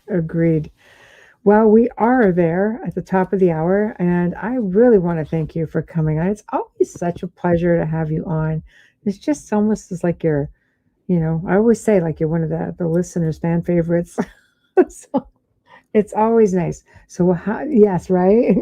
We'll have to do it again, as always. Let us know when you get that film out there, and we'll For pump sure. it. For sure. Thank you. Thank you. And I'm available for conversation and counseling and wisdom conversation at peterpanagor.love. I have a specialty in mystical experience, obviously.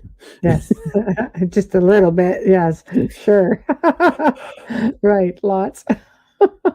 No, this is great. As you can see, we've got the website down at the bottom here, and that stays there forever. So, Man. yes, and you are very welcome, Carrie. Thank you guys for tuning in. You guys are wonderful. Thank you. Thank you. Thank you. All right. So, thank you, and I will be in touch. Good. All I right. will see you soon. Peace and love, everybody. And to you. Thank you. Thank you. Well, guys, here we go. Always, always, always a pleasure when we have Peter on. As always, he's just so much fun. And look at that, I went and lost my words. Look, Jesus, get me all frazzled and confused here. It's hard because I'm solo. Anyway, I didn't even get to do our station ID tonight. I was just so enthralled in everything that was going on. But we want to thank everybody for joining in tonight. You guys make it so much more exciting when you get into chat. All your questions and comments are very, very important. We do appreciate it. So thank you for participating.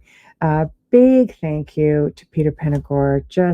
Honestly, I just adore him, and it's always a pleasure having him join us. Huge thank you to Folgers Coffee for sponsoring the show. Big thank you to Dr. Snick, Justin Snicker, for providing his music and his voice for the intro and the outro. And of course, big thank you, United Public Radio, UFO Paranormal Radio, our networks. Thank you, 105.3 FM. Thank you, thank you. If you guys want to contact us, please don't do it on social media. Please contact us at the Outer Realm Contact at gmail.com. The Outer Realm Contact at gmail.com. If you enjoy what you're seeing or hearing, no matter what platform you're on, please just give us some love, subscribe, like us up, join the group, whatever it takes. We work really hard to bring you guys good guests and great content. I'm going to be a harpy. Folgers commercials, people, do it. You want to promote yourself, do it in a cheap way. Tell us about yourself.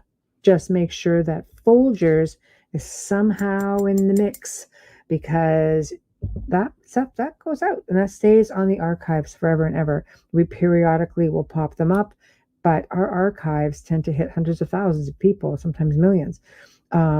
And that just stays there forever and ever. So I think it works for everybody involved. So next week, guys, we're in October. So that's spooky month. So we're going to start having a lot of fun. Wednesday night, we bring back Charles Christian, all the way from the UK. Now, Charles had his own radio show right here on the network for a really long time, and it involves all kinds of information: cryptids, ghosts, UFOs, you name it. So he's going to help us kick off October, spooky month, with some really amazing tales from over the pond, and he's going to try to make it spooky as he can. But at the end of it all, it's just always so interesting, because when it happens in the UK, it's good stuff. So anyway, check out his archives on the show. He's been on with us twice, give you a feel, for what he's all about before we get into another segment. Thursday night, for the very first time, we're going to be welcoming fellow UPRN hosts, Phil and Julia Siracusa, host of the Horsefly Chronicles, and they air every Monday night at 8 p.m. They're on for an hour. They're a lot of fun, really great people. And they basically had a really, really haunted house. They went through really horrific times and unbelievable things. And they're going to come and share that with all of us. So definitely tune in. You're not going to want to miss it. And tomorrow night, Church of Mavis, 8 p.m. And of course, the Centralist at 10. And that's always heated. Whole other type of conversation. But does really well and people love it. So check them out.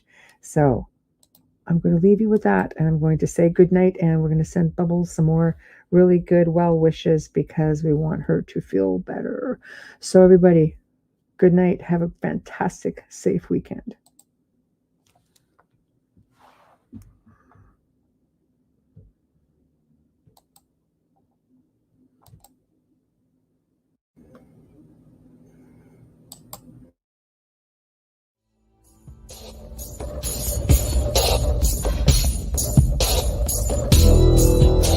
Welcome to the Outer Realm with Michelle DeRoche and Amelia Pisano.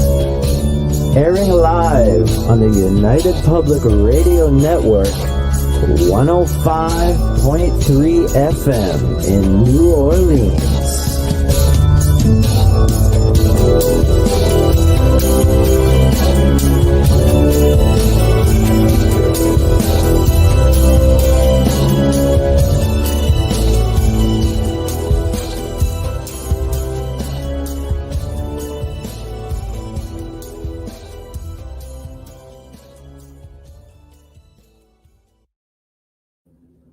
Good evening, everyone. Welcome to the Wednesday night segment of The Outer Realm. We are broadcasting live on the United Public Radio Network and UFO Paranormal Radio Network, 105.3 FM from the beautiful city of New Orleans.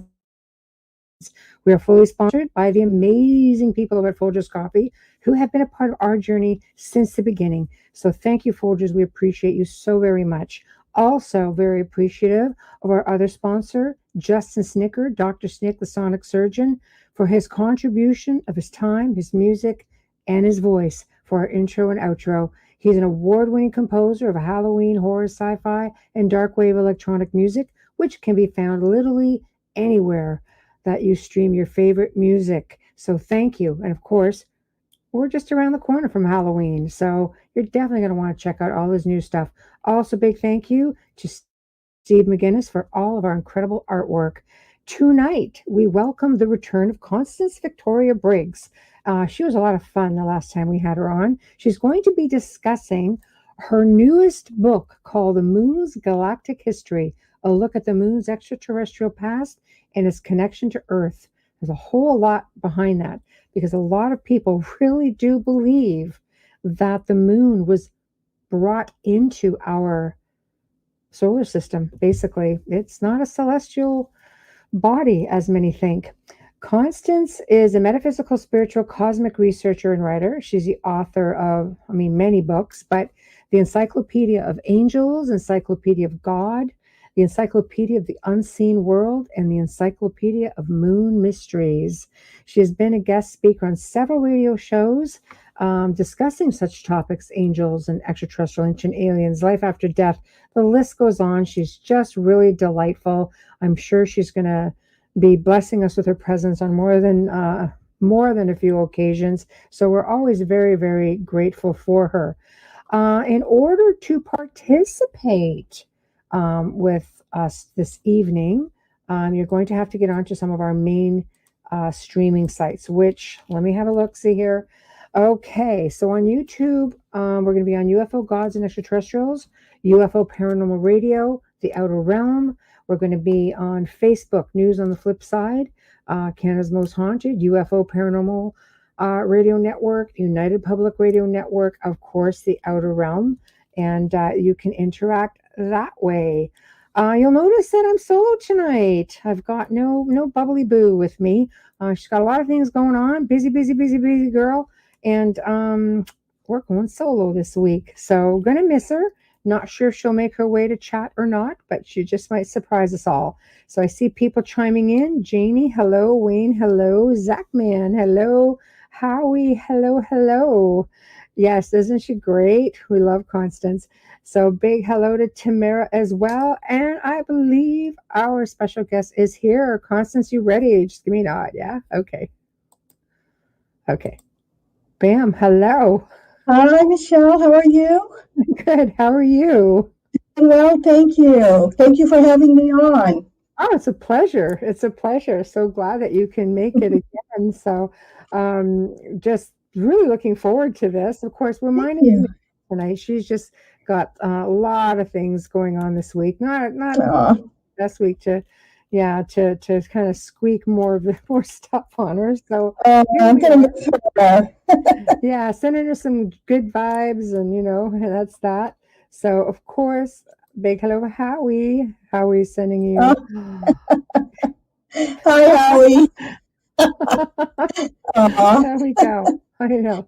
No, Bubbles. Sorry, Tamara. Hopefully, maybe she'll surprise us in chat, but we don't really know. See how the day goes. So, gosh, new book. Yeah. I love it. Yeah. I love it. Brand new book. Go figure. Yes, I can't wait to hear all about it. So, why don't we just dig right in, and every now and then I'll flash up some stuff because our biggest audience is our audio audience because we are an FM station. We go worldwide. So I'll read them off, and then that will allow the audio listeners to be able to know what the heck we're talking about. Okay. But apparently, Howie has a question, which is what he wants to say. Oh, my goodness. Okay, Howie, just for you. Before we let poor Constance get started, we're going to go with your question. So what is the connection between celestial aliens and paranormal spirits? Oh my gosh. You know what, Howie? That is not even covered in my book, but okay, I'll go there. Naughty Howie. Excuse me. So I'm hoping, that I'm answering this correctly. So in my opinion, well, from my research, I believe that, first of all, there are unseen beings around us. Continuously on Earth, in the cosmos, and I've been thinking to myself lately that what we call the paranormal is really the normal. Yes. Honestly, they're going to have to, come up with another word. So outside of me talking about what I think is going on with the moon, when it comes to the celestials, I think all life forms and all planetary forms have a special, I guess, to bring it down to a person's understanding, we could say guardian. I think that all of the celestial bodies, I think they have, a special entity that is assigned to them. It's kind of an angelic sort of way of thinking. I feel that way on Earth. I feel that, when it comes to us, we have our guides and our angels, our guardians. Nature does. But also this goes out into the cosmos. And I have a very interesting story for you, Howie. There's a young man that is on my Facebook page who is an astronomer out of Germany. He's originally from Iran, and he had moved there and to study this. And he has had some amazing things going up on Facebook. Well, we had a conversation because he wanted to know what I thought of several photographs that have been sent to him from around the world. Each of these photographs showed the moon, and it looked like there was a large black bird flying across the moon. However, each of these photographs were from different countries. And he's asking me, how can people from different countries have the same picture? Yeah. I said, well, I'm trying to figure that out myself. What is that? But we had the conversation, and he said, you know what? He thought it was the jinn. And if you know the jinn, they are supernatural beings. Mm-hmm. And I don't know if I would call them the jinn. Maybe that would be, I guess, the name, in the Persian culture for it. But I would have said, some sort of guardian or an angel as well. And that perhaps that was manifesting across the moon. Now, how far their use, how far their powers would be, and what their responsibilities would be regarding the moon or Earth or any of the other planetary bodies. Of course, we wouldn't know the extent of it, but I do believe that each body has a celestial being that is far beyond what we can imagine and huge and powerful. Mm-hmm. I love it. I do. I love it. I tend to wonder when we're talking angels and things of that nature, I would imagine if you're on a spiritual level or a religious level, a lot of people do call them angels and such, but demons. But if you're a ufologist, for example, who's a little, I think a little bit more tunnel vision, as I say, they would look at them more as maybe beings of light, extraterrestrial beings. Do you basically see that? Do you believe they're two very separate type of entities? No, Angels and no, believe they're all one? same entities with different names. Yes. All right. So I wrote a book on angels. It was an encyclopedia of angels. And, it was very precise in that each of these angelic beings had the definition for what they did. But the word angel itself is where I'm going. The word angel, that's just one word. There are many words for the same type of being. Right. And we've been just programmed here in the West to say angel. But, I like to always clarify, because we have a mix of so many different belief systems. I mean, we have millions of people who listen to us, and there's a whole melee of different belief systems. Mm-hmm. So I always it's always something that when we're discussing, I like to try to get the different perspectives and just sort of includes everybody. Hey, Hamilton, all the way from the UK, you're still up listening to us live. Wow. Hello. So let's get started on this book, because I've been really excited. There's a lot of theories with the moon, with respects to, is it really a celestial body? Is it something mechanical? Is it, because there were times throughout ancient history where there's no mention of this thing at all. Mm-hmm, mm-hmm. And yet there it is. So why can't it be both? Yeah. Interestingly enough, it can be, and I know that sounds a little weird, and I'll explain. Yeah. Okay, I'll explain. Go ahead. Yeah. So basically, when it comes to this let's just recap a little bit. Wherever you want to start, your show, your platform, you go.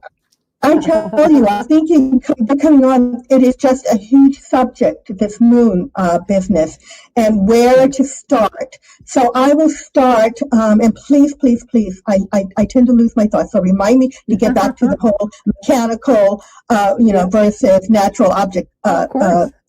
Okay, so when I wrote the first book, the Moon Mysteries book, I wrote that as a simplified, at least I thought it was a simplified way of explaining moon anomalies and what's going on for people, who don't have their hand in the subject matter all the time, like you and I do. Right. And Howie. Howie. Howie is one of the girls tonight. Yeah.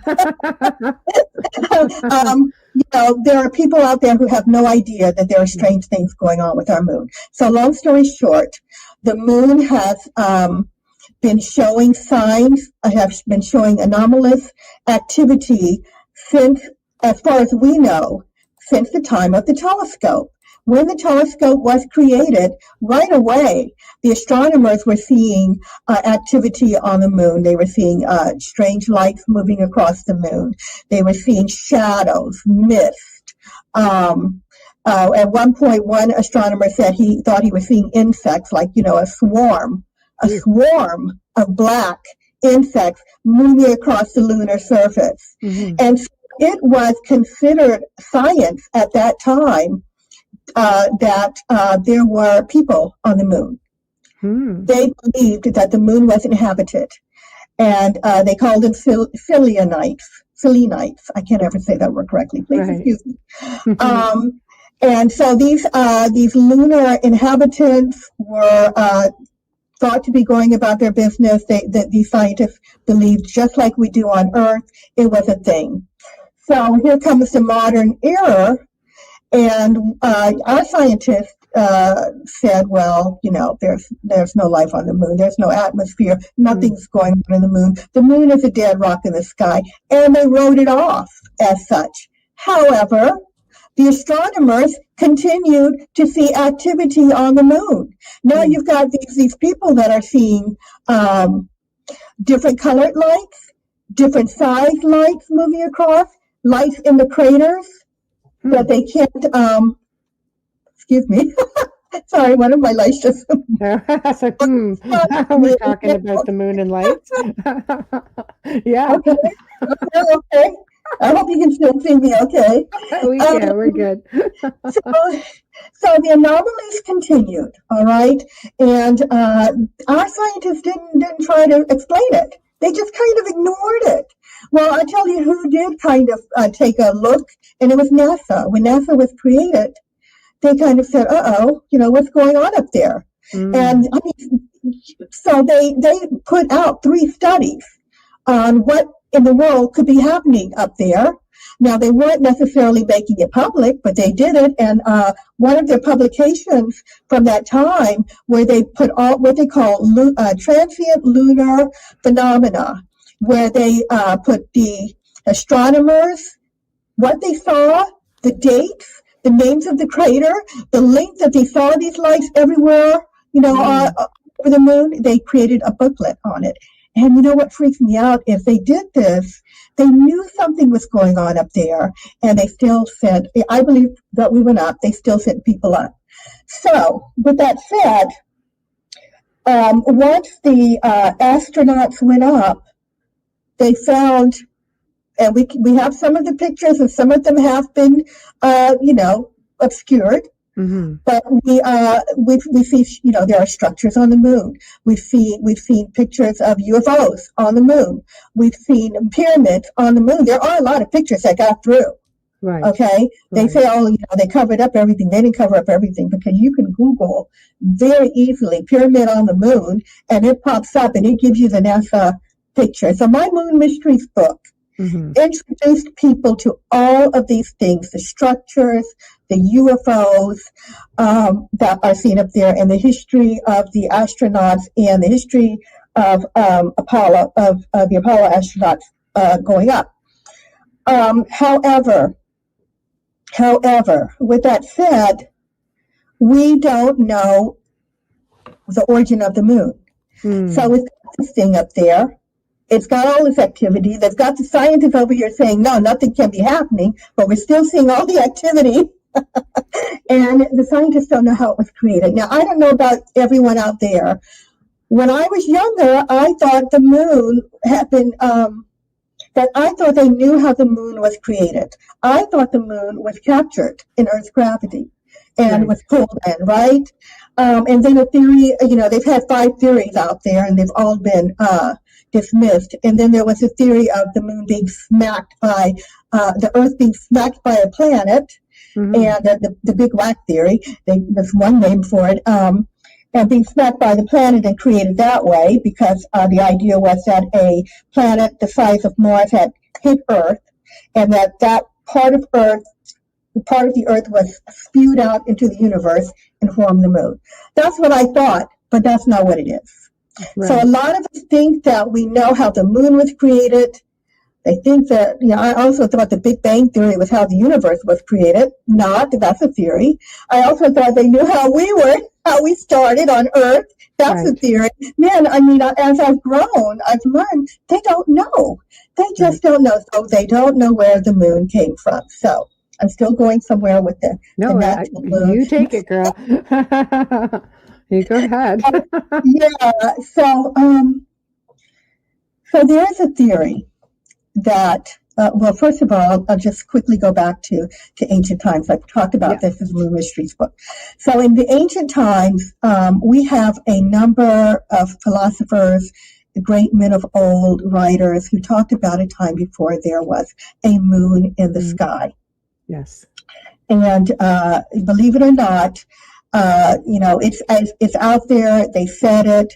They wrote some verses on it that I hope that I can get to, or at least paraphrase, where they were saying that people lived before the time of the worship of Jupiter, which was before Mesopotamia and in Egypt, going back way before the cradle of civilization. They talked about there being people that lived named the Arcadians, and they lived before there was a moon in the sky, and that Venus was the most brilliant light in the night sky. Right. Now, most people say, "Oh, that's kind of crazy," but I've said in my new book, you can't take, some things from history and say this doesn't apply, where the same people, some of these people who are great writers and great men, you can't take some of what they say and discount it and accept the other. So I'm saying you have to take what they said seriously. Seriously. Right. Pardon me. Yeah. So where was I? So if we're moving up to this time, excuse me, my light is distracting me still. Someone's trying to repair it now. That's why It turned out to be an interesting night. Oh my goodness. So I lost my thought. So okay. So I was saying that we don't know how the moon was created, that the ancient philosophers, all right. So not only did the ancient philosophers, some of them talk about a time where there was no moon, and they talked about there being primitive people called the Arcadians. And they said that the Arcadians lived off the land. They were uncultured. They didn't know how to take care of themselves. They ran wild. And that was that time period. Now, moving forward a little bit, if we needed more proof that could be a possibility, and I believe that it was, we can go to Bolivia, where there's an ancient, what we call an ancient gateway of the sun. The ancient gateway of the sun was a part of an observatory at that time, but this gateway, which is like, tons and tons, it's just very, huge and very heavy. It has symbols and writings on it that talks about a time where the moon came in to Earth's orbit. And, I, for one, I don't believe that the ancients were playing a hoax. And no, I mean, they knew. I mean, they had more, I think, of an idea of what was going on, celestially speaking, than I think we do, even like without a lot of the technology that we have today. They still really managed to document some impressive things. They did. They did. And they left, I believe they left records just like we do. They left records for the future. So this thing is standing, and it talks about the moon coming in, and it talks about the damage that the moon did coming in. It talks about storms and chaos on the earth. And so I think that when you look at these ancient writings, it does tell us that, there was a time where there was no moon in the sky. I accept that. Right. And there was at least one scientist came forward, and I don't remember his name now. And he said, absolutely, you can have, the earth exist without, life on earth exists without the moon. Now, if we just put that aside for a second, our question would be, what would the reason for a moon coming in, not there, but all of a sudden come in? And that's where my new book begins. And the new book's title is The Moon's Galactic History, a look at the moon's extraterrestrial past and its connection to Earth. Right. Because if all of those ancient writings are correct, and there was no moon, then where did it come from? So my book goes into all of the theories that who could have sent it and why. So there's a lot of theories. There's a lot, and they're pretty cool too. Because it's an anomaly itself, right? Like Tamara says, it does not rotate and always faces the same way. That's sort of different right there for one of ours. Like look at the planets, everything. Like this never does anything. It just sits. It just sits. Pretty much. Yeah. And there is a theory, of course, that someone is there and positioned the moon so that we could not see what's going on that other side. That is facing away from us for whatever reason. The theory is that they don't want us to know what's happening. An observatory for Earth, Tamara says.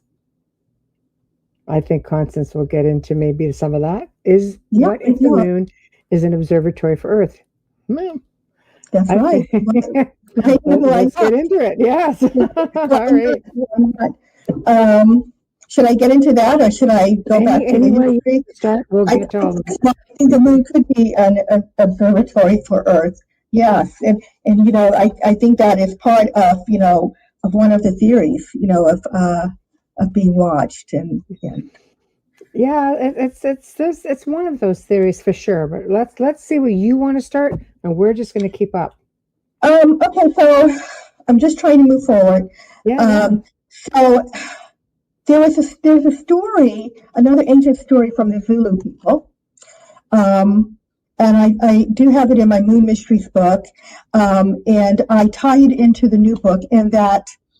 So the Zulu people said, in their belief, that the moon, when they had to kind of turn it into a story, they referred to the moon as an egg, and they said that this egg was hollowed out, outside of our universe. And that the yolk was taken out, and then it was sent by two extraterrestrial brothers that are believed to have been of a reptilian species, and that this thing was sent across the universe and placed in Earth's orbit. Okay? Along those lines, as I move forward into the 1970s, there were two Russian scientists, very prominent. They worked for the government, the Soviets. They worked for them, and they put their reputations on the line when they wrote a paper stating that they believed the moon had been brought from outside of the universe into our vicinity, and they referred to the moon as a spaceship. All right, so they said that inside of this moon, they looked at NASA. First of all, they looked at NASA's evidence from the astronauts going up, finding out that the moon was hollow, finding out that it's made of these elements. And it resonated. Oh my gosh, yes, it resonated. For the first time for an hour. The second time they hit that thing harder, and it went on and on for hours and hours, and they were startled. And they came forward in a press conference, and they said, they don't understand it. You shouldn't be doing that unless it's hollow. And I just, want to say that is not a conspiracy theory. That is something that NASA's scientists came forward with and stated. This is a thing. Mm-hmm. It is real. It has a lot of hollow areas inside of that thing. So these two Russian scientists came forward, and they said it looks to them like this is a spaceship, according to the evidence that the NASA's astronauts brought back, and hitting it, and them looking at what the rocks are made of, looking at what the moon's surface is made of these very hard elements that they said appear to be designed to be a ship of some sort, that if it got hit by a meteorite, and if it got bombarded by the radiation, it could survive, and that it has a coating on it made to look like a moon, made to look artificial. Mm-hmm. And they said inside of, let me just see if I can. No, well, you look for that. I'll read off this comment. Wayne says, on the early moon message, it was said that the landing module was dropped back to the surface, and the sound of the impact made a resonating sound similar to that of a bell. So it says the next time the astronauts dropped the module from a higher altitude, and the resonation lasted much longer. Right. I read that the resonation for the second one was 3 days, that it just kept ringing. Yeah, yeah. So can you imagine if there were someone in there and you're like hitting this thing and they're just kind of bouncing around? Yeah. I know. And, to think that if they're in there, they must be peaceful people, because they didn't do anything back, Right. as far as we know. Anyway, so these Russian scientists asked the question, no, excuse me, they were quoted as saying in their paper, it is more likely that what we have here is a very ancient spaceship, the interior of which was filled with fuel for the engines, materials and appliances for repair work, navigation instruments, observation equipment, and all manner of machinery. In other words, everything necessary to enable this caravel of the universe to serve as a Noah's Ark of intelligence, perhaps even as a home of a whole civilization, with the idea of a prolonged existence and long wanderings through space. And this is NASA? This is not NASA. These are two Russian scientists in Wow. the 70s looked at NASA's data and put their reputations on the line and came forward with this idea. So, yeah. That's crazy. Yeah. And since that time, others have come forward too with, similar, theories. Mm-hmm. Yeah. So let's see. We are at the trying to. Oh, okay. So let me just get back to the question. I don't know what I'm going to answer it otherwise. So number one, that ties into it being a natural object and an unnatural object at the same time, because they think that originally it was a planetoid. Right. All right. And so you've got that natural and unnatural, but why would a celestial being attach itself to it? Because if anytime you have a group of people, you are going to have more than likely, this is like, just another subject, but you're going to have, a celestial being that is attached to a group, no matter if we're humans, if we're flowers, if we're animals, we have guardians and angelic beings with the different groups. So that is my theory. Is, this group of people, just like humans have angels, perhaps they have as well. Right. If there's one in there. Yes. That's interesting. Hold on. Wayne has a comment. When you look at the surface of the moon, it looks relatively uniform. Huge craters, miles across. It looks not that different from smaller ones. It looks as though it was indeed created. Yeah. So I think what he's talking about, and actually this was one of the Russian scientists' pieces of evidence, they said, was that when you look at the craters, there's an impact on the moon, that the craters are around 2.5 miles deep. No matter how hard the impact, they don't go any deeper, which talks again about that protective shell. Yeah, it's definitely a fascinating thing. It gives you, sort of makes you think about that whole, planet Earth is a zoo kind of thing, and we're just a bunch of lab rats being monitored by, extraterrestrials from above. A whole mix of different beings that come from literally everywhere across many universes or galaxies. Look at the crypto terrestrials, for example. That's just a whole other thing. I mean, boy, dimensional and multiverses, and oh my God, we could just go on and on. So that's right. But you know what? I think that is really important for us to figure it out. I think that we are living in a universe full of life, and we didn't get. I mean, for our space travel, we didn't get any further than the moon. No. I mean, before we ran into something out there. That's true. And where there's one, there's many. And, there is a theory that the reason we don't have disclosure yet isn't because the governments aren't telling us. It's because the extraterrestrials may be controlling that.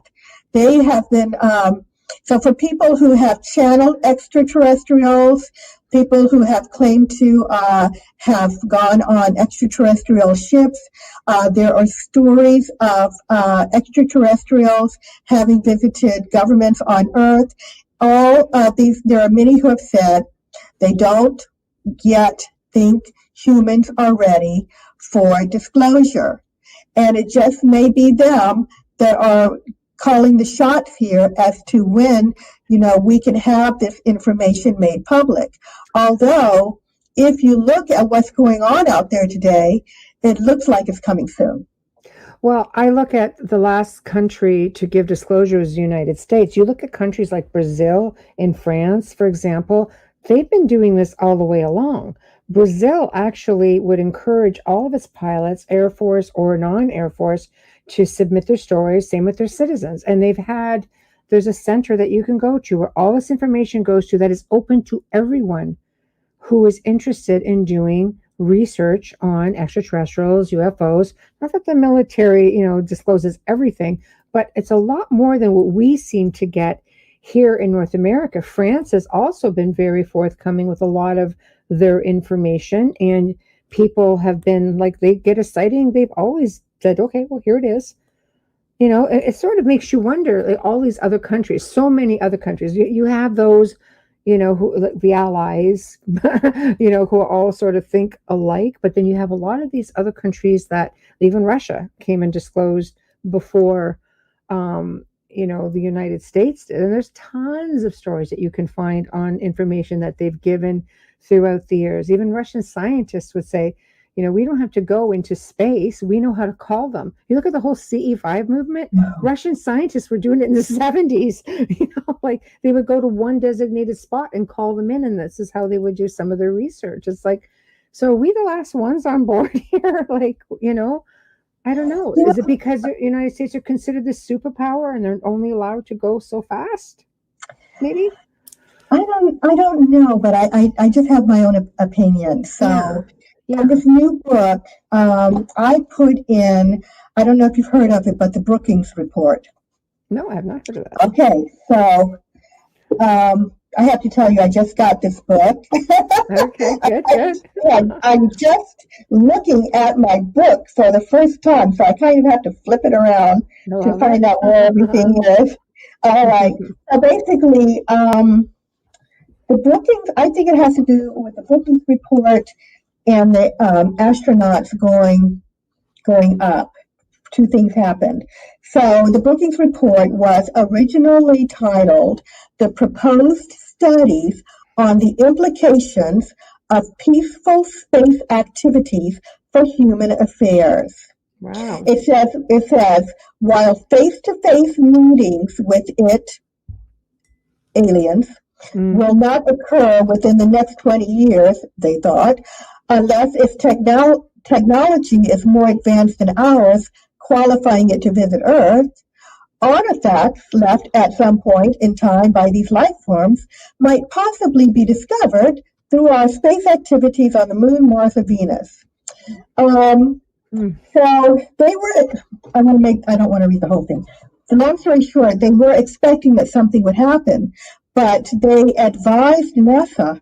NASA went to the Brookings Institution, I think that's called, to get their advice on what to do if, when they sent the astronauts up, they encountered something. So they had said, at that time, that within the next, 20 years, it could happen, but, so they advised them in this Brookings Report not to tell the public, long story short, not to tell the public because the public wasn't ready and it would collapse the economy and the religious institution and all of that. And I think that they, not just me, but a number of people think that that is one reason why NASA has been so hush-hush about things. Mm-hmm. The other, did you want to comment before? Because I know I talk a lot. No. You go ahead. No. Yeah. So I don't know why you keep popping this up. Sorry. My elbow keeps touching it. The other thing, in all seriousness, is that there is a rumor that the astronauts were warned off the moon.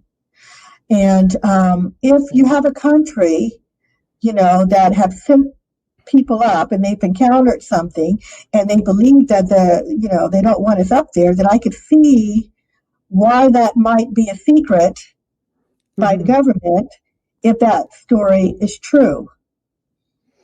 There's a lot of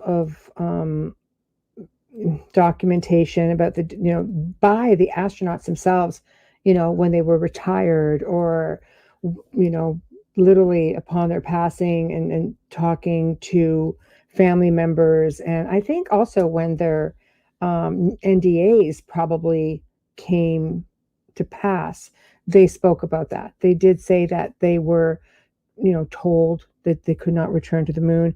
They were told by NASA, because they had seen things. They saw extraterrestrials. They saw things, and they were told they couldn't speak about it. And there was a couple of interviews that, if you look at them, when they came back from their missions, they looked so disheartened. Like they just sort of sat there somber because they couldn't talk about it. They couldn't talk about it. No. And not only couldn't they talk about it, but it was quite shocking to the system, I'm sure. So, man, we're jumping all around, but I do want to get back eventually to absolutely. The moon is. But since we're on the subject, the story is this. So the Apollo 11 mission went up. And the story is that when they exited on their way down, and when they exited, there were extraterrestrial ships sitting on the edge of a crater. And they were huge. They were described as menacing. Now, how do we know this? Because certainly not because the press release went out about it, right? Sure. Right. That's for So sure. the astronauts were said to Armstrong and Aldrin were said to have gotten on a private medical channel and relayed this information. And there was a delay for the people watching from Earth, so that they couldn't figure out that something was up. So that is one story. But also, I recently came across an interview by a journalist, and who said that she had talked with Neil Armstrong's best friend, and he was telling him how depressed Neil Armstrong was when he came back. He said because on their way down, they had to turn the limb so that the camera wouldn't show those extraterrestrial ships there. And that was another aspect of the story that I had never heard before, that, they had to like quickly turn it so that the audience wouldn't see these things, right? But so for people, there are people who still don't believe it. I mean, how do we get the information about the two talking on the private channel? Because there were people with radios that picked up. They're saying they picked this dialogue up between the astronauts and mission control. Wow. So I always said, okay, well, I believe the story, but that doesn't make it true. And how can we get more proof? So I came across something that I call the smoking gun. It's like my own personal smoking gun, right? So there's a man named by the name of Christopher Kraft. He was an aerospace engineer, and he worked as the director of the NASA tracking base in Houston during the Apollo program, and worked very closely with Apollo 11. He has been referred to as the legendary founder of NASA's Mission Control. So this guy founded Mission Control. And it says, I wrote that after leaving NASA, Kraft recounted what happened on the moon with the Apollo 11 astronauts. And so I go into this dialogue, and it says, Neil Armstrong and Buzz Aldrin were saying, those are giant things. No, this is not an optical illusion. They're on the line. No one is going to believe this. And Mission Control is saying, what the H is happening? What's wrong with you? And the astronauts are saying, they're here on the surface. And Mission Control is saying, what's there? And the astronaut says, we saw some visitors. They were here for a while, observing the instruments. And then Mission Control is saying, repeat your last information. And the astronaut says, I say there are other spaceships there lined up on the side of the crater. And it, goes on for a little bit. I won't read the whole thing. But I just figured if you've got someone, who created mission control saying this, of course, after he left NASA, then what other proof do you need? I mean, obviously he was a, person of reputation and was there. Yes. And he wasn't the only one. There were a number of people that have come forward that have talked about what the Apollo 11 astronauts saw. So somebody, I believe, is up there. I mean, all the astronauts at one point or another, all the favorites, all the greats, they have all spoken of seeing something out there. All of them. Yes. All of them. And on their way, every last mission to the moon had some interaction with a strange encounter. There were lights, there were some missions where there were lights from the outside shining brightly in and blinding them. At one of the missions, something flew past them and made their craft move around, pitch and yaw. They almost lost control of the craft from whatever it was, this UFO that went past them so fast. Right. There were some that saw UFOs flying up from the surface of the moon. This is, while they're still in space, I'm talking about. There were some of the astronauts that had to stay in the command module while the others went down, saw things, flying across the moon, and just amazing experiences. The ones on the ground, on the lunar surface, saw constructions. We have pictures of reflections even in helmets. I mean, there were so many things. You can see things like looking at the picture of an astronaut's helmet, you can see something, that he's looking at because it's reflected. We had a couple of astronauts who were almost hit by something that flew past them. We have, one of my favorite stories is the tale of, I call it like the shoebox structure, where Apollo 17 astronauts were riding in their little dune buggy and across the lunar surface, and they came across this building. And it looked like a big shoebox, and it was made, it was covered, it looked like, with the same material that the moon is made of. And so this was shown back on Earth when people were watching this mission. And there are people that still talk about this today. Oh yeah, I saw a structure on the moon. Well, at that time they tried to hide it, because when it hit the camera, and Walter Cronkite was the person that was, doing the news broadcast, and he said, that looks like a man-made structure, and then it went dark, right?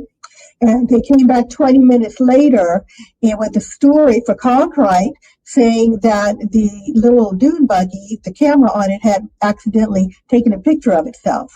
Sure. Right. Right. So, so they encountered a lot of things up there. And I tell you, there is at least one story where one of the astronauts encountered a being that was actually outside of the ship, waiting for them. And he was like an ethereal being, that he was translucent. You could see right through him, which was interesting, because there is, and I can't remember the name of it, but there are a group of extraterrestrials that are said to be ethereal. I mean, they call them the light ones, aren't they called the light ones, or the Council of Nine, or there's different ones that are. There are different ones. Just like that. Yes. And so you can see, but he didn't do anything to the astronauts. For people who think that they might be dangerous extraterrestrials lurking about, I don't believe that they're on the moon, because we've had 12 men walk around up there, and nothing ever happened. Right. So Wayne reiterates the same thing that I had made mention when the first astronauts did their first press conference. None of them look elated by their achievement, but instead they look quite withdrawn and deeply troubled by something, which completely which is what we said. They looked really withdrawn, and they didn't really, because they weren't allowed to speak about their experiences. Much like many of the Air Force pilots or Navy pilots. Because I know my producer, he's been on the Nimitz, and the Nimitz has had many UFO encounters, and they're never allowed to talk about it. So it just makes sense. Astronauts at the end of the day are Air Force. Right? So you don't talk unless you are allowed to talk. So it's definitely interesting. Where do you think, so from this point, all this documentation is going on. He makes it all the way to Apollo 17. When are they told no more? You can't come back, no more. Like, this is it. Because I remember being in grade school, and I'm aging myself, but it was a freaking long time ago. And they were saying then that they had hoped by 2030 that they would have, like, I remember reading this in a book in a school library, thinking that they would have colonized the moon by 2030. But instead, they were completely turned away. They got up there and they found out that someone else lived there. Yeah. Yeah. I don't know why that surprised them, considering they had documentation of movement, light, strange things going on with the moon. Something was causing the commotion up there. Who was it? Mm-hmm. And there is some talk as to, that they did have an inclination that there were beings up there, but they wanted to beat Russia up, because this could be a security thing, and they wanted to be the first to check out these lights and things in ships, not ship structures. Right. I believe that they knew. And I'm surprised that they would have sent anyone up, because that could have been, to me, it could have been really dangerous. But I could completely see that. But you have to, like, all these structures, for example, look at this again, I'm doing that thing. All these structures, the pyramids, this building, it's pretty much mirrors what we have here. Right. In some of our ancient structures. So did this anomaly come into our solar system with these structures intact? Because these things were there here on this planet before a lot of these Greek philosophers. Right. That's where I come in with my new book. Okay, good. All right, perfect. Okay. Segue. New book. Yeah. Of course I don't have the answers, but obviously there was or is still a civilization up there, an ancient civilization. You can see today, and these pictures are from the probes that they've sent up here and there to take pictures of the lunar surface. You can see structures, you can see buildings that obviously were one time utilized. They could still be utilized. And so the question is, what you said, did it come in with it? Did the moon come in with the people that were living on it or inside of it and came outside of it once it was planted where it is? That is a possibility. And lived there. And are they there now? And did they vacate? Okay, are they using both the inside and the outside of the moon? So basically, we have ancient structures that look intact that we've seen in pictures. And then there are people like Michael Barra, who has written a couple of books on the moon, and he's talked about some of the structures and how they looked blown apart. Okay, they look like there was some kind of war up there. So what's interesting is that there are structures that look intact that are ancient, and structures that look like they were blown apart.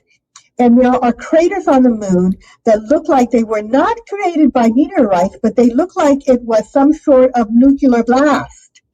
Right. That caused them. So, but when you get back here on Earth, and I talk about this in the book, when you get back here on Earth, there are places, South America, in the jungles that look like to have the capability, obviously, that there was an ancient civilization on Earth that, perhaps had that capability, and we started over. And because it's thought that Earth has had to start over. The humans have had to start over in technology a few times. There goes the light again. A few times. My husband is gone now. I'm still fixing it down. But there were so the question is there a connection to those ancient cities that look like they were blasted apart on Earth, and the ones connected to the moon? Was there a cosmic war? And some believe that maybe Mars and the moon and Earth were all a part of a cosmic war. And the question is, were we fighting each other? Or were the three, if there's someone on the moon and there was someone on Mars and us here, were we fighting a complete enemy? Well, let me throw a twist into that. Some researchers believe that Venus also was brought into our solar system, that it's not supposed to be there. Oh, wow. I read that recently as well. I'm like, what? Yeah. So, and what do you have to say about that one? A designer. Yeah. A designer, for whatever reason, there is I guess, I don't know if it's my theory or if it's out there, Yeah. When I started this research years ago, I was surprised to find so many like-minded people once I raised my kids. Mm-hmm. I thought I would read this out there for real. That was my thought. Yeah. Yeah, that perhaps there is a feeder of planets that brought them in and placed them where they are. And not only is Earth inhabited and the moon looks like it is inhabited, but that the other places are as well. And there are different kinds of beings and humanoids. They all seem to be humanoid, but they, exist, of course, differently. How we live on Earth is not, of course, how someone may live on another planet. And when I listen to the scientists, they're always saying, oh, nobody can live on that planet, but they don't know how the makeup of an alien being would be. And everybody's assuming that they're all coming from the stars. I mean, you look at ancient cultures who talked about these beings living underground here already. Why wouldn't it be on Mars or on the moon, let's say? I mean, why are we always assuming this is coming from the stars? It could be dimensional. They could be coming through dimensionally through portals. It could be here already. The Hopi Indians spoke of it. I mean, the ancient Incans and the Mayans spoke of it, about beings coming from underground. Were they, I guess the question would be, if there was this galactic war, were they driven underground? Right. You know what I mean? Like there's, it could go, it could go a while. Right. It's a lot of, collaborate a little bit about what you're saying. Tamara says, if they move Venus and the moon, what else can they do? That's right. That's right. And I tell you what, Tamara, what is a concern is if they can move the moon in, will they move it out one day? Yes. That's something else, if, they bring this thing in, you look at how people and the planet are affected by the moon, ocean currents, things of that nature, water. We're made up mostly of water. Why are people so affected by this thing that apparently just got brought in, this mechanical thing, and yet we're so affected by it? Right. So I talk a little bit about what the moon can be, and I give this hypothesis. Yeah, she says if they move the moon, it could cause tidal waves. It's just what we're talking about. Yeah, we would be in trouble. We would be in trouble. So, if there's someone on the moon that can move the moon, don't you think we should be friends with them? Yeah, I'd be down. Right? Well, look at the havoc it caused coming in. It's going to cause just as much turmoil going out. Right. I have I'll show you this in a minute, but there was and I put this in my book as a thing. There was a movie, and I'm forgetting the name of it, with George Clooney. I wish I could remember it. You can Google it. It was about astronauts. And basically, I know the one. I see it in my head, yes. Yeah. So there was a cataclysm, and I don't even remember what it was now, a cataclysm coming to Earth, and there were astronauts in space, and he had to warn those astronauts to stay away from Earth, not come back, right? And eventually those astronauts, they couldn't come back. They had to leave, and then Earth suffered the cataclysm. And it makes you wonder, so what if something like that happened in our ancient past? Because I'll tell you, there are writings that talk about ancient men or the ancient gods having having knowledge of how to fly and create ships that left the earth, and some of them went to the moon and beyond. I think that was Shiva, and the god Shiva, and he would go to the moon and back. Now, what if there were people, because they said if you believe in Atlantis had access to this technology. It existed around the same. What if they got out there and got stuck? If we had, and we have had, I think it's 5 cataclysms. If we had cataclysms and there were people out there in ancient times, if we had that technology, could someone have gotten stuck out there? Could they have gotten stuck on the moon? Could they have just started traveling to the moon? There was a cataclysm on Earth and they couldn't come back. Could they be us? Well, a lot of people believe that, let's say, grays, for instance, are us way in the future, and they're coming back here to, intervene somehow because of maybe what happened to them. It's like Tamara says here, it sounds similar to the story of Planet X. So, I mean, I think anything is possible for sure, because we're not the first kick of the can with civilization being on planet Earth. That's for sure. There's discoveries being made all the time that are millions of years old, and devices and that are like, what the heck is this? And, they found, what is a part of a hammer in Texas? This is like, I don't know, what, 1 million years old? How many hundreds of thousands of years old? Yeah. They found a nuclear reactor in Europe that's 250 million years old. Like that was used to mine. It's like we're not the first kick at the can. So for us to say, no, this isn't a thing. They've been saying all along, no, there was no one here before us. Well, you know what? The planet is giving up her secrets.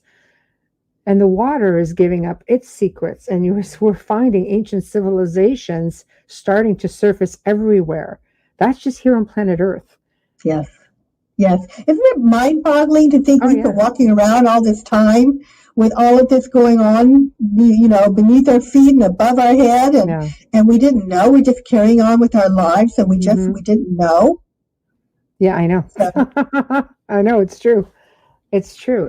People walk around with their heads in the clouds. It's just like, boy, oh boy, there's a lot here that has been deliberately kept from us. That's a given, because information is surfacing all the time, and academics are some are coming forward saying, yeah, whatever, this is here. We can't hide this anymore. What are you going to lose your credibility or your integrity by just going along with something when all the information is starting to surface? And again, that's here. That's just, archaeologists, on for the most part, I think we're coming through and they're saying, yeah, this was a thing. But it's everyday researchers and discoverers, people who are studying this, who are bringing a lot of this to light.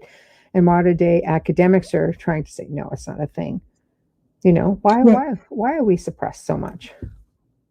They said that they're afraid there will be a collapse of the civilization, But I believe that, we're going to have to rip that Band-Aid off and deal with it. If we want to grow as a world, as a species, do we want to just be stagnant forever here?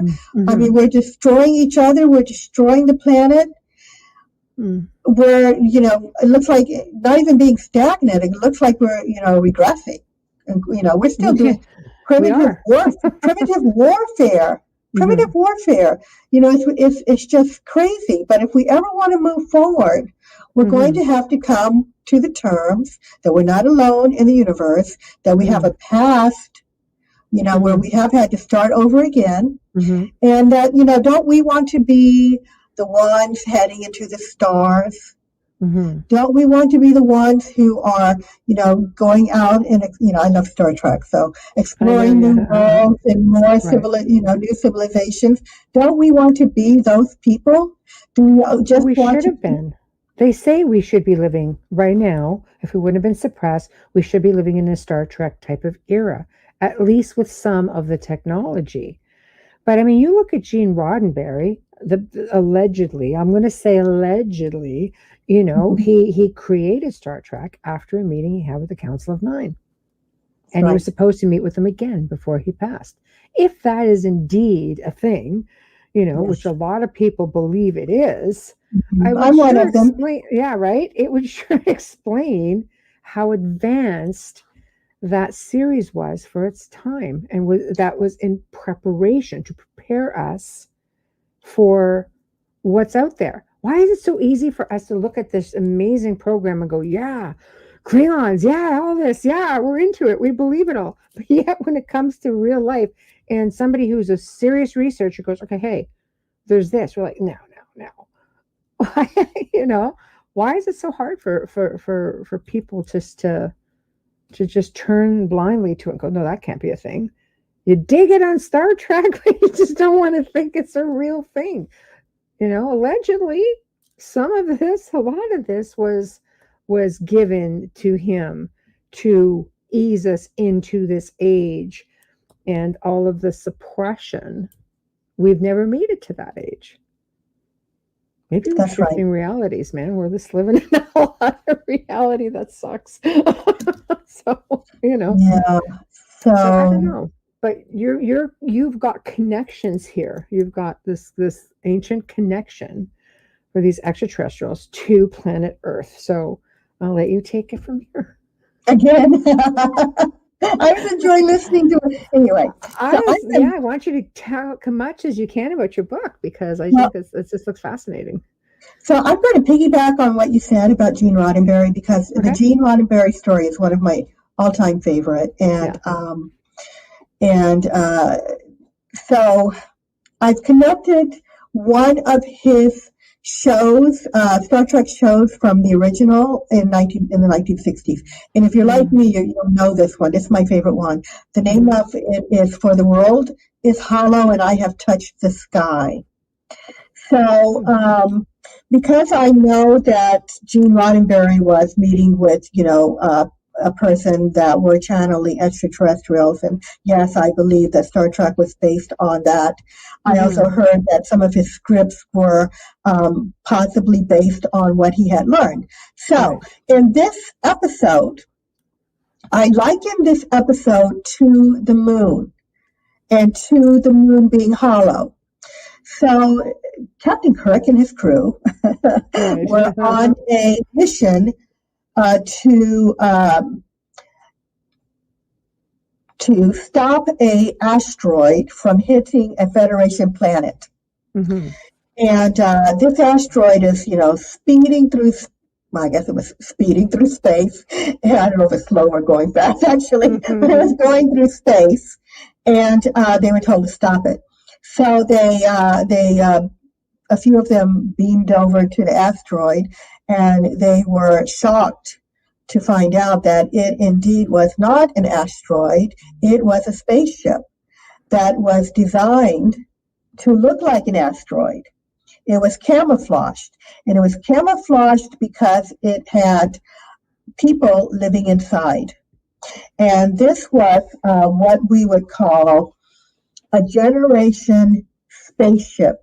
Not only were there people living inside, there was a whole civilization, not just like 5 people. There was a civilization inside, and they had been traveling on this thing for many, many years. People had grown up and died, and generations had passed on this world. And it was taking, because space is so large that, it was taking it forever to reach one point to the other.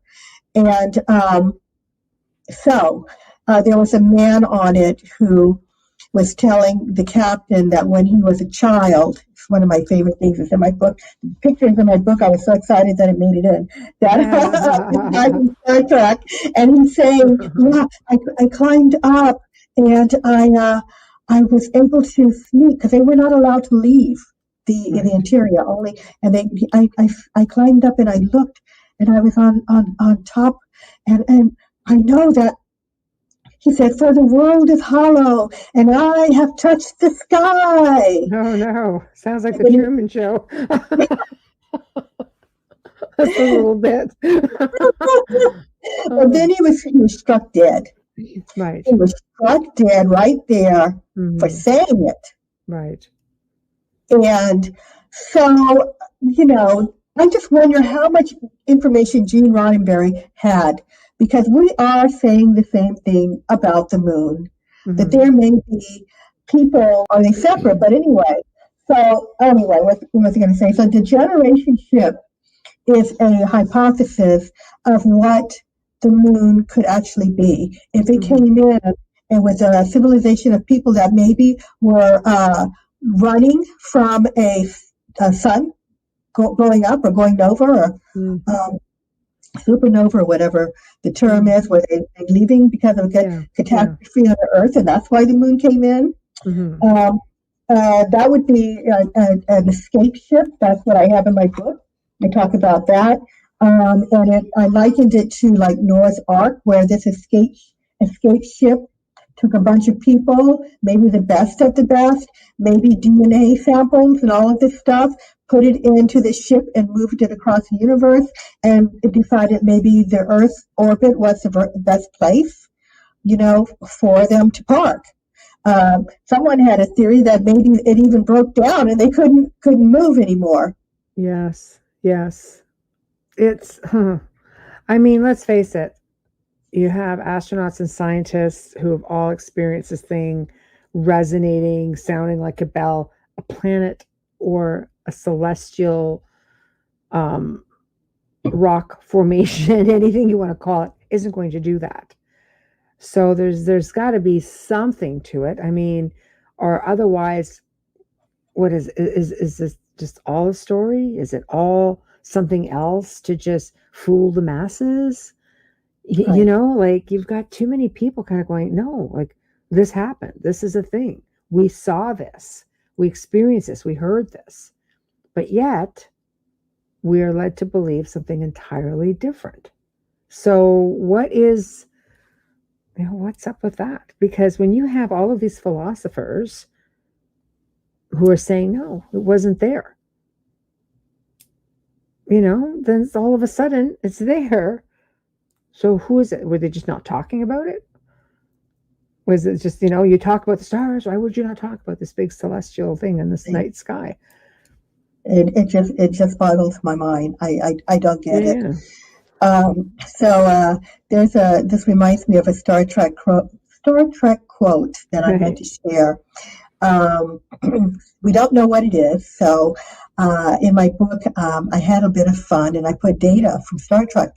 Right. It's something that he said one time. He said, "The beginning of wisdom is, I do not know."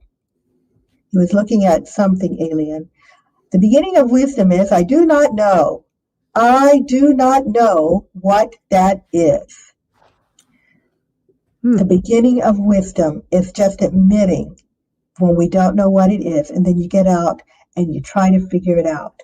And I'll tell you something that science writer Isaac Asimov once stated: "What in blazes is our moon doing way out there? It's too far out to be a true satellite of Earth. It's too big to have been captured by the Earth.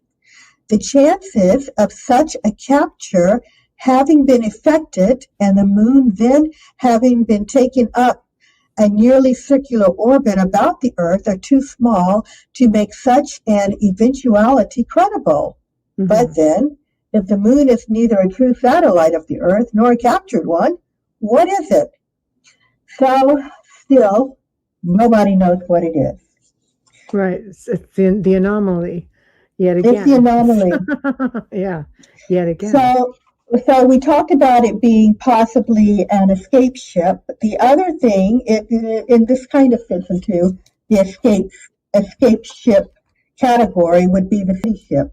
So a city ship is something that has been seen in science fiction.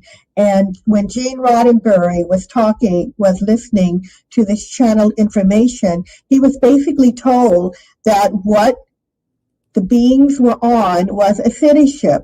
And this was not just something where people escaped. It was something that is a world, not a world within itself, that travels the universe.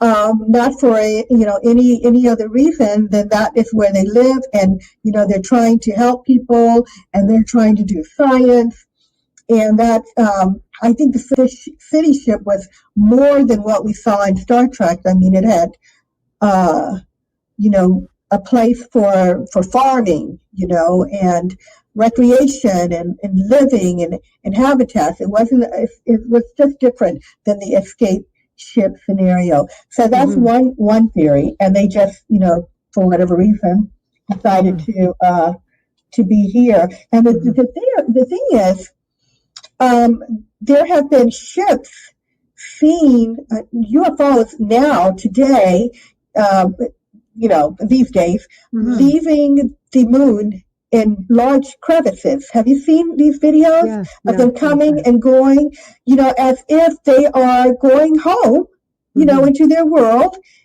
parking their cars. And also on top of the moon, it looks like there are craters that have ships. So you can see these lights around craters on some of these videos. So then should we be asking ourselves, is it military? Is it our military? Because let's face it, there's all this hypothesis about the planet having a space force, because false flags go, we're gonna, aliens are going to be an issue, they're going to take over. So there's all of this hypothesis that there has been this like they let's just say from the Roswell days, they were able to reverse engineer crafts, and they're on the moon. Some people say there's a base on the moon. Some people believe it's a planetary thing. So I don't know. What are your thoughts on that? Actually, hold your thoughts. I have to do a station ID. Sponsor ID. Okay, so you can get your stuff. I'm going to do a station and sponsor ID. So you are listening to The Outer Realm with myself, Michelle DeRoche, and our very special guest, Constance Victoria Briggs. We are discussing her newest book, The Moon's Galactic History, a look at the moon's extraterrestrial past and its connection to Earth. We want to thank our sponsors, Folgers Coffee, who is just completely awesome. We appreciate you so much. Thank you. We'd like to also thank Dr. Snick, the sonic surgeon, Justin Snicker, also our sponsor and award-winning composer of Halloween, horror, and sci-fi electronic music. Find him everywhere. Folgers, of course, we can find everywhere. We'd like to thank them both. So wherever you are tuning in, make sure you come into the chat room and interact with us. It's getting very interesting. It has been a very interesting hour and a half so far, and we've got a half hour to go. So now we are back at it. Stage is yours once again. Okay, so basically, it's kind of my thoughts on the whole thing is it's a little bit complicated. Right. So, first of all, there were plenty of sightings of lights and movement and weird things going on way before we had a military, before there was the United States. Mm-hmm. So there's someone else on the moon, unless they left. However, this does not mean that the governments don't have a secret space agency and may already be there working with the extraterrestrials. That is a thing, and a story, a theory. So can I just read a little bit? Yes, absolutely. Go for it. So I talk about that theory a little bit. It says, another scenario for humans being on the moon is that of the governments from Earth placing secret colonies there. When we see the activity on the moon, supposedly this may be those that were sent there on secret missions to colonize the moon. Some propose that it may be a German colony that was started in the 1940s. Allegedly, the Germans reverse engineered an extraterrestrial spaceship, which allowed them to travel into space. I'm not so sure about that. I'm just putting the theory. Some to be living on the far side of the moon. Other governments are believed by some to have established a secret mode of travel to the moon as well. Mm-hmm. I have my doubts about the Germans, but it is it's part of this chapter. Theory floating around, yeah. This is what really gets me. Been rich, and I'll just read this. The theory is that the theory is that they were able to establish settlements on the moon. American aeronautical engineer Ben Rich.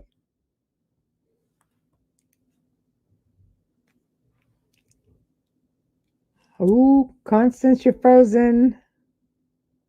Frozen. Hello. Oh boy. Hopefully she'll just come on back. I know that she was having some problems with her lights and so on. Maybe there's something going on at her end. So let's just, there we go. There we are. You're back. You completely froze on us. Yeah, you did too. Everything went dark. Bum, bum, bum. You said you couldn't hear me. I should read it again. Heard it, so you'll have to go again. Yeah. That's okay. It says, sorry. Okay, so the theory is, I had all black screen. And so the theory is that they were able to establish settlements on the moon. American aeronautical engineer Ben Rich is regarded as a brilliant scientist and is known as the father of stealth. He was a former head engineer in charge of the Lockheed Skunk, that's the name of it, Lockheed Skunk Works. He led the development of the F-117, the initial production stealth aircraft. He is a person that had inside information on our state-of-the-art science and technology and possibly UFOs and extraterrestrials. Mm-hmm. Rich is quoted as stating in a speaking engagement, "We already have the means to travel among the stars." Yes, absolutely. So if you doubt it, there you again, you have someone, with a high reputation, doesn't get any higher than that, who says we can do it. So we could quite possibly, he said we could do it. Now, did we do it? So we could be up here working with them. Technically, we've got like the space shuttle that's flying amongst the stars. I mean, I'm just playing devil's advocate right now. Like, we do have space shuttles. We do have the space station. We're among the stars. And just for the record, that space station is always capturing UFOs and fleets of UFOs. You know what I'm saying? So yes. Just putting that out there. We're just playing devil's advocate. So but I definitely know this article because I'm really familiar with him, and he has been very vocal about the fact that we are very much present out there. They have a presence out there already, so they're fully aware what's going on. It's just us people here who apparently aren't ready for it that aren't allowed to know it. But I always say this device right here in the hands of billions of people, they're seeing things, and you can't hide it anymore. It's right? Technology in the hands of the modern person, just the common man. It's amazing. I know, isn't it It's great? amazing, and I can't believe that people aren't buying into UFOs when they're all over the place. People are constantly shooting videos of UFOs, and I'm like, do you really have to have an experience to understand? And it's not just UFOs. I mean, this is a whole other show, but they are getting pictures of things we never knew existed on Earth before. No, it's true. It's true. I'm talking about cryptids, but we won't. Oh no, for sure. Oh my God! But people will say there's this whole other terminology for these cryptids, and it's crypto terrestrials. Like how we don't know. All of this old folklore, it comes from somewhere. These beings, things that are being seen, they're coming from somewhere. I mean, were they here first? Again, portals, interdimensional. I think some of them were here first. Yeah, I agree. I do. There's one that I've been reading about it. Yeah, I think, there's a lot going on out there, people. And there are there's a lot of beings around us too that we can't see. All right. We're not alone. Our vision, earthly vision, only goes but so far. We can't see like the dogs and the cats can see spirits and things. There are things around us that there's a lot going on. It does certainly keep things, life interesting. It does, and people are having sightings without a doubt, and it's just trying to explain these. We've had people come on the show talking about this, and with a whole other spin. In fact, we have a man coming on who spent 50 years researching Bigfoot at a quantum level. He's going to be on at the end of October. Cool. Like quantum Bigfoot. I'm like, I am so down. Wow. Yeah. I want to so know about this. It's just because it's huge. It's just things that make a degree of sense. But hey, that's just me. So where are we going next? So I'm still actually okay. So gosh, how much time do we have? I do want to hit some more theories as to what it is really quick. The Garden of Eden. Okay. So the Garden of Eden hypothesis is that the moon was intentionally brought here because there were extraterrestrials who saw Earth, who thought Earth had potential to grow and to produce more life, and they placed it here to stabilize it and to help it to grow. I mean, that's very generous, but that is the theory, and that it would have created this beautiful world that we have now by stabilizing it, and that that's being brought in here, on purpose. The other two. One is that the moon is a mechanism for advanced extraterrestrials who are keeping information on the solar system and Earth, including Earth. And they're not only watching Earth, but other areas, but they are watching us. And that the moon is a machine, it's a mechanism, and it's recording information that is being sent back. Now, whether or not it has beings in there helping this. Mm-hmm. Yeah, okay. The beings. That's kind of crazy, the whole being watched thing, but go ahead. The beings believed to be on the moon may be the keepers of this information and caretakers of the moon. Sources state that the moon is filled with technology to collect this information about Earth and has been doing so for millions of years. And it is thought that at some point there were beings that became aware of Earth and sent in this large piece of equipment to engage in what can only be called a lookout station for what's going on with Earth and her inhabitants. Right.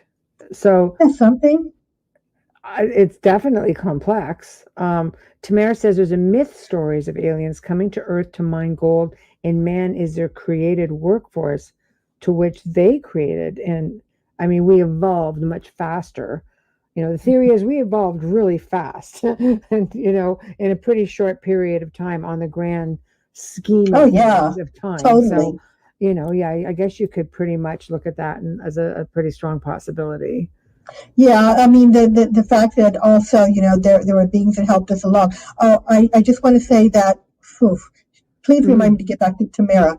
I just want to say that the beings that may have come in on that escape ship also may have planted some of their people here. And that may be one reason why they're watching us, because if we are them, they're watching the progress of their people, from that one planet they were escaping. Did some of them come off of the spaceship moon and come to Earth? Yeah. What did Tamara say? Well, I read just today that someone's saying that the Anunnaki are returning to upgrade our DNA. So that would be a good thing, right? If that's true. That's a theory. It's all a theory. I want to go back to the mines. All right. Oh! You just reminded me of something. Oh my gosh! Yes. No mines, please. But there is also a theory, and I just wish we could get on the moon and just knock out all these theories, right? But it's a theory that there are Anunnaki on the moon, and that they are still, they're not using us as slaves, but they are still mining the Earth for gold. So there are stories that there is gold missing on Earth. Okay? They don't know what's happening to this gold.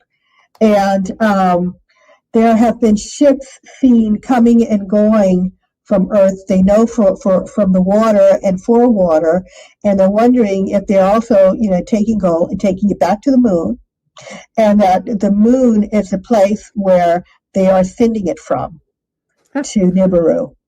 Wow, right? Yeah, that gets really complex for sure. But I don't know. I keep thinking it's just a greedy elites. Just got me crazy. But yeah, I mean, you don't know that they've ever stopped. Are we just a workforce in a different level, though? Well, I was thinking about that just recently, because I keep hearing that, but I can't think of anything that we're doing. I go about my day-to-day life. What am I doing that's helpful to them? What? I don't see it. I mean, the physical, there are a lot of laborers. We're keeping, the workforce is the machine that keeps the money rolling. You are a consumer. You go out, you buy things. You have to make money in order to buy things. You just keep that thing rolling all the time. If people stopped working, if people stopped buying, then all of a sudden, I think the brakes go on, and there's a lot of people up on the food chain up there who aren't getting paid. I think that's how some people contribute in that way. Here's a comment for you by Art. Hi, Art. Famed remote viewer Ingo Swan. Yeah, saw an underground reptoid base on the far side of the moon. Yeah, a reptoid base. I know Swan. Yeah, I know who he is. Yeah. Yeah. I know that when he went up, when he projected, I don't even know what the word is for when he remote viewed. I'll just say that. Yeah. So for those of you who don't know, he was used by a secret agency, government agency, to look at the moon. This is why, I say that they knew something. I mean, Swan was considered the best remote viewer of his time, and they got him and gave him the coordinates to remote view the moon, and he did, and he saw humanoid beings working on the moon, and they weren't wearing any kind of breathing apparatus. No. And he said they were making some kind of laser, and he saw buildings, and somehow they were able to perceive his presence. Mm-hmm. And he realized that they did, and he cut it off. And he after that he hid for a long time because he was found out. But he was shocked that he was found out because apparently you're supposed to be able to do that without being, I don't know much about remote viewing. Well, remote viewers, I mean, essentially you're peeking in from the outside as energy. But I imagine if there's somebody who's telepathic, or a lot of these beings are very advanced, that they would be able to see things like that. I've tapped into places and people like, oh, I heard you guys talking, or I heard, I'm like, wow, really? It's pretty phenomenal. So yeah, I think it could have been seen. Advanced beings. Right. And they weren't wearing any kind of helmet. So, again, saying that, we breathe air on Earth, but if you are a alien, we don't know what you need or what you can do. Well, there's so many different races. What they can do. Yeah, there's so many different races as well. I mean, they come to this planet. You don't always see them with breathing apparatuses or anything like that. They're living right among us. I really believe that ETs are living on Earth and walking among us. For anyone who doubts, because you get people who go, "Oh, there's remote viewing isn't real," blah blah blah. Mm-hmm. No, Ingo Swann. It's real.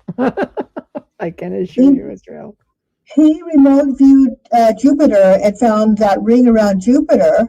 Now we don't see it like we see Saturn. But Jupiter has this ring, and he found it, and the scientists didn't know it was there, and the scientists found it years later, after Swann had already told him, there it it's is. there. So I believe then, he's got a good reputation. I believe that what he saw on the moon was real. Mm-hmm. Just look at that. The Jupiter thing. For sure. Art says that a reptilian said he would kill him if he ever came back. That'd be enough to put the brakes on. That's what Art was saying. When he remote viewed it, the identified reptilian said he would kill him if he ever came back. Frightening. Oh, okay. See, I'm not familiar with that. I know. Lots of little hidden gems in there. So, absolutely. Interestingly enough, when I have a chapter in this book, and it's called Hark Who Goes There. Right. And I, just trying to figure out who might be, what kind of beings are on the moon. Mm-hmm. And, as we've said, it could be several actually living together up there. But it's the title of the chapter is Hark Who Goes There. And I actually do have reptilians as one of the candidates for a species living on the moon. Okay. Yeah. And the reason I put it there was because of that Zulu story. The Zulu people said that, in their tales, it was reptilian or lizard-like beings that brought the moon to where it is. So, and, reptilians, as many know, throughout history, have been seen, and it is a theory that, that they were here. They may still be here. They may be living, under the surface of the earth too. So reptilians are a thing. I hate to say it, but they are. Yeah, absolutely. Yeah. So I was listening to a story the other day of a lady who had stumbled upon reptilian beings, and but they didn't bother her. They were focused on apparently eating a snake, and I know, right? You can't tell me that they didn't know she wasn't there, and a lot of people who have gone under hypnosis have talked. Yeah, yeah. So yeah, yeah. That was if you want to, I'd rather think of them that way than the way I, at least they were. I know. They looked human until they didn't want to look human. Well, I think it's they can project their energy to make you see them the way they want you to see them. Do they really shapeshift? I think it's more of how they project to you, how they want you to see them. I mean, to me, that's more viable because people who have allegedly seen them say they could almost see. The best way I can describe it is, you ever see heat coming off a sidewalk in the summer? You just have that sort of distorted space. It's like that. People will say sometimes they'll look at somebody and then they have this distortion, and then they see the true form. So I'm thinking that's really different, But hey, you know what? I don't pretend to know everything that's out there. I have not, to my knowledge, had an encounter, but it's wiggy nonetheless. It's just like, You know what? It's a kind of science and technology that, if they're real and they can do this, mhm. it's a kind of science and technology that we just don't understand yet. No, You know? it's just a That they can be able to projection. do that. Yeah, projection of energy. I'm going to, chime in with Tamara says reptilian are mentioned in the Indian and Aztec myths, along with other cultures mention them in myth stories. Let's just go to Peru, for instance. In Brazil, a lot of these monuments emulate, the gods or these different beings. You have the serpent gods. There is actually a town, I think, in Brazil that has a statue that was erected in the town of a reptilian humanoid, and he's clothed. And this specific being, I don't know if there was, I think there might have been a war, some kind of cataclysm in the area. He went underground with them and he educated them and he taught them how to survive. This is why there's a statue of him. Mm-hmm. So it's like, this is like an ancient culture, So, I mean, there's definitely something to it. I mean, the ancients weren't all wrong. I mean, they emulated what they saw. They documented what they saw. You're finding stuff all over the place now. Yeah. It's just now we have an understanding with the internet and like we're seeing things. People are going on vacation, capturing different things. Mm-hmm. It's just like you're seeing photographs of, of these stone monuments. You're kind of like, what is this about? Mm-hmm. No, you can research it. Yeah. Not so easy, to suppress people. Right.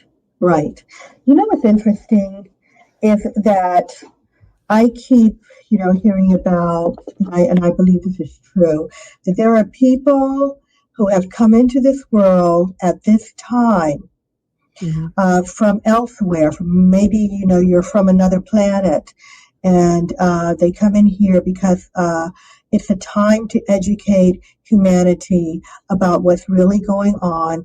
And I call them the ground troops of people, like you, raising awareness, awakening, evolution. That's right. And I do believe that is true. We all have our little piece to work on in trying to educate people about these things, so that if you want to call it disclosure, will happen, because we can't just stay in the dark. Right. There you go. Absolutely. Sky's the limit on this.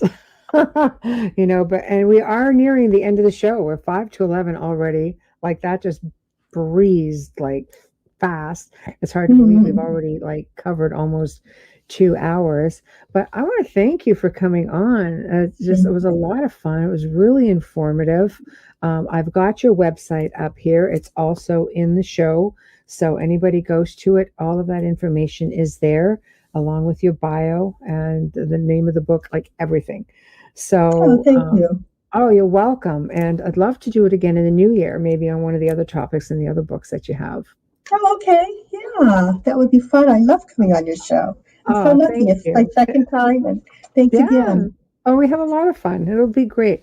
I will email you, of course, as I like to do after, the show and all of our numbers roll in, just to give you an idea how many people were listening tonight.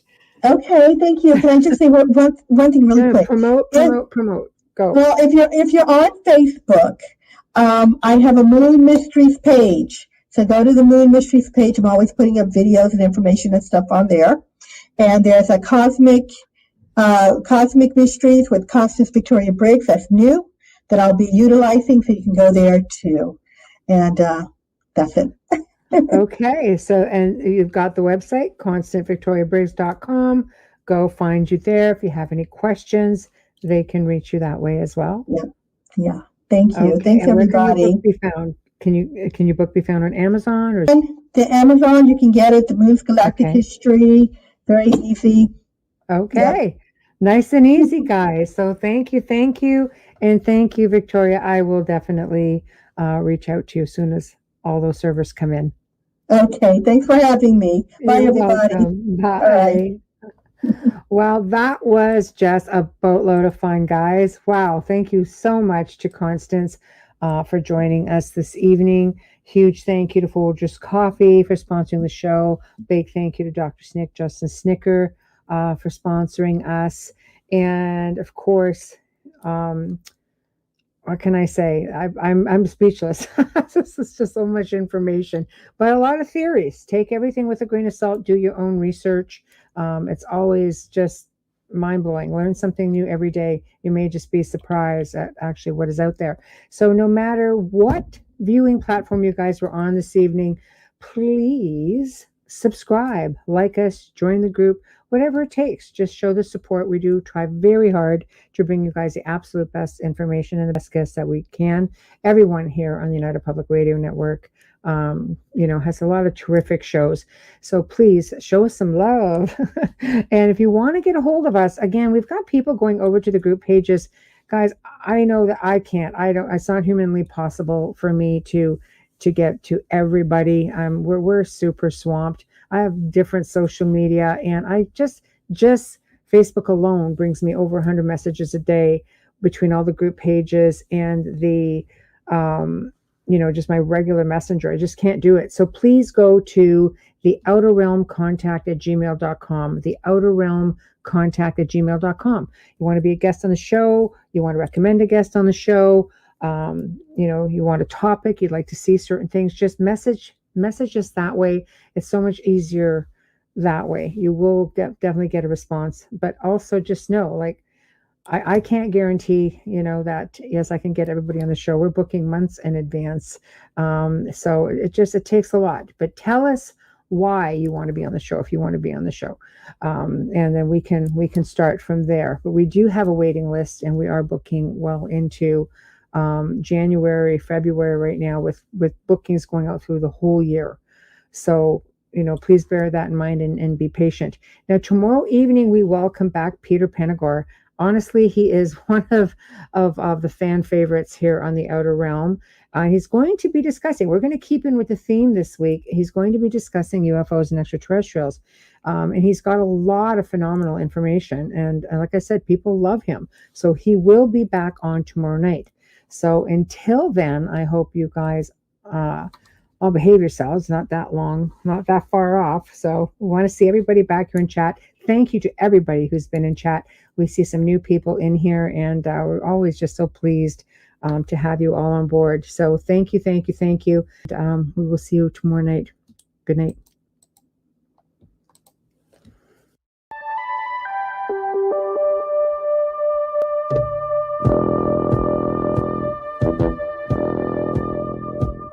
Tune in to UFO Undercover, Wednesdays at 8 p.m. Eastern, with your host, Joe Montaldo, right here on the Paranormal Radio Network.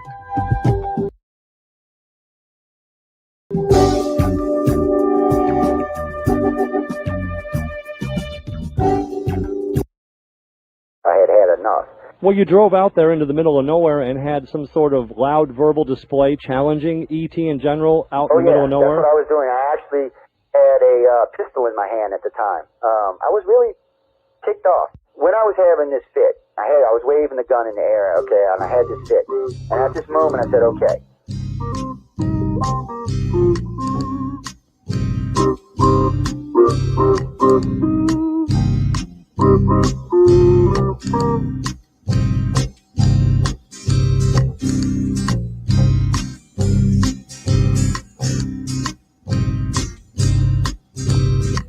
He was a Louisiana man named Montaldo. Folks around called him Six Gun Joe. Worked with ICAR, don't you know? Investigating UFOs.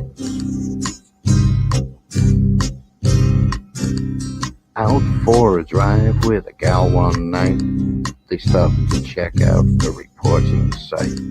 When an alien lit right there on the ground, commenced to throwing his weight around. Now, old Six Gun didn't take too kindly to that kind of thing, especially without Vaseline or anything like that, Seriously. Well, Six Gun looked at critter right in the eye and said, any last wish before you die, yo? Reached for his gun, quick as a twitch, and said, fill your claw, you son of a bitch. Now a legend spread across the land about this pistol-waving man. But if you're from space or from Earth below, you don't give no lip to Six Gun Joe.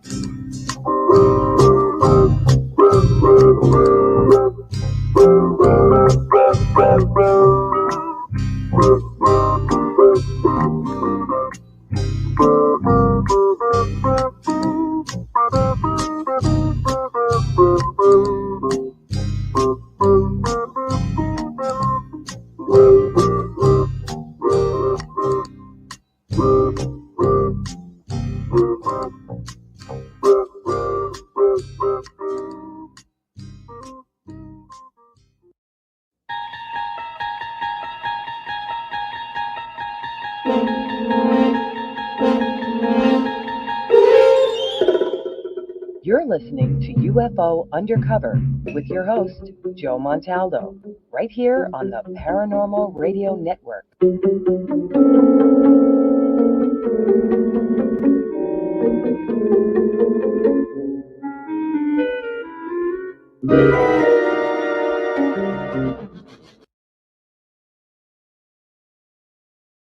Welcome to UFO Undercover with your host, Joe Montaldo. Hello, everyone. Oh, look, I don't have a head. How'd that happen? Oh, let's fix that right quick. Okay, I'm not exactly sure what's going on. Sorry, guys. I'm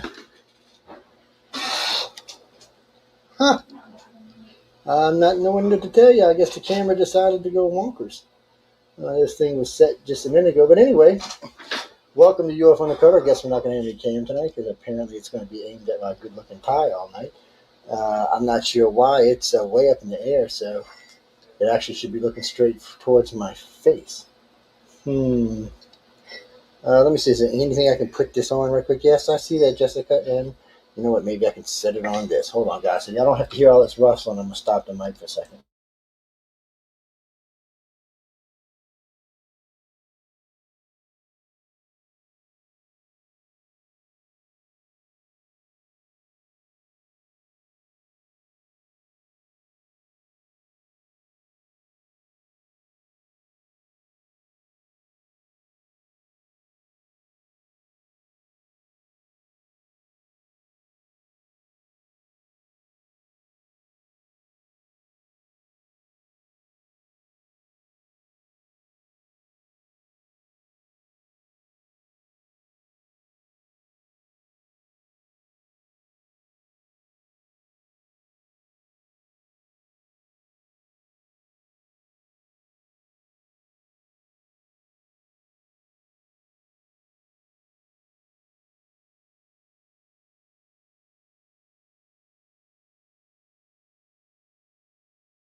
I apologize for that, guys. I don't even know what happened there.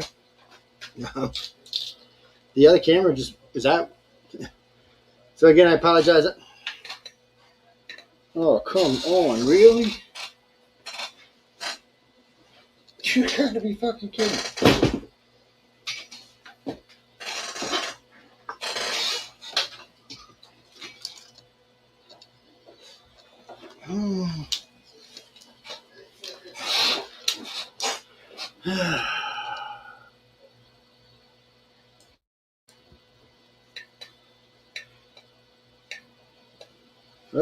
Okay, let's try this again. Oh, Lord, sorry, people. I have no idea what was going on with that. Mike's going crazy. All sorts of other things going crazy. I just don't even know what to think about that. Anyone, welcome to UFO Undercover. Maybe I should edit that 5 minutes out. All right, 2 minutes out. Anyway, welcome to UFO Undercover. Hope everyone is having a great morning, great afternoon, great evening, wherever you are on our big, beautiful blue planet. You know, I tell people this every week. This is where I want to be. There's nowhere else I want to be. It's one of my favorite places to come hang out, is to come hang out with y'all.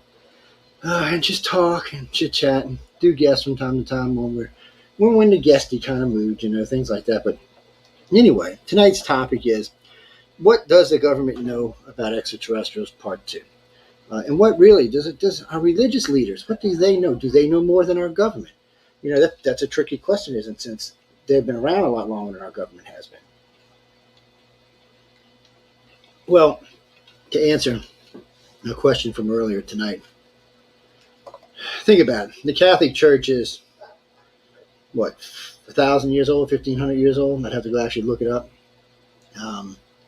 What's the oldest continuous government on the planet? It's not us, that's for sure. So I think in a lot of places they're going to have more information and more knowledge on this than we do, or I should say the government does. Researchers are on a different, depending on what kind of research you are, what kind of research you have going on, who you're involved with, and what your techniques are and things like that. That may also determine what kind of information you get out of this.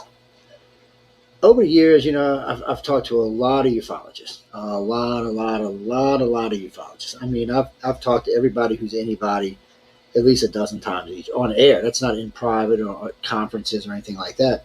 That's just on the air. And what gets me, as I've been in this field, if you want to count the whole entire thing, 40 years. I remember when I first, I've been in the field 5 years, 10 years. I don't know where the hell 40 years came from, but that's where we are now. And what bothers me more than any single thing is the lack of young people still in the field. That still bothers me.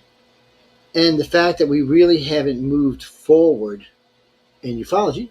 Abduction research has moved forward somewhat, but ufology research has really not moved forward. It's kind of stuck in a rut, just hanging around. It doesn't really want to go anywhere. I thought the YAP stuff from the federal government might breathe some new life into it, but no, not really. I mean, you see more reports now from governments, you know, you see more things on television now, but there's still not anything that's changing anything. It's not that, oh my God, I got them Grays getting out of their spacecraft on Wall Street. It's nothing like that. We're not getting anything like that. We're still getting distant pictures, images, distant videos from, well, when you get those flare videos, they suck. Oh, yeah, well, it's a weird look. You can make it out to, yeah, I want to see it. I don't want to see the image in infrared. I want to see what the damn craft actually looks like. That's the point. Those images are not selling anyone on their extraterrestrial craft because you can't really know what the hell they are. You know, the pilot might be able to give you some information, but you don't even really hear the pilots talking. Other than, oh, it's an unidentified, and then they go on to getting their cameras on and stuff. And a lot of times they turn off the audio, recorded audio, and go on private audio when they're just talking to the government or I should say the government, to the military themselves. Bruce, the reason the military came out with this is because they don't know what the hell it is. You know, I love when people tell me, oh, the government's got so much information. Really? Really? You really believe that? Where did they get it from? Roswell? What did we get from Roswell? That's what we got from Roswell. Where did we get it from? ET doesn't seem like they think we're responsible enough to give us technology, so where did we get it from?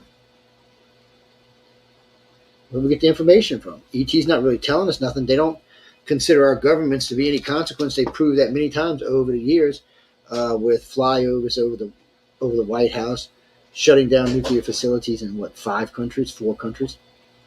I'm sorry, well, there was 2 countries originally when they first did it in the 60s. It was the United States and China, but it was repeated somewhere in the late 80s, and it was 4 countries they did it in.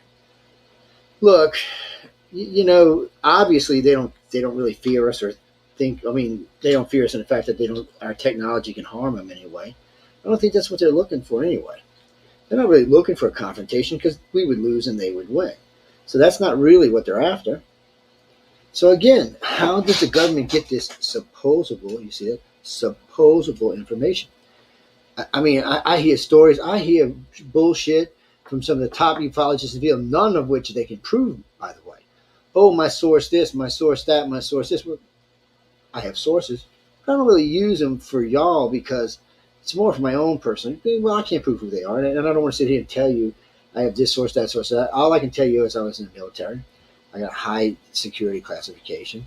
I've been in this particular field for 40 years, and I've made lots and lots of friends in both the military and I got a bachelor's in science, and I'm a freak of a science anyway. I've made lots of friends over the years in aerospace.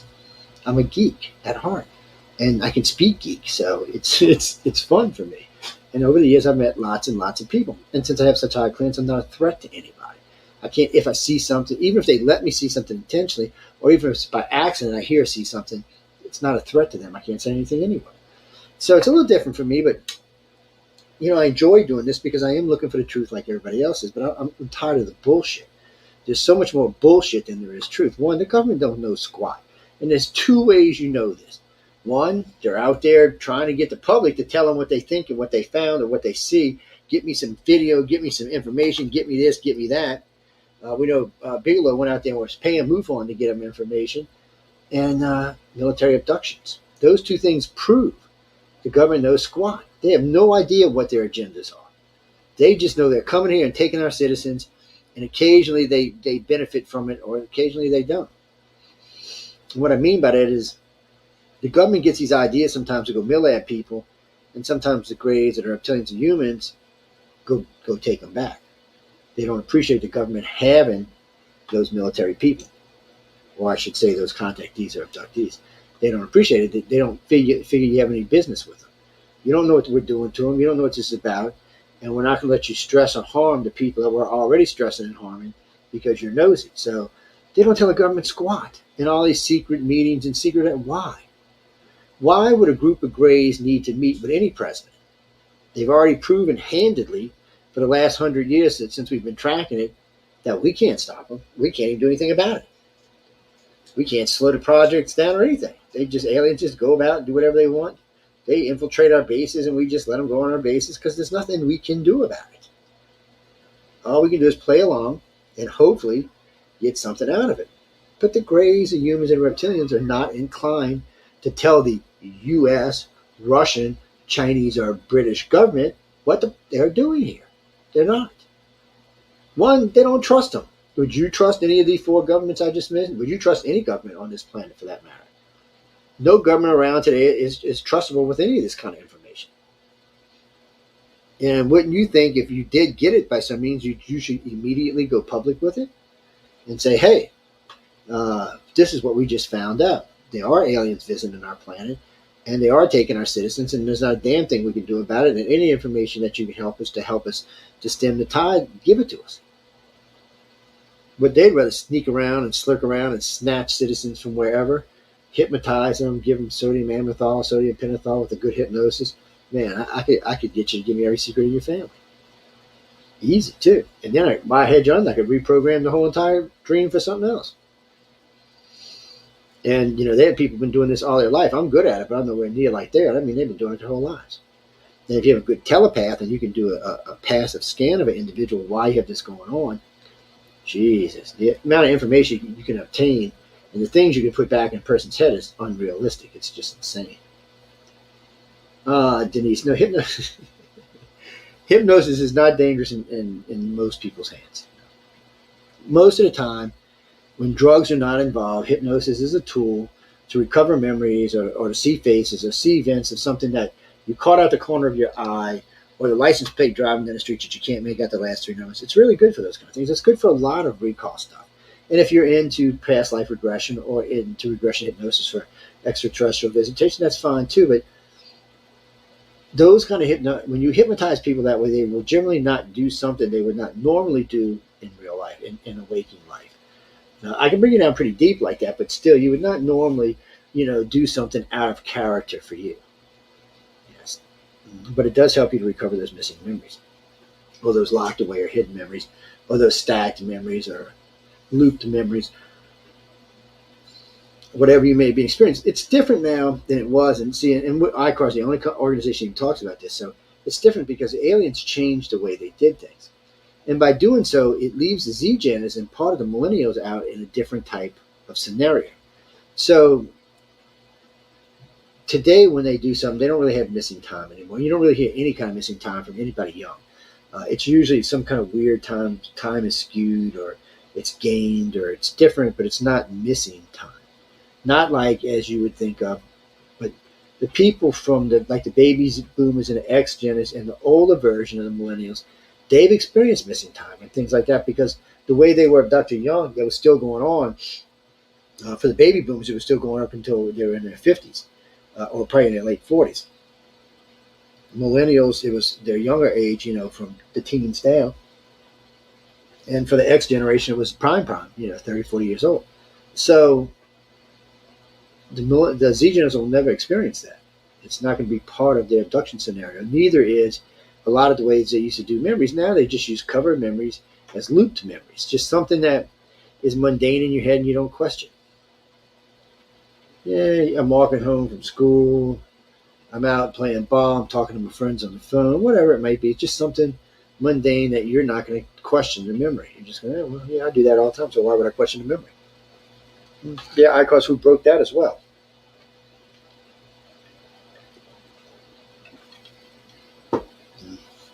Downloads, that's all of our research. There's so much of our research in the field today, it's not even funny. What do you mean, do I get mad? Oh, sometimes, yeah.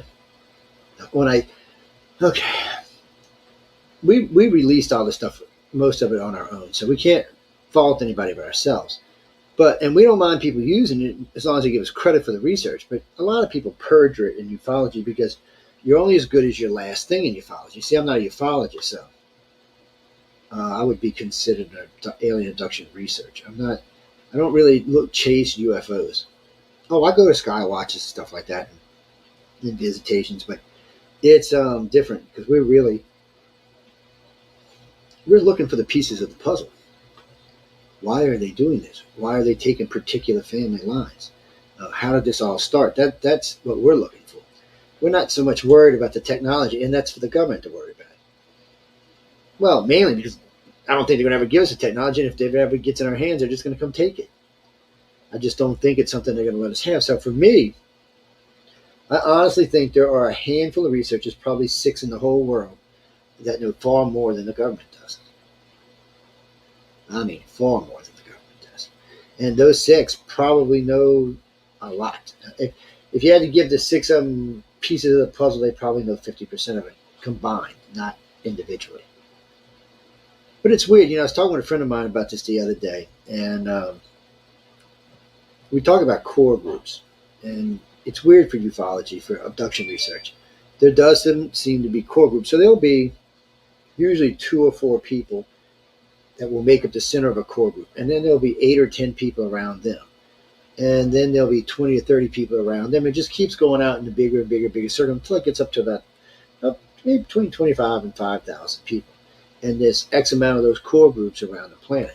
Nowadays, it looks like the core groups have started to merge, so it's more like 25 or 35,000 people a group. But still, it still focuses from them 4.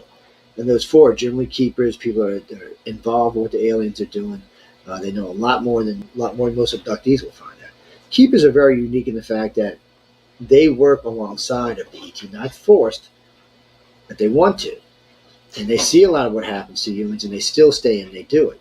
And they're there to help humans get through it, help them to deal with it while they're on board the ship, explain new technologies that they may face while they're on the ship. If they're people, true contactees or communicators that we'd like to call them, These are people that get access on board the ship to lots of different things. So the keeper's there to help them along with all of that stuff because they've been through it themselves already.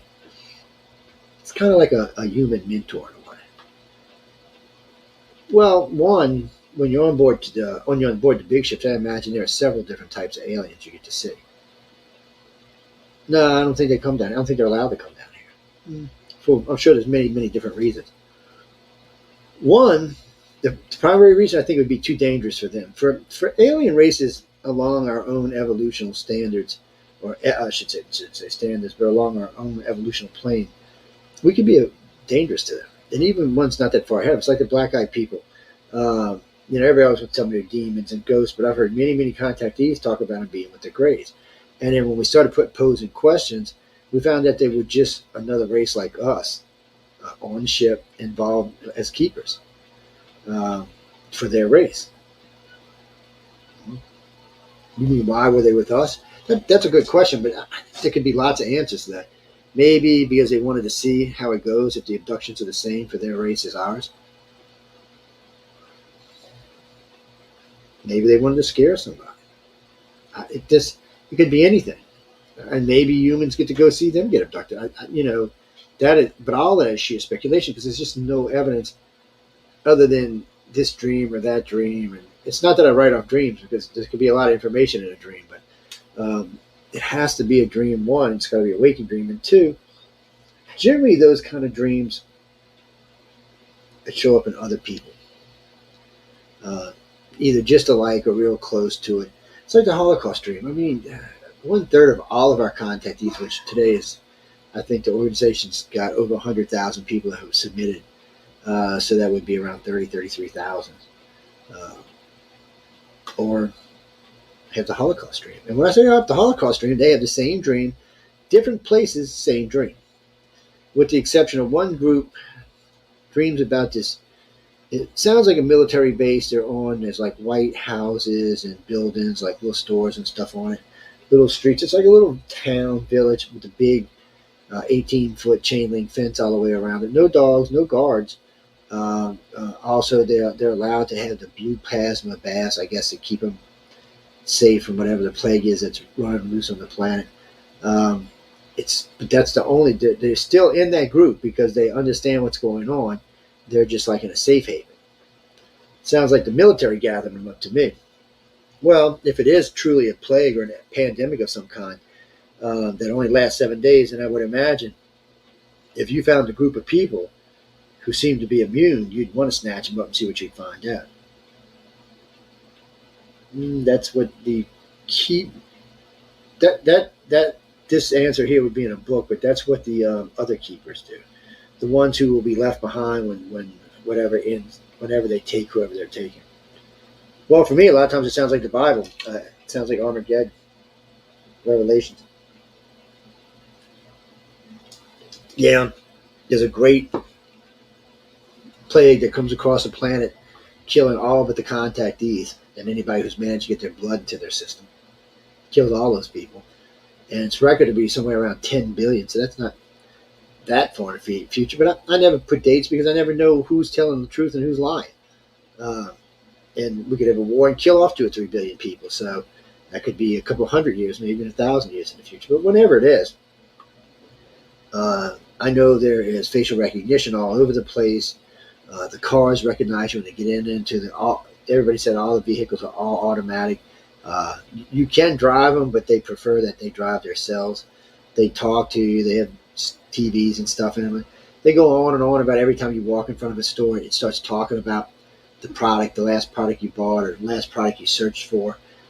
Here's a good deal here at this store, that store. It sounds really irritating is what it sounds like to me. Stuff that right now is outlawed, not in this country. Oh yeah, in this country it's outlawed.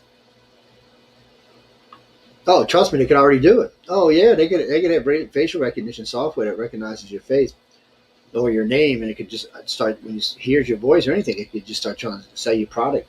What happened? The last thing was something bad, like you were surfing porn or something, or worse. Don't ask me what could be worse than porn. There is though. Regardless, yeah, that's one of the reasons it's banned in this country. But it brings us right back too. So I personally think that a few religious people on this planet have more information than any governments do. And like I said earlier, there are probably about 6 abduction researchers. We'll just say, we'll just call them just, these are really are about contact, 6 contact researchers that probably know at least as much as the religious people do, and way more than the government does. Well, that's why people like Bigelow and some of the other aerospace people, I'm not going to mention their name on air, but have contacted different organizations about information. A long time ago, one of the things we preach all the time is keep a journal, keep a journal, keep a journal. When you get up in the mornings, write down your journal, write in your journal, write in your journal. Just make it a habit. Or when you have a contact or any kind of experience, write it in the journal. A lot of times when you go back and read this journal, it's jibber jabber. When you go back like a year and read forward, it's not. It's something else. So it's a really good key. Well, occasionally we'll run across people who have been in contact with certain technologies. Well, I remember a particular dream I had. So I got up that morning and I laid it out. This was, 14, 15 years ago. And I laid it out, drew it all out, and explained how it worked. Well, I had Dr. Polivet. This is even longer than that. This is like 20, 21, 22 years. It was when I first started doing live radio. He was one of my first 6 or 7 guests. I started explaining to him what it was, and he's like, well, that's freaking brilliant. I'm like, what do you mean it's brilliant? It's jibber jabber. He said, oh, no, because basically what we were talking about was a way to create a massive amount of energy and be able to release the energy into space and propel a craft at near light speed. We weren't trying to get anything over there. So we got into it really deep. It was kind of boring for the rest of the audience, but it was very interesting to me because it was just a dream I had. Well, I had someone who was listening that night had a similar dream, but actually took it further. So I still remember this. We actually were asked not to talk about it no more. Both from the radio station owner and from someone who just hacked into the system in the middle of the show and said, please stop talking about this. We're just giving you a friendly warning, and we did. We stopped talking about it. What it was, maybe I could have been a billionaire. Maybe I could have been the next Elon. I don't know. But whatever it was, they didn't want us talking about it. And from time to time, like the alien agenda, from time to time, they would break in the system. They were always listening because, see, you can't see it here, but we'll just pretend this is it. But you see how they got that little red light on there? So anytime there's an open line system going in or out of the station, there's a little red light. It used to be a little box that was plugged into the mic box that went out to the telephone system. If there was an open line, it would stay there. It would have just a steady, non-flash, just a steady light, which meant someone else was listening into the conversation. There was someone else in the conversation. Well, now we have one that works off of software that lets us know. See, right now, I'm the only one on StreamYard, okay, plus whoever guest is in, whoever might be in the chat room.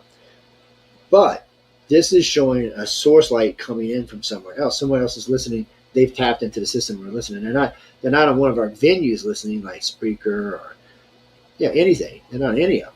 They're not at the website listening. That's not how they're listening. They're actually in the feed. And whoever you're out there, CIA, NSA, whoever you are, whatever alphabet organization you're happy. I hope you're having a great day. Whatever you're doing. I know we're talking about government information tonight, and see, that's another thing. Why bother tapping to any ufologist, any abduction researcher, if you think it's hooey? Why would you? It used to aggravate the shit out of my producer, Jeff, because it would screw with the system sometimes. These days, everything's a little bit more sophisticated, so they can get in and not actually really make anything go haywire while they're in the system. And the security is pretty good for the network, so if you do something too stupid, one of the doors will just open. It's like a trap door almost. Oh, it's a great program I got. I used to run all that high dollar security, and then a friend of mine, Billy, who, we'll just say he's got a government job, leave it at that. He writes all my security for me now. Oh my God, the guy is a beast. Is all I can tell you. I don't even worry about it. I don't even want to say this out loud, but he's just been a great addition to the station. Is all I can tell y'all. The last 15 years, last 14 years have been much nicer, much more fun. Well, just recently, one of our big carriers, Podcast Garden, was arguing with some guy in South Korea, about how great his security was. The guy hacked him, put his face bouncing across the thing, and destroyed his site, all of his software and everything, all of his everything financially. The guy never recovered from it. Lost a good business over it. So you got to protect yourself. But getting back to Uncle Sam, if they just don't know what they want you to think they know, or let me rephrase that: if they don't know what ufologists want you to think they know. Okay, it's much easier for, I'm not going to use anybody's names, that certain big ufologists can say the government this, the government that, the government this. You notice they never prove it, but they say it a lot. Oh, this guy told me this, that guy told me this, that guy told me that. Oh, really? Well, who's this guy? I wonder who this guy is. Oh, we got to protect our leak of bullshit.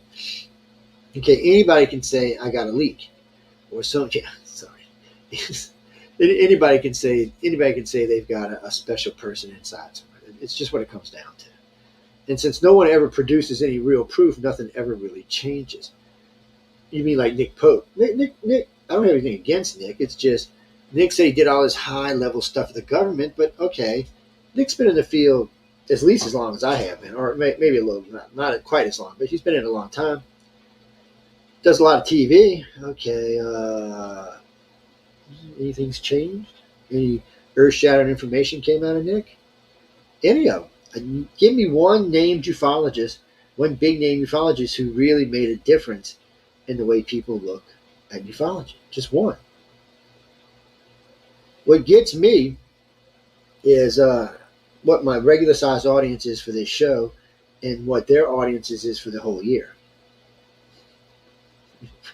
They don't even match one show. It's one of the reasons we started doing this. I got tired of fighting with everybody. You got to get on this show. You got to get on that show.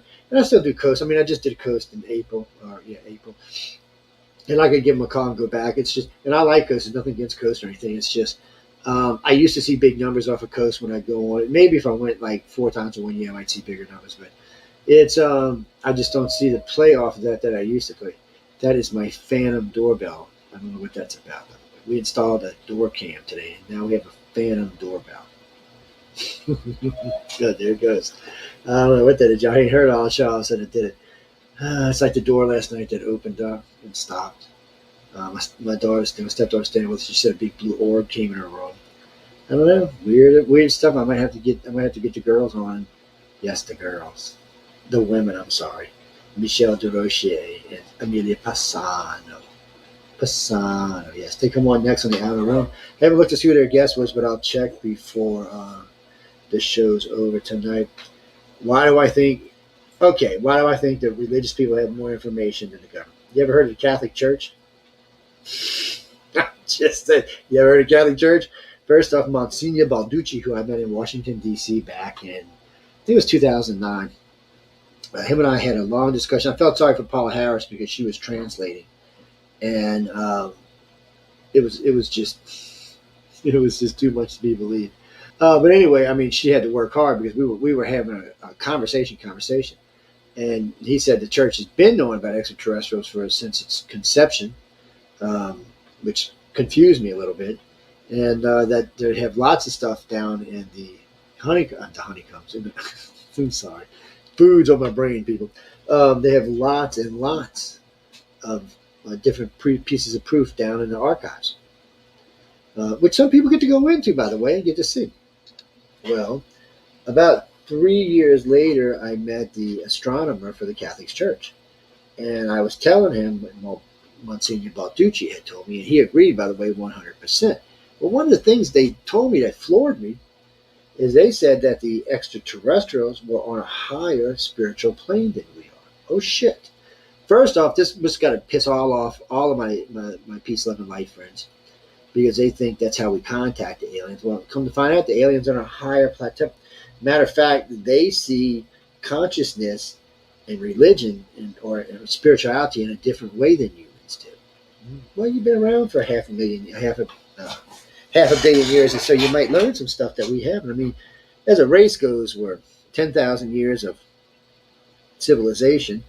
Maybe 12 if you want to, maybe 10,500 if you want to count the cities we found off the coast of India when that tsunami hit.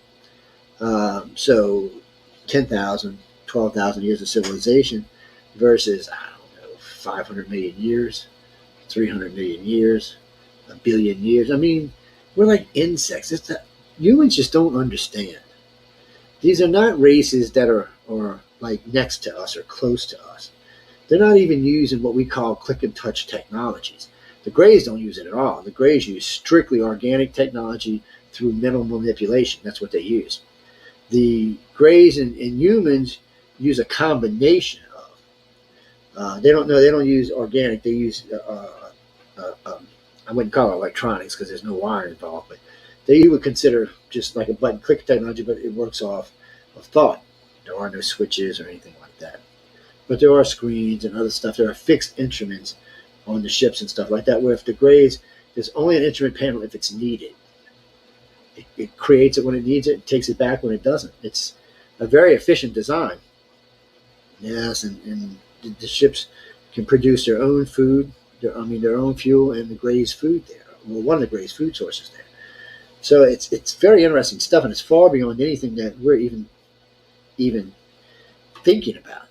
When you hear, and this is a lot of times how you know this is true extraterrestrials, because sometimes you'll hear stuff that the humans haven't even thought about yet. If I was like Elon Musk money, I could probably be really rich now, because they talk about ideas that humans haven't even really tried to conceive yet, and probably some of them wouldn't even know what to do with it.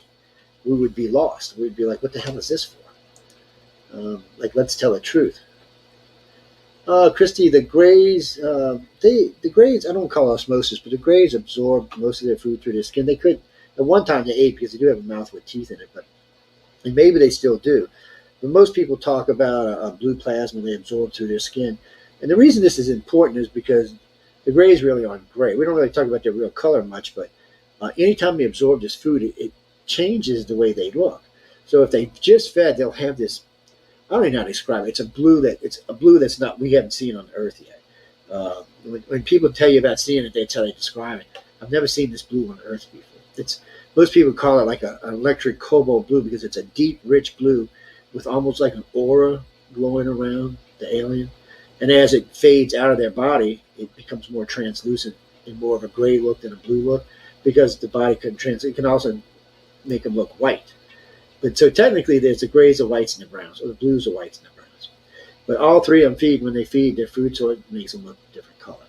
That was strict abduction criteria for a long, long time. If someone didn't know that, we didn't even consider them to be a real abductee or contactee. No, we've made it public now, but still, we didn't consider them to be real if they didn't know it. Just like if you're not empathic or telepathic or one or the other, we don't consider you to be a real abductee. Yes. Well, Mike, I'm sorry. The reptilians eat same things humans eat.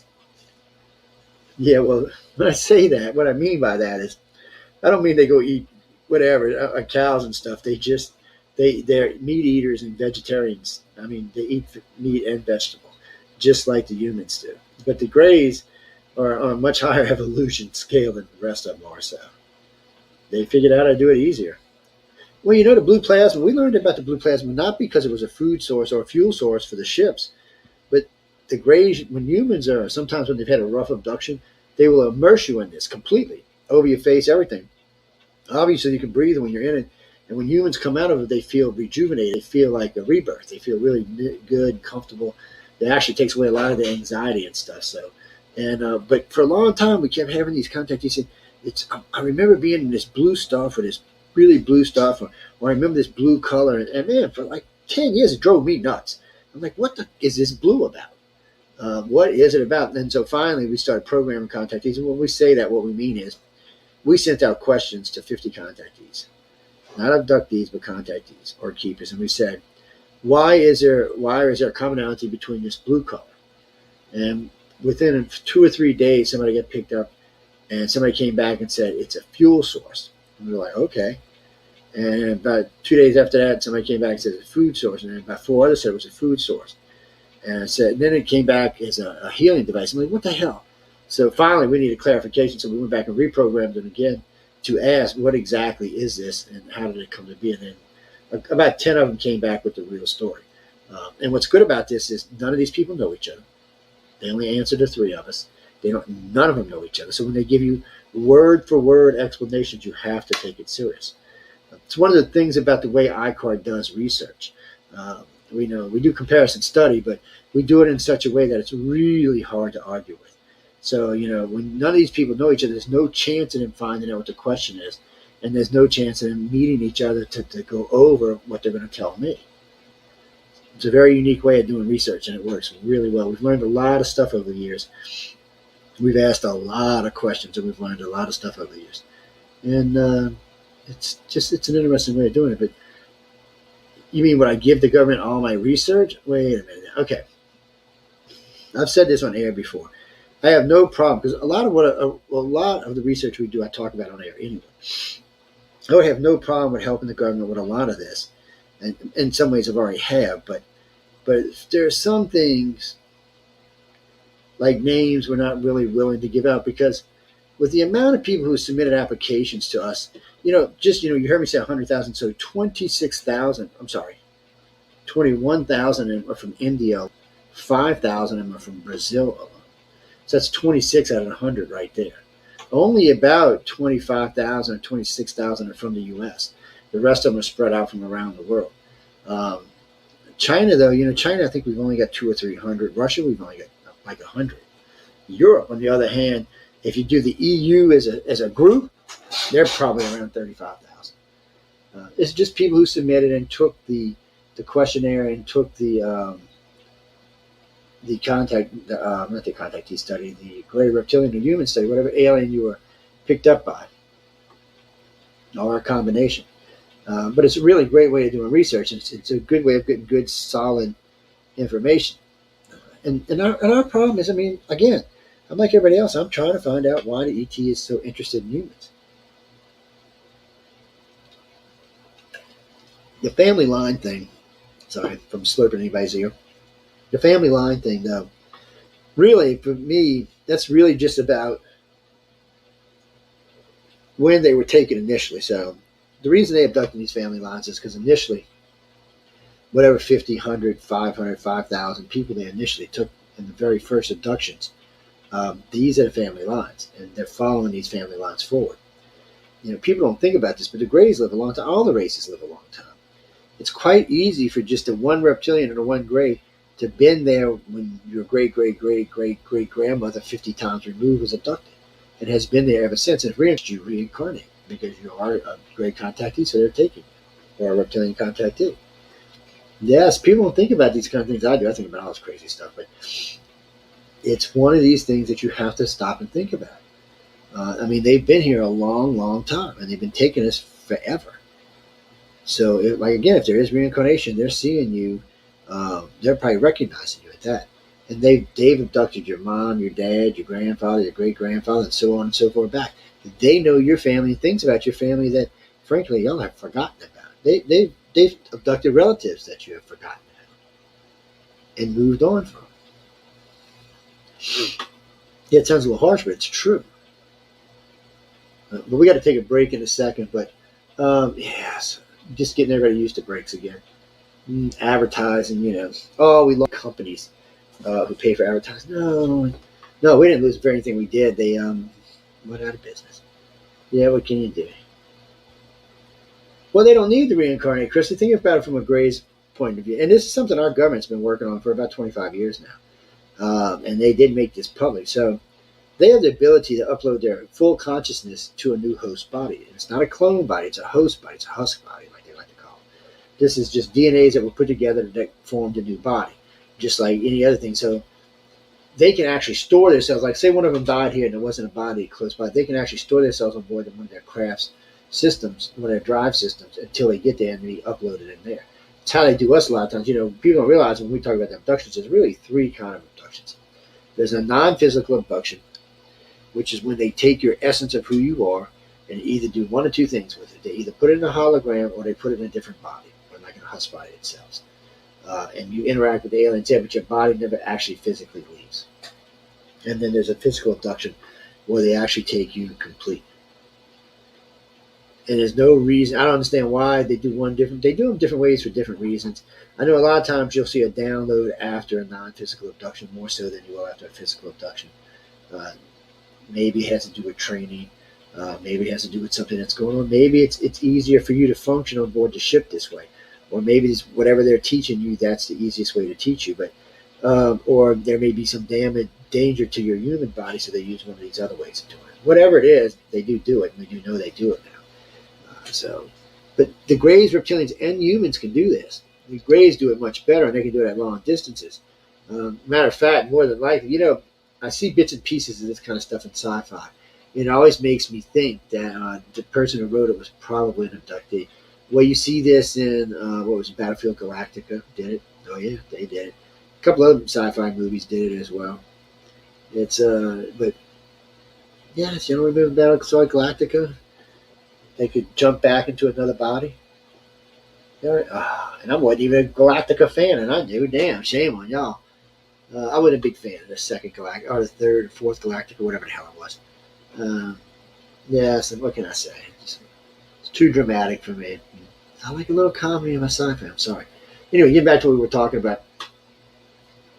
With all these different races on board these ships and non-physical abductions and things like that, you would think that maybe someone in the government would be able to latch on to that, but they just don't seem to be able to do it. And to be all fair to the government, they have a lot other. I'm sorry. Well, my English is going bad tonight. The government has a lot of other things to worry about than just extraterrestrials. I mean, they have to worry about ET because ET is taking their citizens and doing things, but there's nothing they can do about it. So why make yourself crazy on something you can't do anything about? Really, think about it. I mean, here you are, you're president, vice president, whoever you are, because a lot of people don't even know. But there comes a point where you have to deal with the economy and inflation and money and gas and food, the other parties, the other countries, wars, things like that. There's just a lot to deal with. So sometimes I think this all gets pushed on the back burner until something pops out that makes it stand out again.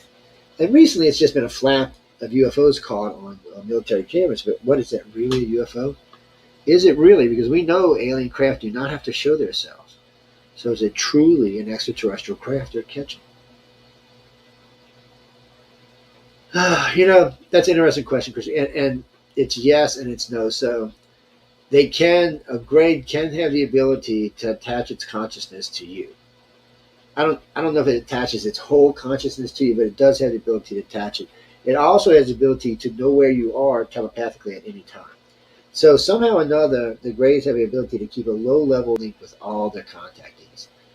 I don't know how many are assigned to each Grey, but they do that, so they can sense your moods and stuff like that, things that are going on in your life.